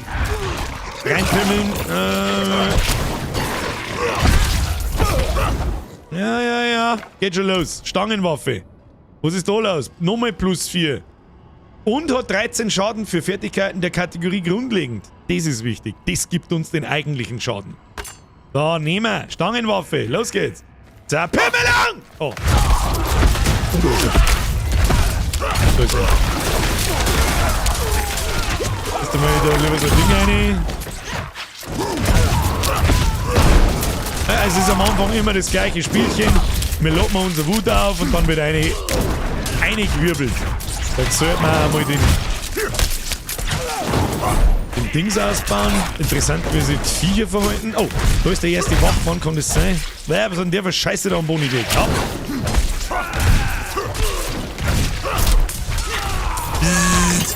Hat's euch schon! Easy! Also mir einen Heiltrank fressen. Muss ich mich... Ich hab so viel Kabin da! Weg geht's mit den Kabin! Grütze, fix! Ja, absolute Zerpimmelung, Freunde, das auch nicht.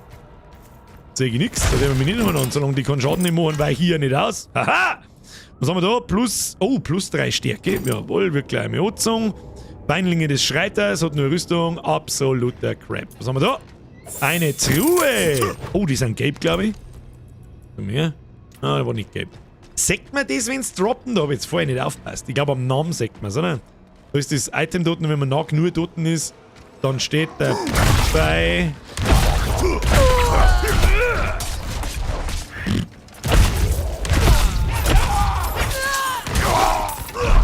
Hoppala, daneben droschen. Ja, bis jetzt sind jetzt die Gegner noch nicht sonderlich stark, weil es einfach auf einen Schlag erschlagen werden. Eine Häckseln ins Maul! Nice one, so mag ich das. Gefällt mir gut. Oh, da ist der andere Wächter. Oh, der ist dicht. Ach du Scheiße, was ist denn das? Ah! Okay, er ist wütend. Er ist wütend. Oh, der wirft da irgendeinen Scheiß umeinander. Wir sollen da wegkommen.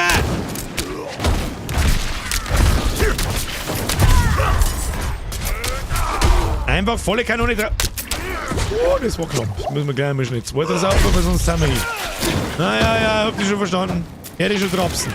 Tu dich nicht runter. Jetzt stirb du, Pissbirne.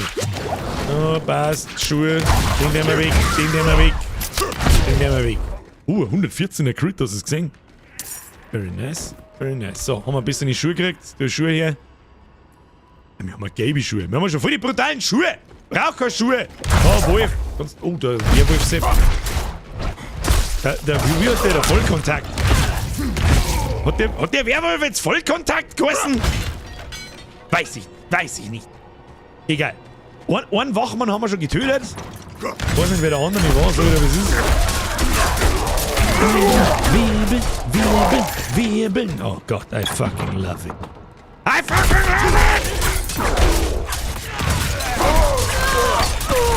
Ihr Futzengrubenhopperer! Keule und Treter, immer her mit dem Schund. Immer, oh, die Lichtwach. Oh, zu Herrn. Die tut dabei zerprimmeln.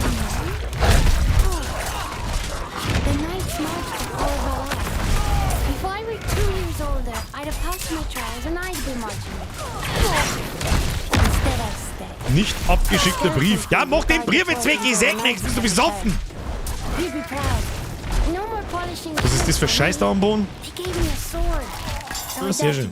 Gutes Schwert. Wundervoll. Sehr schön. Okay, wieder Fassel, die explodieren. Schön, dass man mit seiner Umgebung interagieren kann. Gefällt mir gut. Und ansonsten spielt es bis jetzt eigentlich auch ziemlich ähnlich.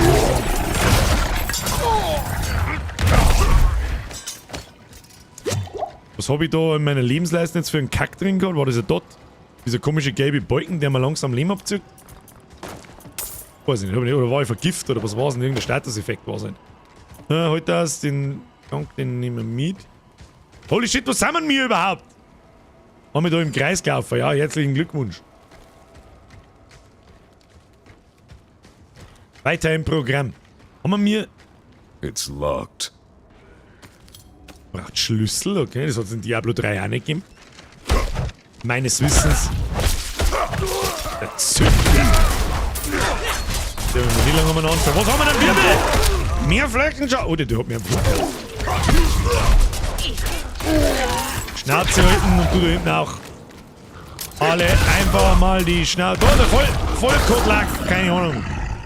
Vollkontakt. Du wie auch. Gibt's dann aufs Maul. Jetzt habe ich nämlich dann 7 Fähigkeitspunkte und dann können wir mal eine Skillung ausprobieren. Mit mehreren Fähigkeiten. Die Frage ist, ob es das bringt, Weil dann haben nicht die Fähigkeiten, haben wir viele Fähigkeiten, aber die haben nicht schwach. Wir werden sehen. So, da geht's her. Jetzt noch gerade alle hier. Ich tue euch alle weg. Ich tue euch alle weg und euch da draußen tue ich auch weg. Sofort. Jawohl. Ja, spielt sich schon cremig.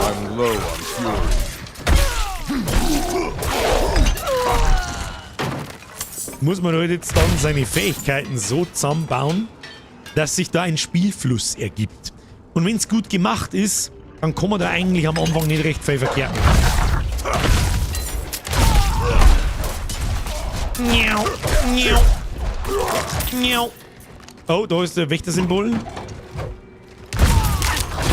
Jetzt müssen wir... Oh, schön da mal ein wenig Wut aufbauen, weil der mit Sicherheit unangenehm ist, genauso wie der andere. Nein, da hinten soll es chargen. Ja. Oh, was ist das? Nehmen wir mal.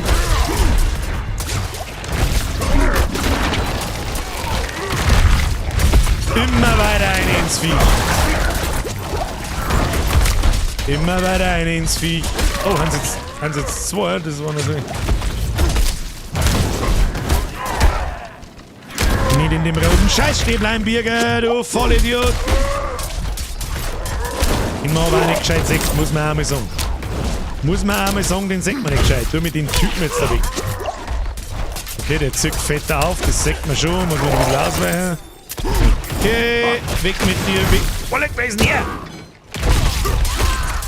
Was zur Hölle war denn das? Was ist das so? Was ist das? Ist das ein Boss oder was ist mit dem? Was ist mit dir? Oh, ja, ich verstehe schon. Also eine Teleport-Funktion ist schon tot. Oh, Schlüssel des Wachmanns. Genau die haben wir gesucht. So, looten. Looten und bluten. Warte mal kurz da reinluen. Haben wir was Tolles gekriegt. Harmonische Keule. Ja, eine Einhandwaffen interessieren uns nicht stark. Da haben wir einen Helm. Der hat weit mehr Rüstung als unserer. Schaut er wütend aus, das ist gut. Plus 2 maximales Leben, das nehmen wir nicht. Da ist jetzt mehr Rüstung drauf, aber nur plus 2 Leben und da haben wir 3 Stärke wichtiger. Und da ist es dasselbe. Da auch und da im Prinzip nehmen wir einfach die besseren Waffen. Was da? Sturmlakai! Habe die Ehre, Birkbert! Habe die Ehre, Sturmlakai, Sepp! Grüß Gott beisammen. Übrigens einmal habe die Ehre an alle, die vielleicht, wir haben mittlerweile ja schon 3,5 Stunden online. Grüß Gott beisammen. Das ist halt ein Sonderstream. Normalerweise streame ich am Freitag nicht, aber wenn da Spiele verfügbar werden, dann... Was habe ich jetzt da? Was habe ich jetzt da aufgehauen? Ich sehe aber nix. Ja, eine Wirbel ins Mistvieh. Da müssen wir mal skillen. Kann ich mich jetzt da mal irgendwo verstecken? Ach, das sind Pylone, diese Symbole da auf der Minimap. Da gibt es halt irgendeinen Statuseffekt. Schauen wir mal, was das ist. Getroffene Gegner lassen Gold fallen und ihr sammelt automatisch Gold in einem größeren Radius ein. Birger, sprech. Schwierig. Schwierig. So, 2 und nochmal, ich nehme mit. So, wie komme ich jetzt da in meine Fähigkeiten rein? Ah ja, da herum. Wie skillt man da? So, okay. So, wir können jetzt halt mehr... Man sagt ich tue jetzt wieder auf die Maus. Man kann da mehrere Fähigkeiten jetzt einstecken auf 1, 2, 3 und 4. Das heißt, wir könnten jetzt halt einmal irgendeine zusätzliche Fähigkeit noch mitnehmen. Mr. Commander! Grüß dich! Merci wieder im 5er. Bussi auf das Nussi. Die Frage ist, was wir denn? Wir kommen ja mittlerweile schon da oben. Das heißt, in den dritten größeren Skilltree-Bereich, nenne ich es jetzt einfach einmal, keine Ahnung. Und das sind Defensivfertigkeiten. Schwächen erlittenen Schaden ab und erhöhen die Überlebensfähigkeit. Ach, das ist in Kategorien aufteilt. Basisfertigkeiten, was haben wir dann da herunten? Ja, das sehen wir noch nicht. Da brauchen wir nochmal 5 Level. Aber gut. Schauen wir uns mal an, was das ist einfach. Aufstampfen. Stampft auf den Boden, verursacht 7 Schaden und betäubt 3 Sekunden lang Gegner in der Nähe. Das ist nie schlecht. Ja, eine in den Haufen, stampfen, wirbeln. That's the game. Hat Cooldown 16 Sekunden. Was heißt Cooldown? Abklingzeit 16 Sekunden. Das heißt, wenn du die Fähigkeit hernimmst, dann musst du 16 Sekunden warten, bis du es wieder hernimmst. Kurze 5 Noob-Sekunden. Was haben wir da? Schlachtruf. Lasst einen Schlachtruf erschallen, der 6 Sekunden lang eure Bewegungsgeschwindigkeit um 50% und eure Ressourcenerzeugung um 30% erhöht. also unsere Wuterzeugung, mit der wir dann ein Wirbelding wieder mal kennen. Die Bewegungsgeschwindigkeit und Ressourcenerzeugung von Verbündeten in der Nähe wird 3 Sekunden lang erhöht. Der gefällt mir zum Beispiel schon mal sehr gut. Movement Speed, wir gehen momentan leicht durch die Viecher durch, da passt der Fight überhaupt nichts. Und Ressourcenerzeugung können wir schneller wirbeln und länger wirbeln oder öfter wirbeln. Gefällt mir gut. Eisenhaut. Stellt euch und erhaltet eine Barriere, die 5 Sekunden lang 50% eures verlorenen Lebens absorbiert. Das heißt, es ist ein bisschen ein Oh-Shit-Button, wenn du gerade am Verrecker bist, drückst den Knopf, kriegst weniger Schaden. Herausforderungsruf. Verspottet Gegner in der Nähe und erhaltet 8 Sekunden lang 40% Schadensreduktion. Ein Massenspott gibt's schon her. Man kann dann sozusagen, ja, Metagruppen zusammenbauen. Einer geht 4, spottet die Viecher zusammen, dass nur er hauen und der andere prügelt eine. Er selber macht halt keinen Schaden. Aber ich sag das jetzt, was ist. Wir nehmen den Schlachtruf. Den nehmen wir jetzt einfach. Sag ich dir, was ist. Der hat Abklingzeit 25 Sekunden. Und wir haben dann 6 Sekunden lang Movement Speed. Das heißt, wenn wir Monstergruppen sehen, aktivieren wir den auf Y, ist der, oder? Unten, ja. Dann aktivieren wir den und dann eine in 4. That's the plan. Die Frage ist jetzt, wo wir noch hin müssen. Ah ja. Da, kann man da eigentlich, kann man da Wegpunkte setzen da herin? Sagt er mir die dann auch? Nö. Nö, leider nicht. Nur so kompassmäßig in der Minimap rechts oben. Zeige ich den Nagel schon, wo ich drauf gedrückt habe. Die Frage, man muss ja da immer wieder ein bisschen schauen. Es gibt mit Sicherheit auch so eine Funktion, das war in allen Diablos bis jetzt so, dass man die Map so transparent übers Beutel legen kann und dann, ja, beides gleichzeitig sehen. Ah! Alter, was ist mit dir? Ah, was ist das? Ich bin aufs Steuerkreuz gekommen. Okay, das wollten wir natürlich nicht. Hoppala. Hoppala, Entschuldigung, das war schon so. Wie gesagt, ich bin Gamepad-Kackspacken. Entschuldigung. Ich bin mir auch nicht sicher. Es ist 10 Gold sind 10 Gold. Looten und bluten, Kinder. Da, mein Heiltrank gondeln. Live-Reg haben wir offensichtlich keine. Achtung, 5 Noob-Sekunden. Was heißt Live-Reg? Life Regeneration, Lebensregeneration von selber, ohne dass man... ja, okay. Da! Ruf rein! Wirbelsäge!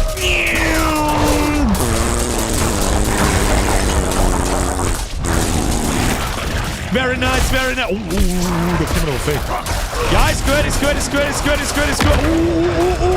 Au! Au! Nicht sterben. Zero Dips mehr hier sehen. Wo laufen die hin? Also, Entschuldigung, aber... Ezio! So hätten wir uns nicht mehr sollen. Ja, die komischen roten Dinger am Boden, die sieht man aber halt auch nicht gescheit. Da jetzt der Schluck den fetten Idioten und den anderen der Schluck, ne? Das sind halt so Special-Fähigkeiten, die manche Viecher haben und die können random sein. Also, das ist nicht immer gleich. Diese komischen roten Dinger da und wenn du da drin stehen bleibst, kriegst du dann einen Haufen Schaden. Aber gut! Saubere Rasen. Du sagst es. Ja, dann haben wir wieder irgendeine Giftfähigkeit. Sagt man ja, gibst mal mit das Ding, gibst mal mit das. Oh, das macht ganz schön Schaden. Leck mir was. Einmal durchmähen, bitte. Schön, grüß Gott. Ja. Wut haben wir genug. Haben die.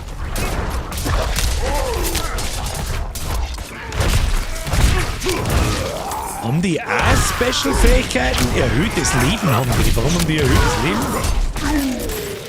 Das wissen wir nicht. Wir nehmen den ganzen Scheiß mit, weg mit den ganzen Affen. Hinaus mit die Viechers! Ja, fühlt sich schon geil an. Kannst sagen, was? Fühlt sich geil an.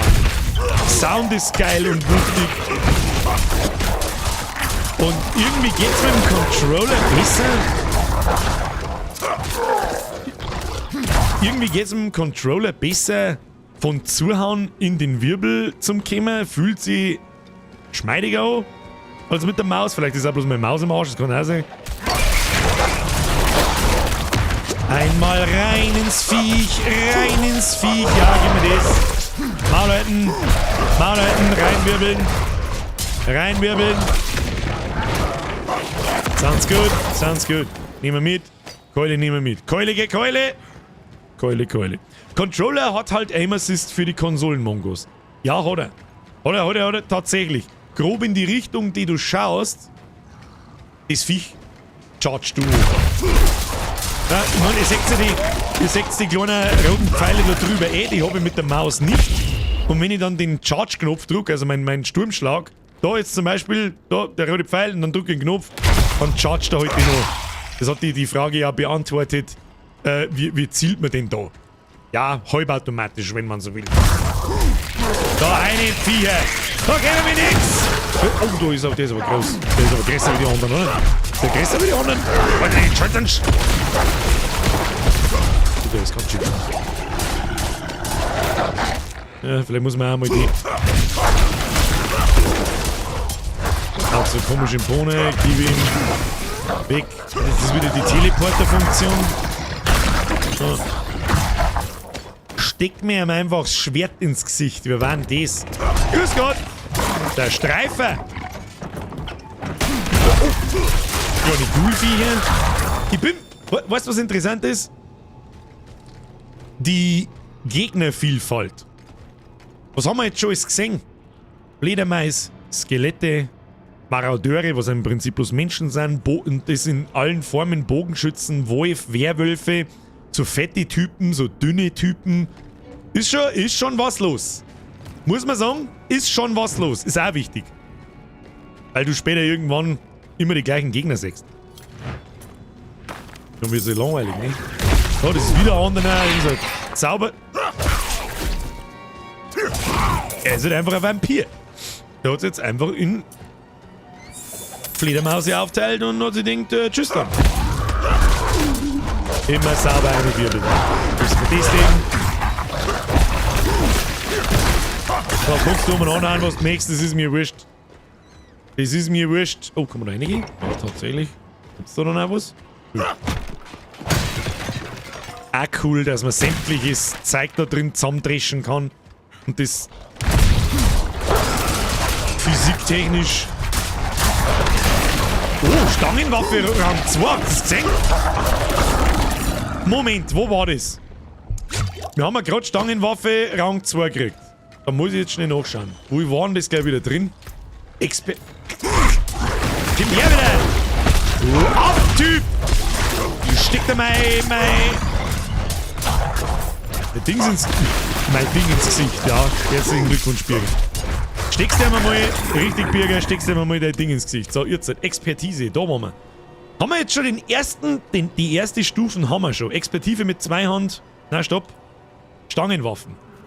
Und da, jetzt müssen wir für Rang 3 47.250 Mal zuhauen. Okay. Dafür kriegen wir 2% höhere Glückstrefferchance. Was ist denn das? Ist das der Crit oder was?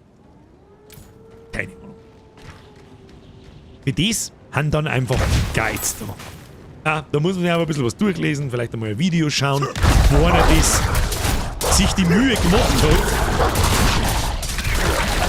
Absolute Zerpimmelung! Gib mir das. Easy. Und mal so. Oh, da kann jetzt... Oh nein, müssen wir nach unten.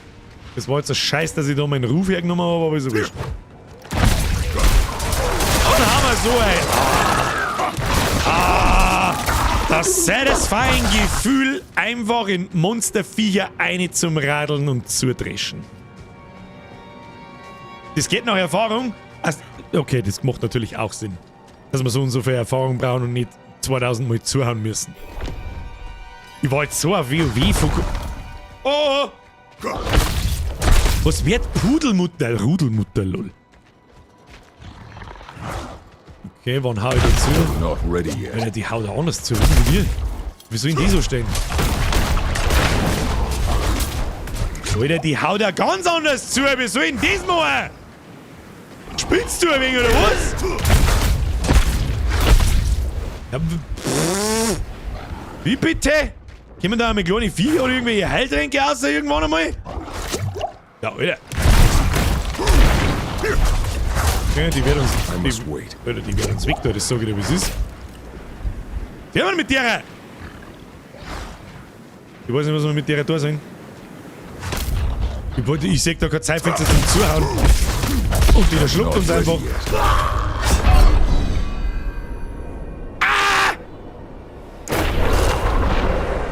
Okay. Tja, dann werden wir wahrscheinlich wohl einen Dipf-Counter aktivieren müssen, das wird nicht helfen. Dort seid ihr jetzt ausnahmsweise schon. Ich sag das jetzt, wie es ist, wir bringen einen D um. Da meine ich, haben wir einen auch schon ein wenig zwei Runden, kann das sein? Wir rennen wir einfach durch, blabldi blubbldi. So, haben wir mir irgendwas, wo wir uns selber heilen. Der erste Boss hat ja nur Heiltränke gedroppt und so. Und kleine. Was ist denn da am Boden? Oh, boah, leck bin ich jetzt. Du Wichsviech! Wie der man jetzt da? Du weißt ja auch nicht! Du kannst auch nicht mehr da mit draufhauen und mir heilen!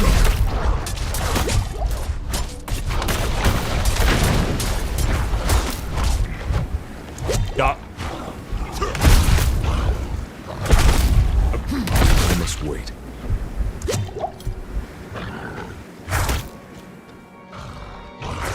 Ja, also, das ist jetzt zwar nicht besser, aber die ist unmachbar. Die ist unmachbar. Wenn da keine Heiltränke nicht droppen, wie soll denn das machen? Das kannst du vergessen. Eure Ausrüstung verliert 10% Haltbarkeit. Da haben wir jetzt nur am Verreck, das kannst du vergessen. Pudelmutter, die zwickt er dann in die Wadeln und läuft bellen über alle Berge, wenn's dir. Ja, so Schnallen von der Mom wirken anders. 2 Depf. Das ist absolut richtig. Müssen wir zählen lassen. Ja, die ist nicht machbar. Aus, fertig, Amen. So, wir steppen. Ja, wir müssen uns zurückhalten. Hilft nicht. Ja, aber schön, ganz ehrlich, schön zu sehen, dass man ihn nicht einfach reingeht und bumm. Kannst nicht auslaufen und heilen beim Becken? Das ist jetzt eine gute Frage, ob die damit rauskommt und ob man noch überhaupt rauskommen kann. Oder ob hinter unser Tor zugeht. Probieren wir es aus. Einmal geht noch.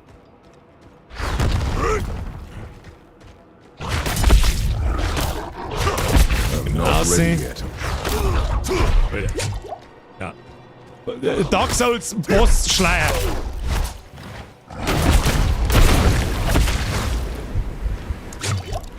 I'm not ready yet.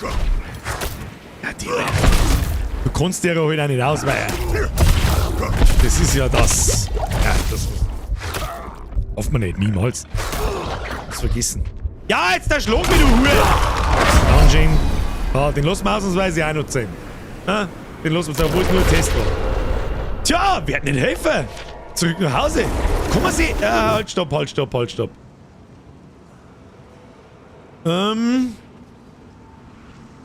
man sich da an den Anfang des Dungeons porten oder muss ich. Haben wir da. Warte mal. Ah ja. Dungeon verlassen. Sehr schön. Nicht nach Hause porten, sondern einfach. Hilft nicht. Müssen wir später nochmal kommen, wenn wir mehr Fähigkeiten haben. Vor allem, wir brauchen irgendwas mit Self-Heal. Was ist denn da eigentlich? Der Greenscreen? Wir brauchen mal was mit Self-Heal. Das heißt, wenn wir mir zuhauen, dass wir mir uns. Wo haben wir denn Irrzeit? Jetzt ist Tag. Es gibt Tag- und Nachtzyklus. Stufe 9! Okay. Ja gut, dann müssen wir weiter pümmeln. Das haben wir mir. Jetzt haben wir ganz woanders. Nein. Jetzt gehen wir da rüber. Verfolgen. Das schauen wir uns noch, wie so eine Nebenquest ausschaut. Haben wir noch ein paar Vier zusammen.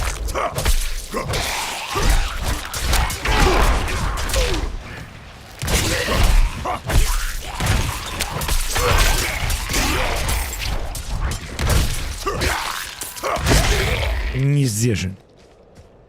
Haben wir noch ein paar Vier zusammen. Und leveln sollten wir auch. Ist mir gerade mal so in den Sinn gekommen. I'm not ready yet.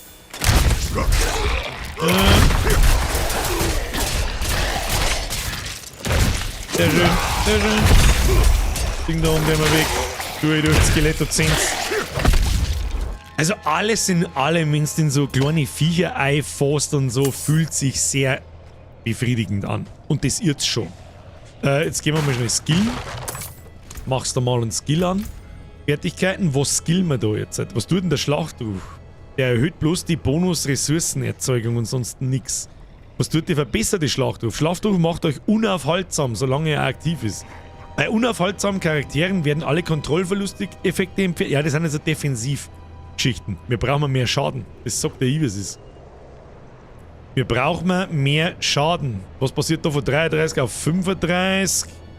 Gesunde Charaktere haben mehr als Ding, aber mal einen Wirbel ausbauen. Bauen wir einen Wirbel aus. Bauen wir einen Wirbel aus, dass der ein bisschen mehr Damage macht, mehr Basisschaden macht. Und dann geht's weiter. Ja, grüß Gott beisammen. Schauen wir mal. Hab ich sowas wie eine Ausdauer? Manchmal. Oh, die droppen Leder, hast du das gesehen? Also einfach die Viecher zusammen, das hat mir jetzt einfach Leder gegeben. Das heißt, man kann das Zeug da geht's. Oh! Der Baumbahn! Jetzt kommen die Fetten! Jetzt kommen die Fetten! Gib ihm! Oh! Hat's die schon, Mr. Bamsepp. Bamsepp! Hat's die schon! Glück der Keule. Glück auf Zeug, Silbererz. Man kann übrigens auch komplett anders spielen. Mit 2 Einhandwaffen machst du vielleicht, weiß ich nicht, du haust halt schneller zu. Ist der Spielstil gleich ganz anderer. Alles einfach gleich ganz anders, je nachdem. Iva, nix da. Was haben wir jetzt da? Da haben wir was. Da ist unser Nebenquest. Ein eisiges Schicksal. Schauen wir, was los ist. Schauen wir, was los ist. Ist schon Brennholz. So schnell kann's gehen. Ist schon vorbei.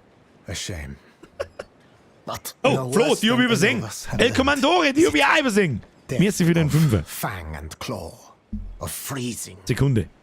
Der Chef, ich bin saumiert und hau jetzt eine. Ich wünsche am Chat und dir einen guten Stream. Sektion Oberland, over and out. Hauen Sie sich rein. Wir sehen uns am Montag mit Sons of the Forest. 20 Uhr. Küsschen auf das Nüsschen. So, wählen die reinigende Flamme. Die nehme ich jetzt an. Ich sag das jetzt sag ich dir mal, wie das ausschauen darf, wenn ich jetzt nachher noch im Stream wahrscheinlich noch weiterspiele.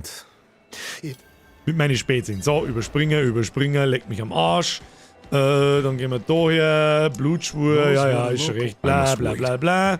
Wir nehmen das an, dann nehmen wir das an, bla, überspringen, der Gelaber interessiert mich nicht, geh weg, dann sehe ich die blauen Punkte da, rechts oben auf der Minimap.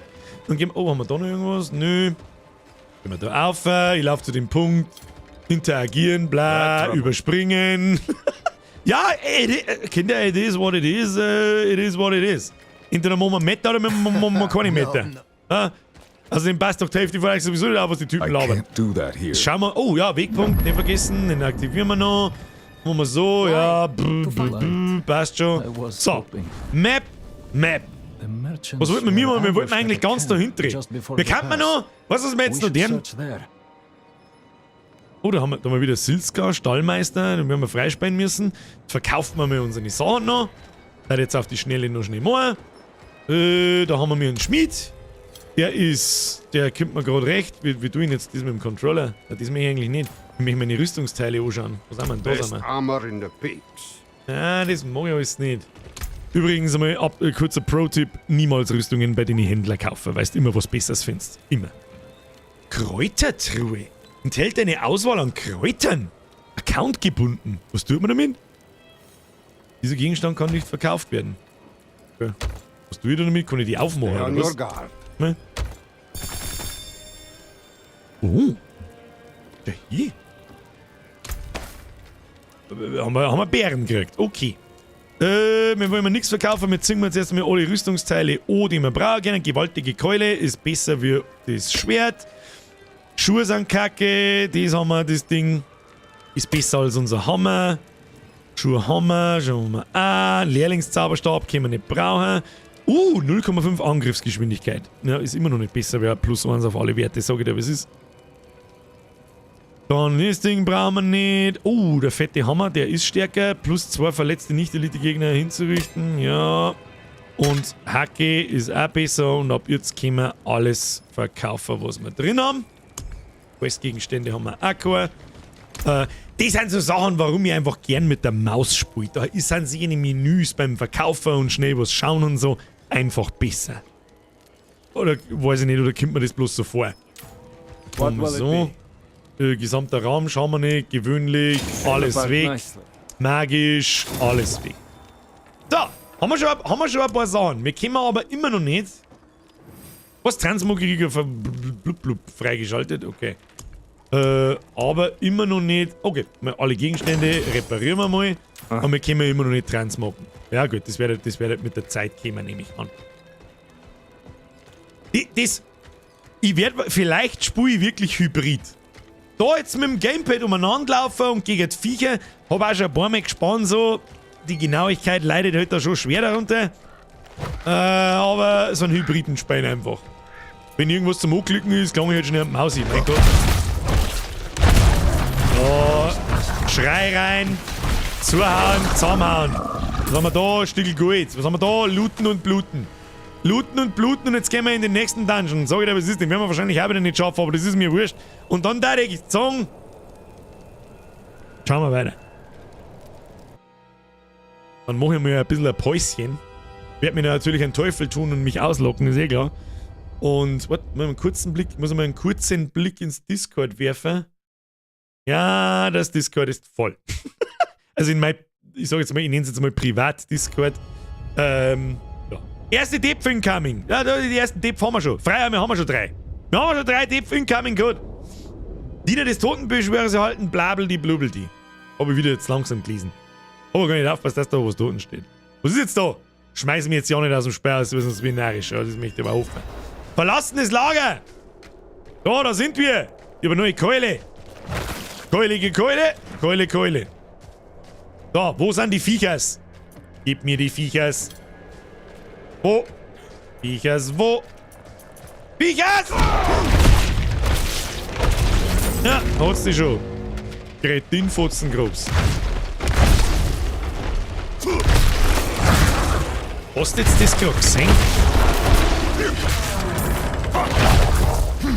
Ich hab gerade irgendwie gefühlt daneben gehauen und dann habe ich... Dann war ich kurz, als war ich gestunt. Oder als war ich benommen. Ganz komisch. Habe ich sowas wie eine Ausdauer leisten? Weiß ich nicht. Da liegt der Hälfte von einem Pferdl. Rein in die Olga! Rein in die Olga, hab ich gesagt!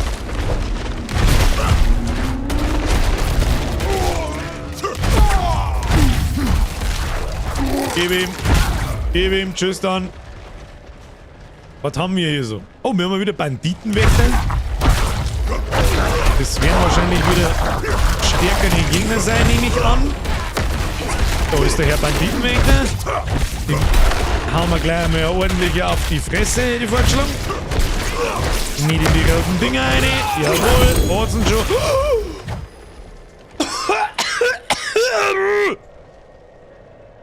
Meine sehr verehrten Damen und Herren, das erste Legendary. Ich möchte, dass dieser Moment festgehalten wird. Am 17.03. um 20:32 Uhr. First Legendary Drop. Ist überhaupt der Legendary Drop? Ja! Woo! So, wie jetzt du? Leckzeug, und ich will einen Scheiß gemacht, aber ich bin hier bloß auf der... Nice! Knochenzwirn, Dichlinge des betäubenden Zorns. Hat natürlich Welten besser wie die wir auch haben. Und jetzt erzählst um diese Dinger geht's. Und um nur ein paar mehr Items, aber egal. 140 Rüstung. Wenn ihr verletzt seid, verleiht euer Trank zusätzlich 2 Sekunden lang 30% Bewegungsgeschwindigkeit. Das haben sie eine Special Traits und Special Fähigkeiten, die auf so normale blaue oder gelbe Items nicht drauf sein können. Es gibt eine Mechanik, die zum Übertragen, aber soweit kommen wir nicht. Und dann haben da 4 Affixe drauf. Oder Präfixe. Oder haben sie Affixe oder Präfixe? Ich weiß nicht. Die unteren Zusatzwerte halt. 2,5% Reduktion von Schaden durch Gegnern in der Nähe. Perfekt für einen Barb. Plus 3 Int. Gut, gibt ein bisschen Widerstand. Plus 1 alle Werte. Plus 2 maximales Leben. Und jetzt kommt das Wichtige. Jeder Wutpunkt, der bei maximaler Wut erzeugt wurde, verleiht 0,4 Stählung. Was ist Stählung gleich wieder? Haben wir nicht eine Fähigkeit, die Stählung heißt? 0,4 Stählung. Ist egal, wir ziehen wir es einmal sowieso an. Wie ist das für fette Unterhosen? So, Stählung war doch das da irgendwo, oder? Eisenhaut, Herausforderungsdings, Aufstampfen. Na, wo ist denn Stählung? Barrieren, Bonus Ressourcenerzeugung, wo war denn das? Irgendwo habe ich doch schon Stählung gelesen. Barriere oder es ist einfach so ein allgegenwärtiger Statuseffekt, den es halt immer geben kann. Das kann eine bestimmte Fähigkeit, das kann natürlich auch sein. Das habe ich noch nicht so ganz durchschaut, muss ich sagen, was da so es gibt. Unaufhaltsam. Das haben wir heute schon mal irgendwo gelesen, aber ich weiß nicht wo. Eisenhaut. Barriere. Steht beim Item ganz unten. Moment. Machen wir nochmal so. Da! Tatsächlich! Gestählte Charaktere erleiden 10% weniger Schaden. Ihr werdet gestählt, wenn ihr mehr Stellung als aktuelles Leben habt.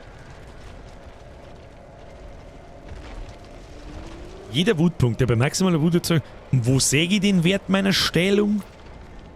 Gut, werden wir herausfinden, kümmert man einfach mal in ein paar Viecher ein. Keine Ahnung.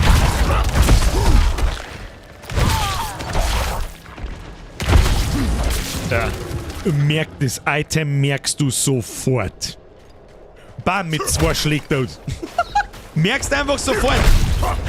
Ja, gut. 3 Schläge, mehr mit 2,5 Schlägen, sagen wir es so.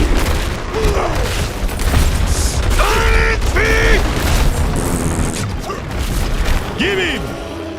Wo sägen ich was von... Oh, Item noch anziehen, ja. Das ist ein guter. Haben wir schon wieder so weit? Das war mir mit dem Controller nicht passiert. Geil! Verbindungspilot! Oh, da kommen wir. Alter, wie geil ist das? Alter! Not ready yet. Ja, ist ja voll geil! Diese Verbindung müssen wir sofort weiter. Nein, ich komm nicht weiter! Okay, Verbindungsbuff, das ist neu. Geil, da kann man sich durchblitzen. Wie geil ist das denn? Haben wir nur noch einen so einen depperten Wächter? Ja, wir haben ziemlich viel auslassen. Na gut, müssen wir weitergehen. Und da liegt irgendwas. Warte mal. Nein, das bin ich. Du hast das Schwert liegen lassen? Nein, aber nicht. Da ist. Chance bis zu 1% verletzte Nichterliegende hinzurichten. Ich glaube, das Schwert ist besser als unseres. Jawohl. Nehmen wir das Schwertal. Hilft aber sowieso nichts, weil wir mir mit dem Kolben zuhauen. Ah, Wirbel rein. Für was haben wir einen Wirbel ausgebaut? Gib ihm. Schnauze, Schnauze. Ganz einfach ist das. Was, das Gelb? Was? Ich habe Gelbs Schwert liegen lassen. Da muss ich noch mit zurück. Moven. Wo habe ich da Gelbs Schwert liegen lassen? Das da. Das da liegt. Das kann man nicht looten. Aber da ist eine Kiste. Die kann man looten. Na? Reizdonnerkeil, schreibt er. Was? Und das gelbe Schwert. Da ist kein gelbes Schwert. Ihr besoffen aus. Da ist kein Schwert. Was beim legendären? Wie weit hängt? Da war nichts gelb. Jetzt lauter besoffene. Wo das legendäre Teil ist. Weißt du nicht mehr, wo das war? Ja, das findet man schon wieder. Wo ist denn bei dir unten? Du hast nichts von unten geschrieben. Die Chatnachricht von einer Viertelstunde. Da! Riesenschwert! Easy, haben wir selber. Weiß nicht, was das Problem ist. Da, das ist nur noch brutal. Los geht's. I must wait. Schrein des Schutzes! Schau uns noch den Schutzschrein raus! Den hätten wir uns vielleicht für den Endboss aufhängen sollen, du Vollidiot!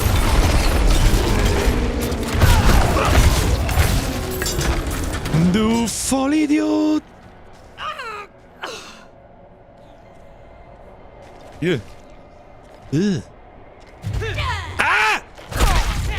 Was ist denn... Was war denn das jetzt? Das ist der Geist aus ihr rausgefahren und greift mich an. Du kannst mich gerne haben. Spinnst du wegen? I must wait. Gazastreifen, Gazastreifen, Gazastreifen.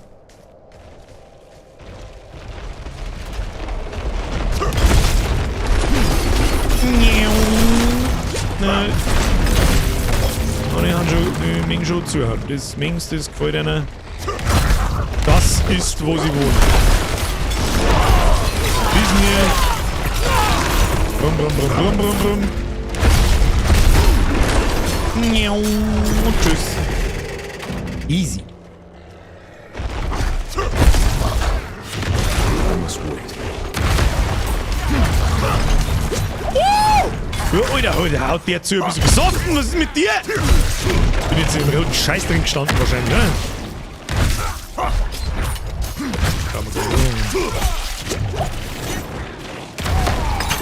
Hot. Gregor, need a word with you. Eine schwere Armbrust. In Gelb, aber die hilft uns leider gar nichts. Die kann bloß der Jäger benutzen. Egal, die verkauft man. Ah, macht den komischen Laber-Scheiß. Jetzt soll er jetzt zur Pimmelung. Zerpimmelung!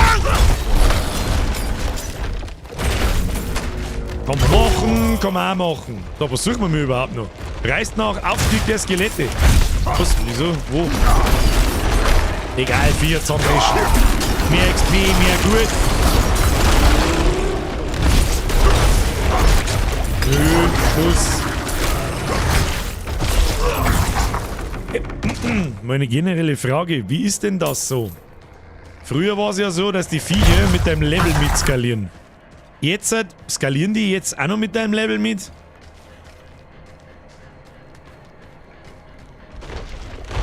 Das hat mich schon interessiert. Einmal bitte umrühren. Sehr schön. Sehr schön. Oh, eine Axt, die nehmen wir natürlich. Ah, mein Gott, ich hab's sogar noch gesehen, dass der Fall ist. Hier, du Vollidiot. Das ist doch einfach drin lassen, den komischen Wolfdeppen. Wo gehen wir mit überhaupt hin? Da waren wir schon überall. Wo müssen wir? Jetzt müssen wir nach oben. Reißt nach Aufstieg der Skelette. Die reinigende Flamme. Dann müssen wir wieder nach oben. Na ja, gut. Haben wir ein bisschen Time gewastet. Ist nicht so tragisch. Ja, Level steht über der Lebensanzeige. Oh, bei den Viecher. Wieso ist mir das noch nicht aufgefallen? Hase! Man kann nicht einfach eiskalt den Hosen wegmachen. Warum? Warum? Das hätt's nicht braucht, Blizzard. Den mag ich vielleicht gar nicht wegmachen.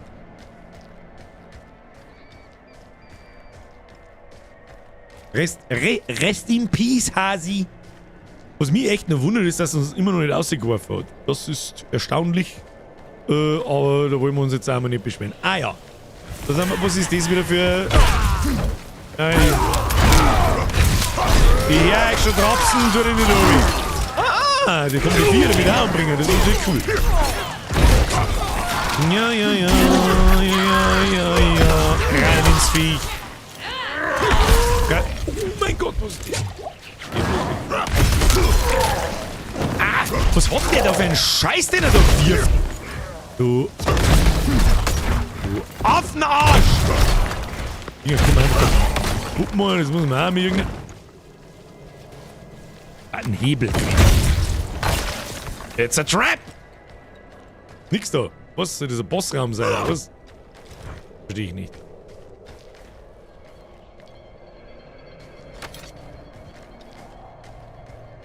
Okay. Ich sehe leider Gottes vor lauter Leichenteilen sehe ich keinen Hebel. Aufstieg der Skelette. Skelette zerpöbeln ist einfach immer lustig. Was haben wir jetzt da für einen? Was ist denn da? Stufe 10! Easy, easy, easy. Easy peasy, lemon squeezy. Aufwertung freigeschaltet. Winziger irgendwas. Hab ich nicht gesehen. Ah, jetzt müssen wir noch mal einskillen ins Vieh. Rein skillen in das Tier. Was kann man noch nehmen? Nimmt nochmal, das sind ungefähr, wie viel Prozent Schaden sind denn das? 10. Also ungefähr 10% Damage. Was haben wir da sonst? Das ist der Blutungsscheiß. Sprungschlag verursacht beim Verlauf von 5 Blutungsschaden. Der Berserker-Modus. Was du hast, haben Berserker-Modus rein. Oder nehmen wir noch eine Fähigkeit, noch eine andere. Schauen wir mal, was zerteilen kann. Nimm zerteilen. Einfach, weil ich wisst, wo ich was kann. Spalten. In der Mitte spalten, Kinder. Weg mit den Skelette. Weg mit den Skelette. Und wenn ich spalten. Achtung, spalten. Oh nein, ich kann noch nicht spalten. Wieso kann ich nicht spalten? Oh, ja, das ist so ein Cleave nach vorn. Ja. Hab ich mir ehrlich gesagt mehr erhofft. Sag ich dir, was es ist. So, das da. Da einmal durchfahren sauber. Weg mit deinem Schuhen, weg mit deinem Schuhen. Der Punkt, der ist nicht gut investiert. Sag ich dir, was es ist, der war nicht gut investiert. So, den Scheiß, da haben wir auch gleich zusammen. Weg mit dem Schund. So, Ölgrab, weg mit dem Schund. Oh, da ist irgendwas. Oh, jetzt haben wir im Sumpfgebiet Skelettkonstruktion. Oh, das wird der Boss sein, hä? Kann das der Boss? Ah, das muss man einfach noch zusammen haben. Okay. Hauen wir's zusammen! Gibt nichts Schönes wie durch Skelette wirbeln. Gibt nichts Schönes. Oh, da gibt es ein bisschen Schaden. Da gibt es ein bisschen Schaden. Nein, kein schöner Bild. Passt überhaupt nicht zusammen. Die komischen Zerteilen, da hat sich schöner gelesen wie... Eine gelbe Breitaxt. Gelbe Breitaxt. Achtung, was kannst du? Bist du eine kleine Axt oder eine große? Weiß ich nicht. Auf alle Fälle. Zeig mir schon. Gelbe, also Itemstufen für alle, die das Spiel vielleicht nicht kennen. Grau. Das ist das unterste. Grau-weiß. Dann kommt magisch. Das ist blau. Die können eine bestimmte Anzahl an so Zusatzwerte haben, wie zum Beispiel plus Stärke, plus Intelligenz. Maximal 1 oder 2 oder 3, je nach Stufe. Dann kommt das nächste, das ist gelb. Sagt man schon, man sieht es auch an der Textlänge schon. Da haben viel mehr Werte drauf, die Werte können viel höher sein und lauter so ein Kass. Dann kommt Legendary, das ist das Orange, was wir vorher da gefunden haben. Das Wichtige an dem Ding ist, hat genauso viel oder kann genauso viel Stats haben wie ein gelbes Item, hat aber eben diese Besonderheit im orangen Text drin. Und dann gibt es aber noch welche, ich glaube, das sind mythische Items, da müsst ihr mir jetzt im Chat kurz helfen, die Ahnung haben. Ich habe normalerweise, glaube ich zumindest, auch eine zu haben, aber ich weiß gerade nicht, was heißen. Das sind diese absoluten Uniques. Die halt einfach absolut einzigartig sind. Heißen es Mythics oder heißen es Uniques? Ich weiß nicht. Das ist dann die letzte Stufen sozusagen. Und ja. Primal Ancient. Was ist ein Ancient? Ich weiß natürlich, aber ich kann es wieder nicht übersetzen. Uralt. Reinpimmeln. Meinst die sagen nicht, die heißen es uralte Legendaries. Also, ich weiß ja nicht.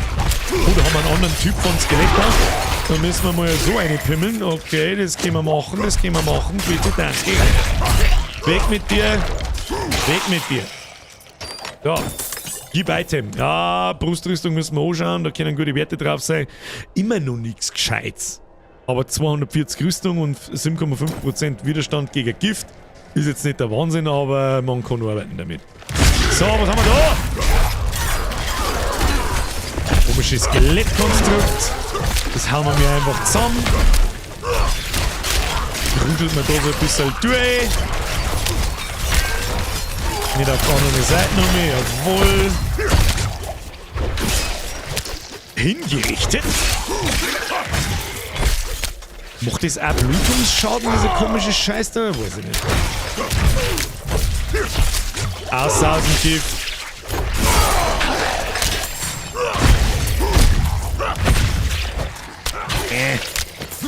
Oh, noch mehr Riesenaxt, herzlichen Dank.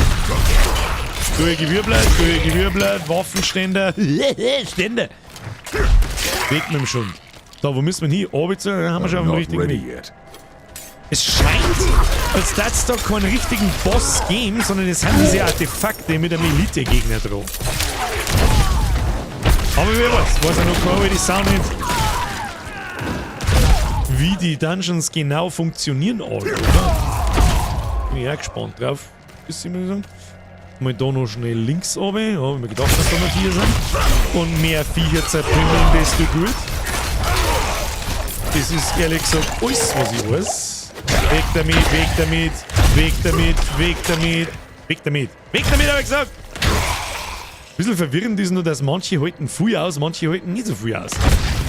Von normale Mobs, die jetzt nicht irgendwie besonders ausschauen oder irgendwie so. Gib ihm. Gib ihm. Also Wut aufbauen. Gib ihm, gib ihm, gib ihm. So. Extra. Oh, was ist jetzt? Die reinigende Flamme. Portal abgeschlossen. Der Markenwald. A nice one. Ja, aber cool. Nette Abwechslung. Ist nicht immer einfach bloß ein Boss und irgendwelche Kackviecher. Sondern man muss ein bisschen. Das mag ich, gefällt mir gar nicht so gut. Machen wir jetzt mal so.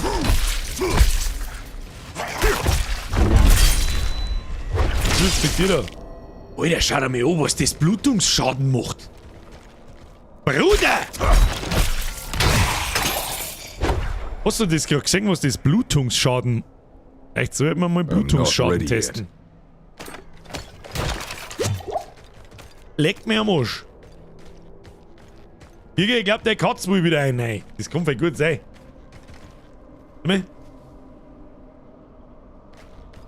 Ich höre nix. Wenn ihr Schäbernherz bei mir im Hintergrund, dann müsst ihr es sagen.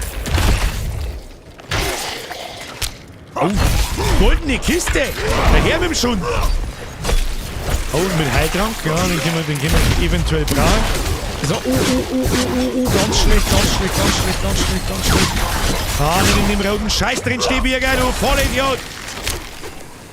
Was genau zerreißt denn da eigentlich? Schau mal, das ist Blutungsschaden und Blutung! Was tut denn da so? Was ist das? Ein bisschen viel Vieh, hä? Das komische rote Ding da. Was ist das? Oh, nicht sterben! Nein, wir sterben jetzt doch nicht. Das kannst du drücken, mein Freund.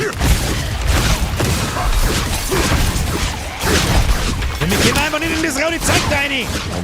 Raus! Das sagt aber auch nicht gescheit, wenn man da Gegner.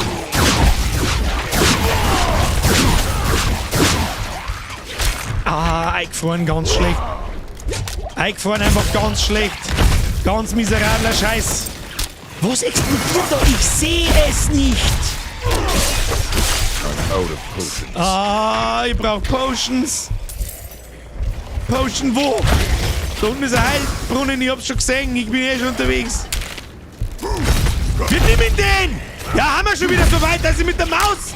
Okay, wenn ich da jetzt wegen dem Scheiß stirb. Bloß weil er das Ding noch nicht annimmt.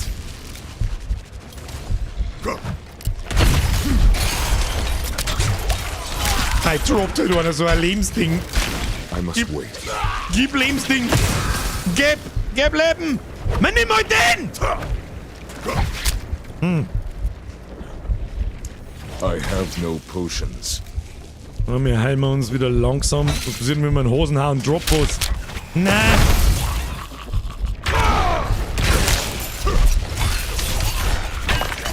Ja, jetzt erzähle ich die weißen Dinger da ein bisschen. Das probieren wir nochmal. Das schaffen wir. Der Brunnen ist gespielt, ich hab mir's schon gedacht. Ich hab's mir schon gedacht. Das probieren wir nochmal. Achtung, Depth Counter, den lassen wir zeigen. Der hat auf alle Fälle Zeit.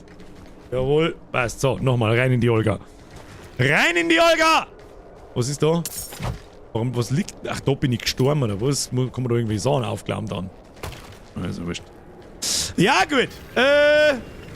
Es ist halt einfach, wenn keine Viecher mehr da sind.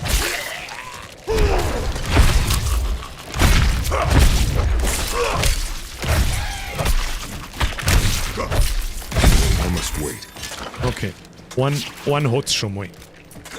Einen hat's schon mal. Nicht eingefrieren lassen. Wenn der Sechste, was das Blutungsschaden macht, soll das ein Witz sein? Das ist ja nur noch Gerte.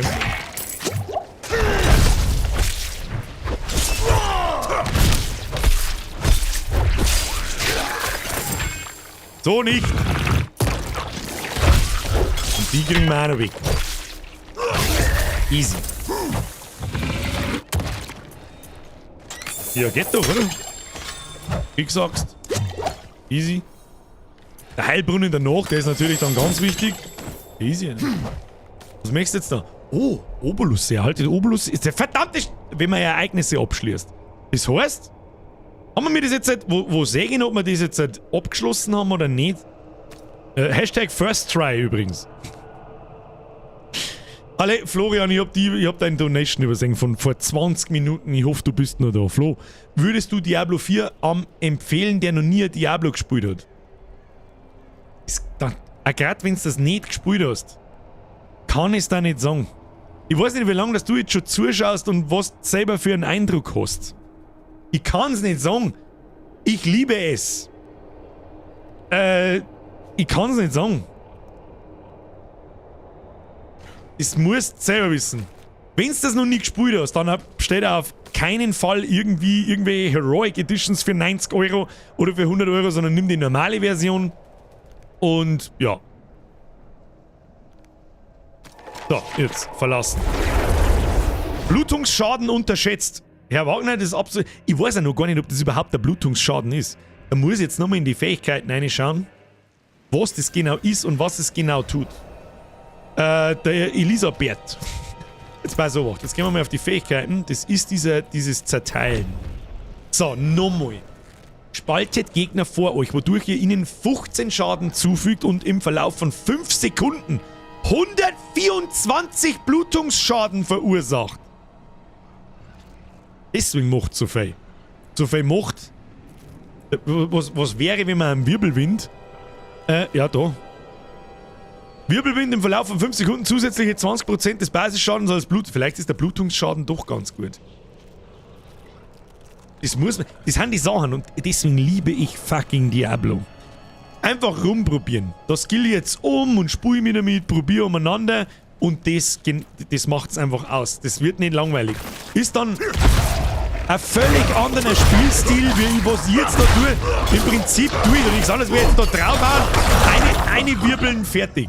Der Blutungsschaden im Wirbel ist mit Sicherheit auch nicht verkehrt.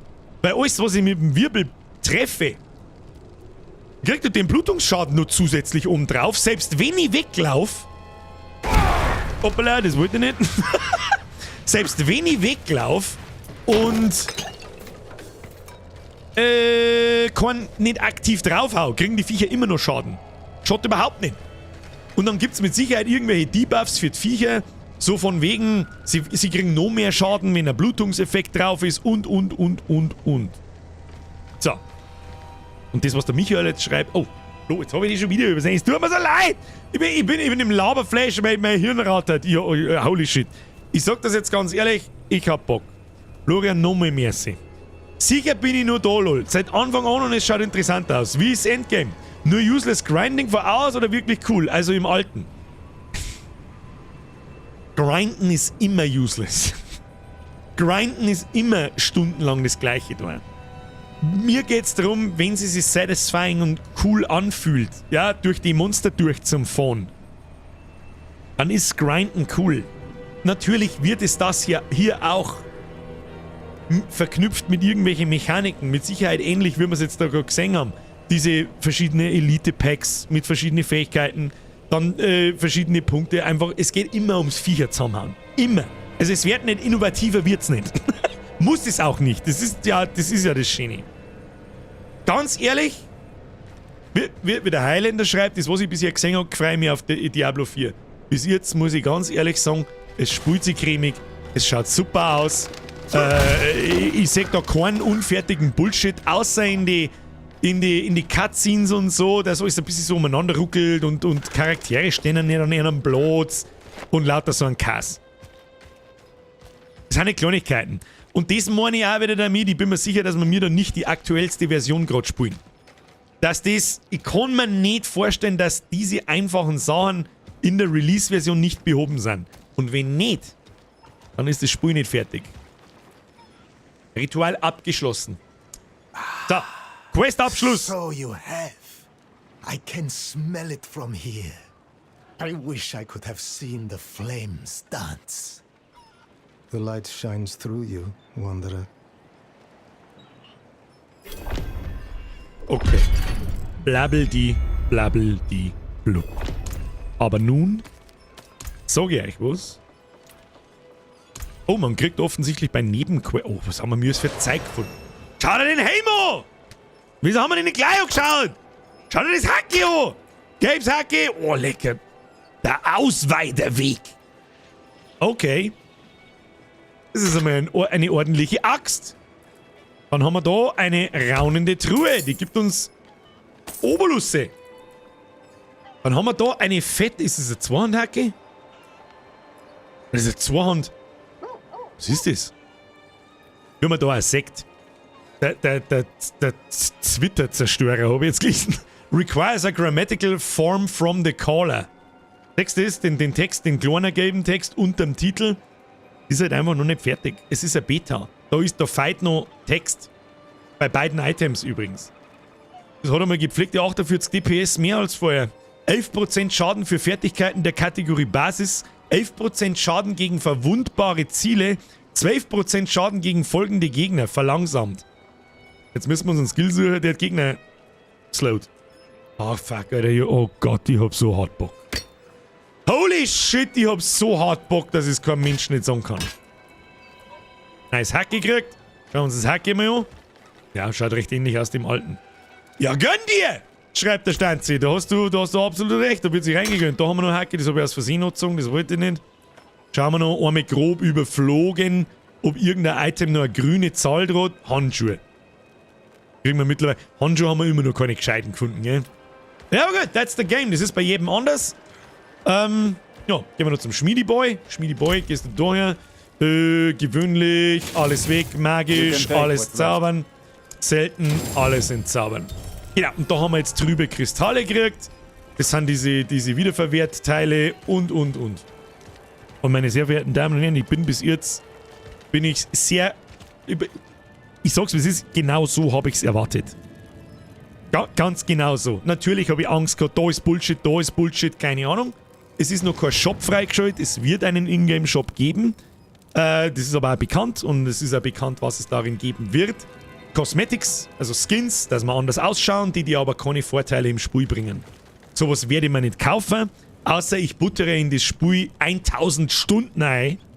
Dann kann man mal irgendwann so überlegen anfangen, hey, weißt du was, dann nimm mal einen 20er für irgendwas. Für einen Battle Pass oder keine, was weiß ich. Dann sagt auch kein Mensch was. Ganz ehrlich, bin ich gehypt, sag ich dir, was ist. Wenn die anderen Akte und das Endgame die Qualität, die mich jetzt schon wieder anfixt, ist schon wieder soweit. Ich mag nur ein krasses Hacki, nur ein krasses und so weiter. Fertig. Wir haben ein gutes Spiel vor uns.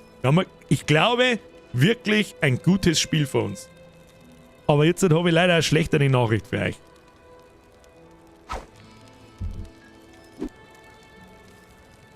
Ich werde jetzt selber noch ein wenig weiterspielen. Ohne Laber. Mein Private Discord ist voll. Sag ich dir, wie es ist. Der ist fucking voll. Und wir haben ja schon 4,5 Stunden jetzt unterwegs. Ich glaube, wir haben alles gesehen. Wir haben nicht alles gesehen, ist egal. Aber es ist, glaube ich, wir haben alles gesehen, was wir sehen wollten für heute oder was ich für heute sehen wollte. Ich wollte auf alle Fälle Stufe 10 werden. Und 2-3 Stunden halt reinzocken, das haben wir da. Sind wir froh, dass es uns nicht in die Warteschlange gewichst hat. Hätte auch ganz anders ausgekommen. Lass den Stream laufen, du musst da nichts sagen. Nein, das ist was, das mag ich nicht. Ja, außerdem mag ich jetzt nicht, wenn ich da mit 6 im Spätsinn in den Discord reingehe, dass die in die Öffentlichkeit gestreamt werden. Ist ja vielleicht jemand dabei, der das nicht will. Aber, wie kommt man eigentlich in deine Gilde? Das ist eine gute Frage, weiß ich nicht. Ich hab's bloß erstellt. Manche haben sie... was ist schon? Manche haben sie. Der Captain. der Captain LSD schreibt, das ist was Persönliches. Ja, ist was Persönliches. Meine Frau spielt auch schon die ganze Zeit und sagt, Alter, ist das gut. Ja, kann ich nur bestätigen. Wir unterhalten uns jetzt schon noch schnell mal 5 Minuten drüber. Ich weiß gar nicht, wo ich anfangen soll, was ich vom Spiel halte. Warum spiele ich mit Gamepad? Weil ich es probieren wollte, ganz einfach. Wir haben angefangen mit Maus und Tastatur. Jetzt habe ich, wie lange haben wir jetzt mit Gamepad gespielt? Stunde, 1,5 Stunden. Ist okay. Kann man machen. Sag ich dir, wie es ist. Kann man machen. Warum nicht? Da hat es jetzt nicht verkehrt angefühlt irgendwie. Ist halt auch die Frage, ob das fürs Late Game dann noch passt, weil die Genauigkeit leidet halt ein bisschen. Ansonsten, das Einzige, was ich jetzt bemängeln würde, sind die Cutscenes. Da ist viel asynchron. Viel Soundeffekte sind asynchron, Text, Untertitel sind auch völlig asynchron, vor allem auch im Intro und so. Und wenn diese Zwischensequenzen sind, da wo die erstens schon mal vertont sind, das ist eine super Sache. Unten ist der Text dabei und die Kamera fährt ein bisschen rein und so, man wird ein bisschen in die Welt hineingezogen, das finde ich alles super. Man kann es überspringen, wenn man das will, auch super. Selbst wenn man das erste Mal sagt, weil es gibt viele, unter anderem, meinst du, dass ich jetzt da noch einen Dialog mir anhöre? Ja, bin ich so ehrlich? Na. Fertig aus. Der Zusatzwert wird jetzt quasi offline geholt. Nein, ja, der Zusatzwert ist eigentlich Level 20 gewesen. mich da mal überall ein bisschen durchprügeln, mich mit meinen Spätzchen unterhalten, was die davon haben, ich bin wirklich gespannt. Was davon halten, bin gespannt. Und ja, das war's. Und dann werde ich mich morgen vielleicht auch noch heute auf Level 20 gespielt. Es geht relativ schnell. Das ist jetzt dann die Frage, wann die Stagnation beginnt mit dem Levelfortschritt. Wir werden sehen. Ansonsten, holy shit. Freunde der Sonne, wir haben, glaube ich, ein gutes Diablo da. Was wir da heute gemacht haben, werden wir mir im Juni machen. Longtime-Streams von Freitag bis Mittwoch, jeden Tag. Jeden Tag, Freitag, Samstag, Sonntag, Montag, Dienstag, Mittwoch. Danach bin ich eine Woche, vielleicht 2 im Urlaub. Sowohl von normalen Arbeiten als auch von hier. Das heißt, da müssten wir ein wenig eine Watchtime einbringen. Und ich bin mindestens eine Woche weg. Und das klang wahrscheinlich. Weil wir genau über die Zeit am Samstag drauf kommen vom Urlaub dann wieder heim. Und dann geht es ganz normal weiter. Dann ist nicht mehr, außerdem ist ab Mitte Juni bis Juli nicht mehr lang bis zur Sommerpause. Ist so geil. Jetzt schon über die Sommerpause nachdenken. Jetzt ist Mitte März, halt jetzt einmal einmal. Aber es sind auch nur noch 2,5 Monate bis Diablo 4 Release. Geil. Geil. Ich hoffe, ihr seid mir nicht allzu böse. Aber jetzt waren wir 4,5 Stunden unterwegs. Oder 4 Stunden besser gesagt. Wahrscheinlich war ich schon Level 20, wenn ich so stillschweigend spielen kann. Es wäre halt wahrscheinlich dann auch, wenn wir mir diese langen Streams machen, wo ich wirklich ich stehe auf, ich trinke einen Kaffee und dann sitze ich mich schon her und unterhalte mich mit euch. Ja, wer da ist, ist da. Wer nicht da ist, ist er nicht da. Das ist mir auch klar. Dass dann jeder am Freitag ich sag jetzt mal 10, 11 Vormittag da noch nicht alle Leute da sind, ist mir auch klar. Und dass sich ja jeder das 12 Stunden am Stück anschaut, glaube ich auch ganz schwer nicht. 5 Tage lang. Ich hätte gerne mal die Erfahrung, wie es sich anfühlen würde, Fulltime-Streamer zu sein. Ich will kein Fulltime-Streamer werden, aber ich mag es einfach mal erlebt haben, damit ich mitschmerzen kann. Und wenn wahrscheinlich da danach, wenn das dann nochmal jemand als das ist keine Arbeit nicht bezeichnet, dann hau ich mal nicht aufs Maul. Bin wahrscheinlich dann auch sehr froh, wenn es dann vorbei ist. Ja. Dann da die Song. Da erkläre ich dann auch nicht mehr so viel. Das wollte ich nur loswerden. Wenn wir mir da wirklich 5 Tage spielen wie die Behinderten. Also ich werde nicht 12 Stunden erklären, wie ein Item funktioniert und morgen fange ich wieder zu erklären, wie das Item funktioniert. Die dann halt folgen können, die können halt dann folgen und irgendwann nimmer. Ich hoffe, das passt einigermaßen. Ich hoffe, euch hat's gefallen. Holy shit, hab ich Bock auf Diablo 4. Holy shit. Freunde der Sonne, wir haben zum richtigen Blizzard-Gott gebeten. Ich glaube, wir kriegen mal ein ganz passables Spiel geschissen. Und dann da die Song, schleichen wir uns. Ich hoffe, Sie hatten Spaß. Bitte vergessen Sie nicht, ein Like auf dem Stream da zu lassen. Ich weiß, jetzt fangen da auch mit der Like-Bedelerei an. Aber ich habe gesagt, wir spielen, wie soll ich sagen, oder wir streamen fast nur noch. Der Like ist wertvoller denn je. Und Grüße an den Nachschau-Squad. Ich weiß nicht, wer sich das anschaut. Gibt ja Fake nur. Der Nachschau-Squad ist mittlerweile riesengroß. Was kommt nächste Woche? Das kündige ich bei mir im Discord an. Wahrscheinlich Sons of the Forest. Am nächsten Freitag gibt es wieder einen extra Stream, aber diesmal erst ab 8. Mit Resident Evil 4. Und dann Montag Sons of the Forest. Mittwoch weiß ich noch nicht. Vielleicht ebenfalls nochmal Sons of the Forest. Ist dann das letzte Mal. Und ab der Woche drauf ist dann Resident Evil 4 und The Last of Us. So. Und jetzt Schluss. Jetzt trinke ich da mal was, dann gehe ich noch mal ein bisschen gerne rauchen und dann wird reingezockt. Nochmal für alle. Kurz in-game. Ich habe einen Clan gemacht. Ich weiß nicht mehr, wie man hinkommt. Doch, da. Clan. Beitrittsanfragen haben wir mittlerweile 10. Der Clan heißt Vollbier-Squad. Beziehungsweise VLBR, oder? Ja, VLBR-SQAD. Das da. Na? Kennt euch eine schwer, aber es ist ja jetzt in der Beta ist es sowieso noch wurscht. Ist mir wurscht. Jetzt dabei einmal noch. Ob man da einen annimmt oder nicht, das ist. Aber wir werden mal einen machen, wenn es Spiel rauskommt. So, jetzt muss ich da mal kurz irgendwo umeinander gehen, nicht, dass ich AFK aus dem Spiel geworfen wird. Sonst kriege ich nämlich ein Vögelchen. So. Freunde der Sonne. Oh mein Gott, bin ich hyped. Ich glaube, ich bin gespannt, was andere sagen. Es werden mit Sicherheit nach dem Wochenende Videos kommen mit Beurteilungen, was ist gut, was ist schlecht, etc. Ich bin guter Dinge, dass wir da ein gutes Spiel vor uns haben. Sehr gute Dinge. Sehr gute Dinge. Kommt drauf, wie es weitergeht. Nach Level 25. Wir werden sehen. Und jetzt schleicht euch. Dankeschön fürs Zuschauen. Ich wünsche euch ein schönes Wochenende, die ihr endlich einmal Zeit, halbwegs akkurat, nicht schon 2 Tage vorher, weil wir uns bis dahin nicht mehr sehen. Am Sonntag kommt eine Ankündigung. Am Sonntag, im Laufe der nächsten Tag, 1-2 Tage, kommt auch ein neuer Short, den ich geschnipselt habe. Und am Montag sehen wir uns dann im Stream um 20 Uhr mit Sons of the Forest. Die Ankündigung kommt im Discord. Dankeschön. Dankeschön für die ganzen Donations. Dankeschön fürs Zuschauen. Dankeschön für die Beteiligung am Chat. Dankeschön für fucking alles. Grüße gehen raus, Brudi. Brudi muss groß. So, schleicht euch. Merci. Schönes Wochenende. Gute Nacht und viel Spaß beim Zocken. Ich hoffe, ihr kommt aus der Warteschlange raus. Habe! Ohrwaschel zuhalten. Boah, richtig gute Tröte. Ja, ich bin hoch motiviert, merkt man. Und jetzt schleicht euch. Wir können uns übrigens gern bei mir, halt, stopp noch schnell, bei mir im Discord, ja, unsere Erfahrungen teilen. Wenn was ist, wie funktioniert was, habt ihr das schon gesehen und das und das und das. Sehr gerne, jeder willkommen. Ich glaube, es bringt jetzt halt noch nichts, da einen Diablo-Kanal zu machen.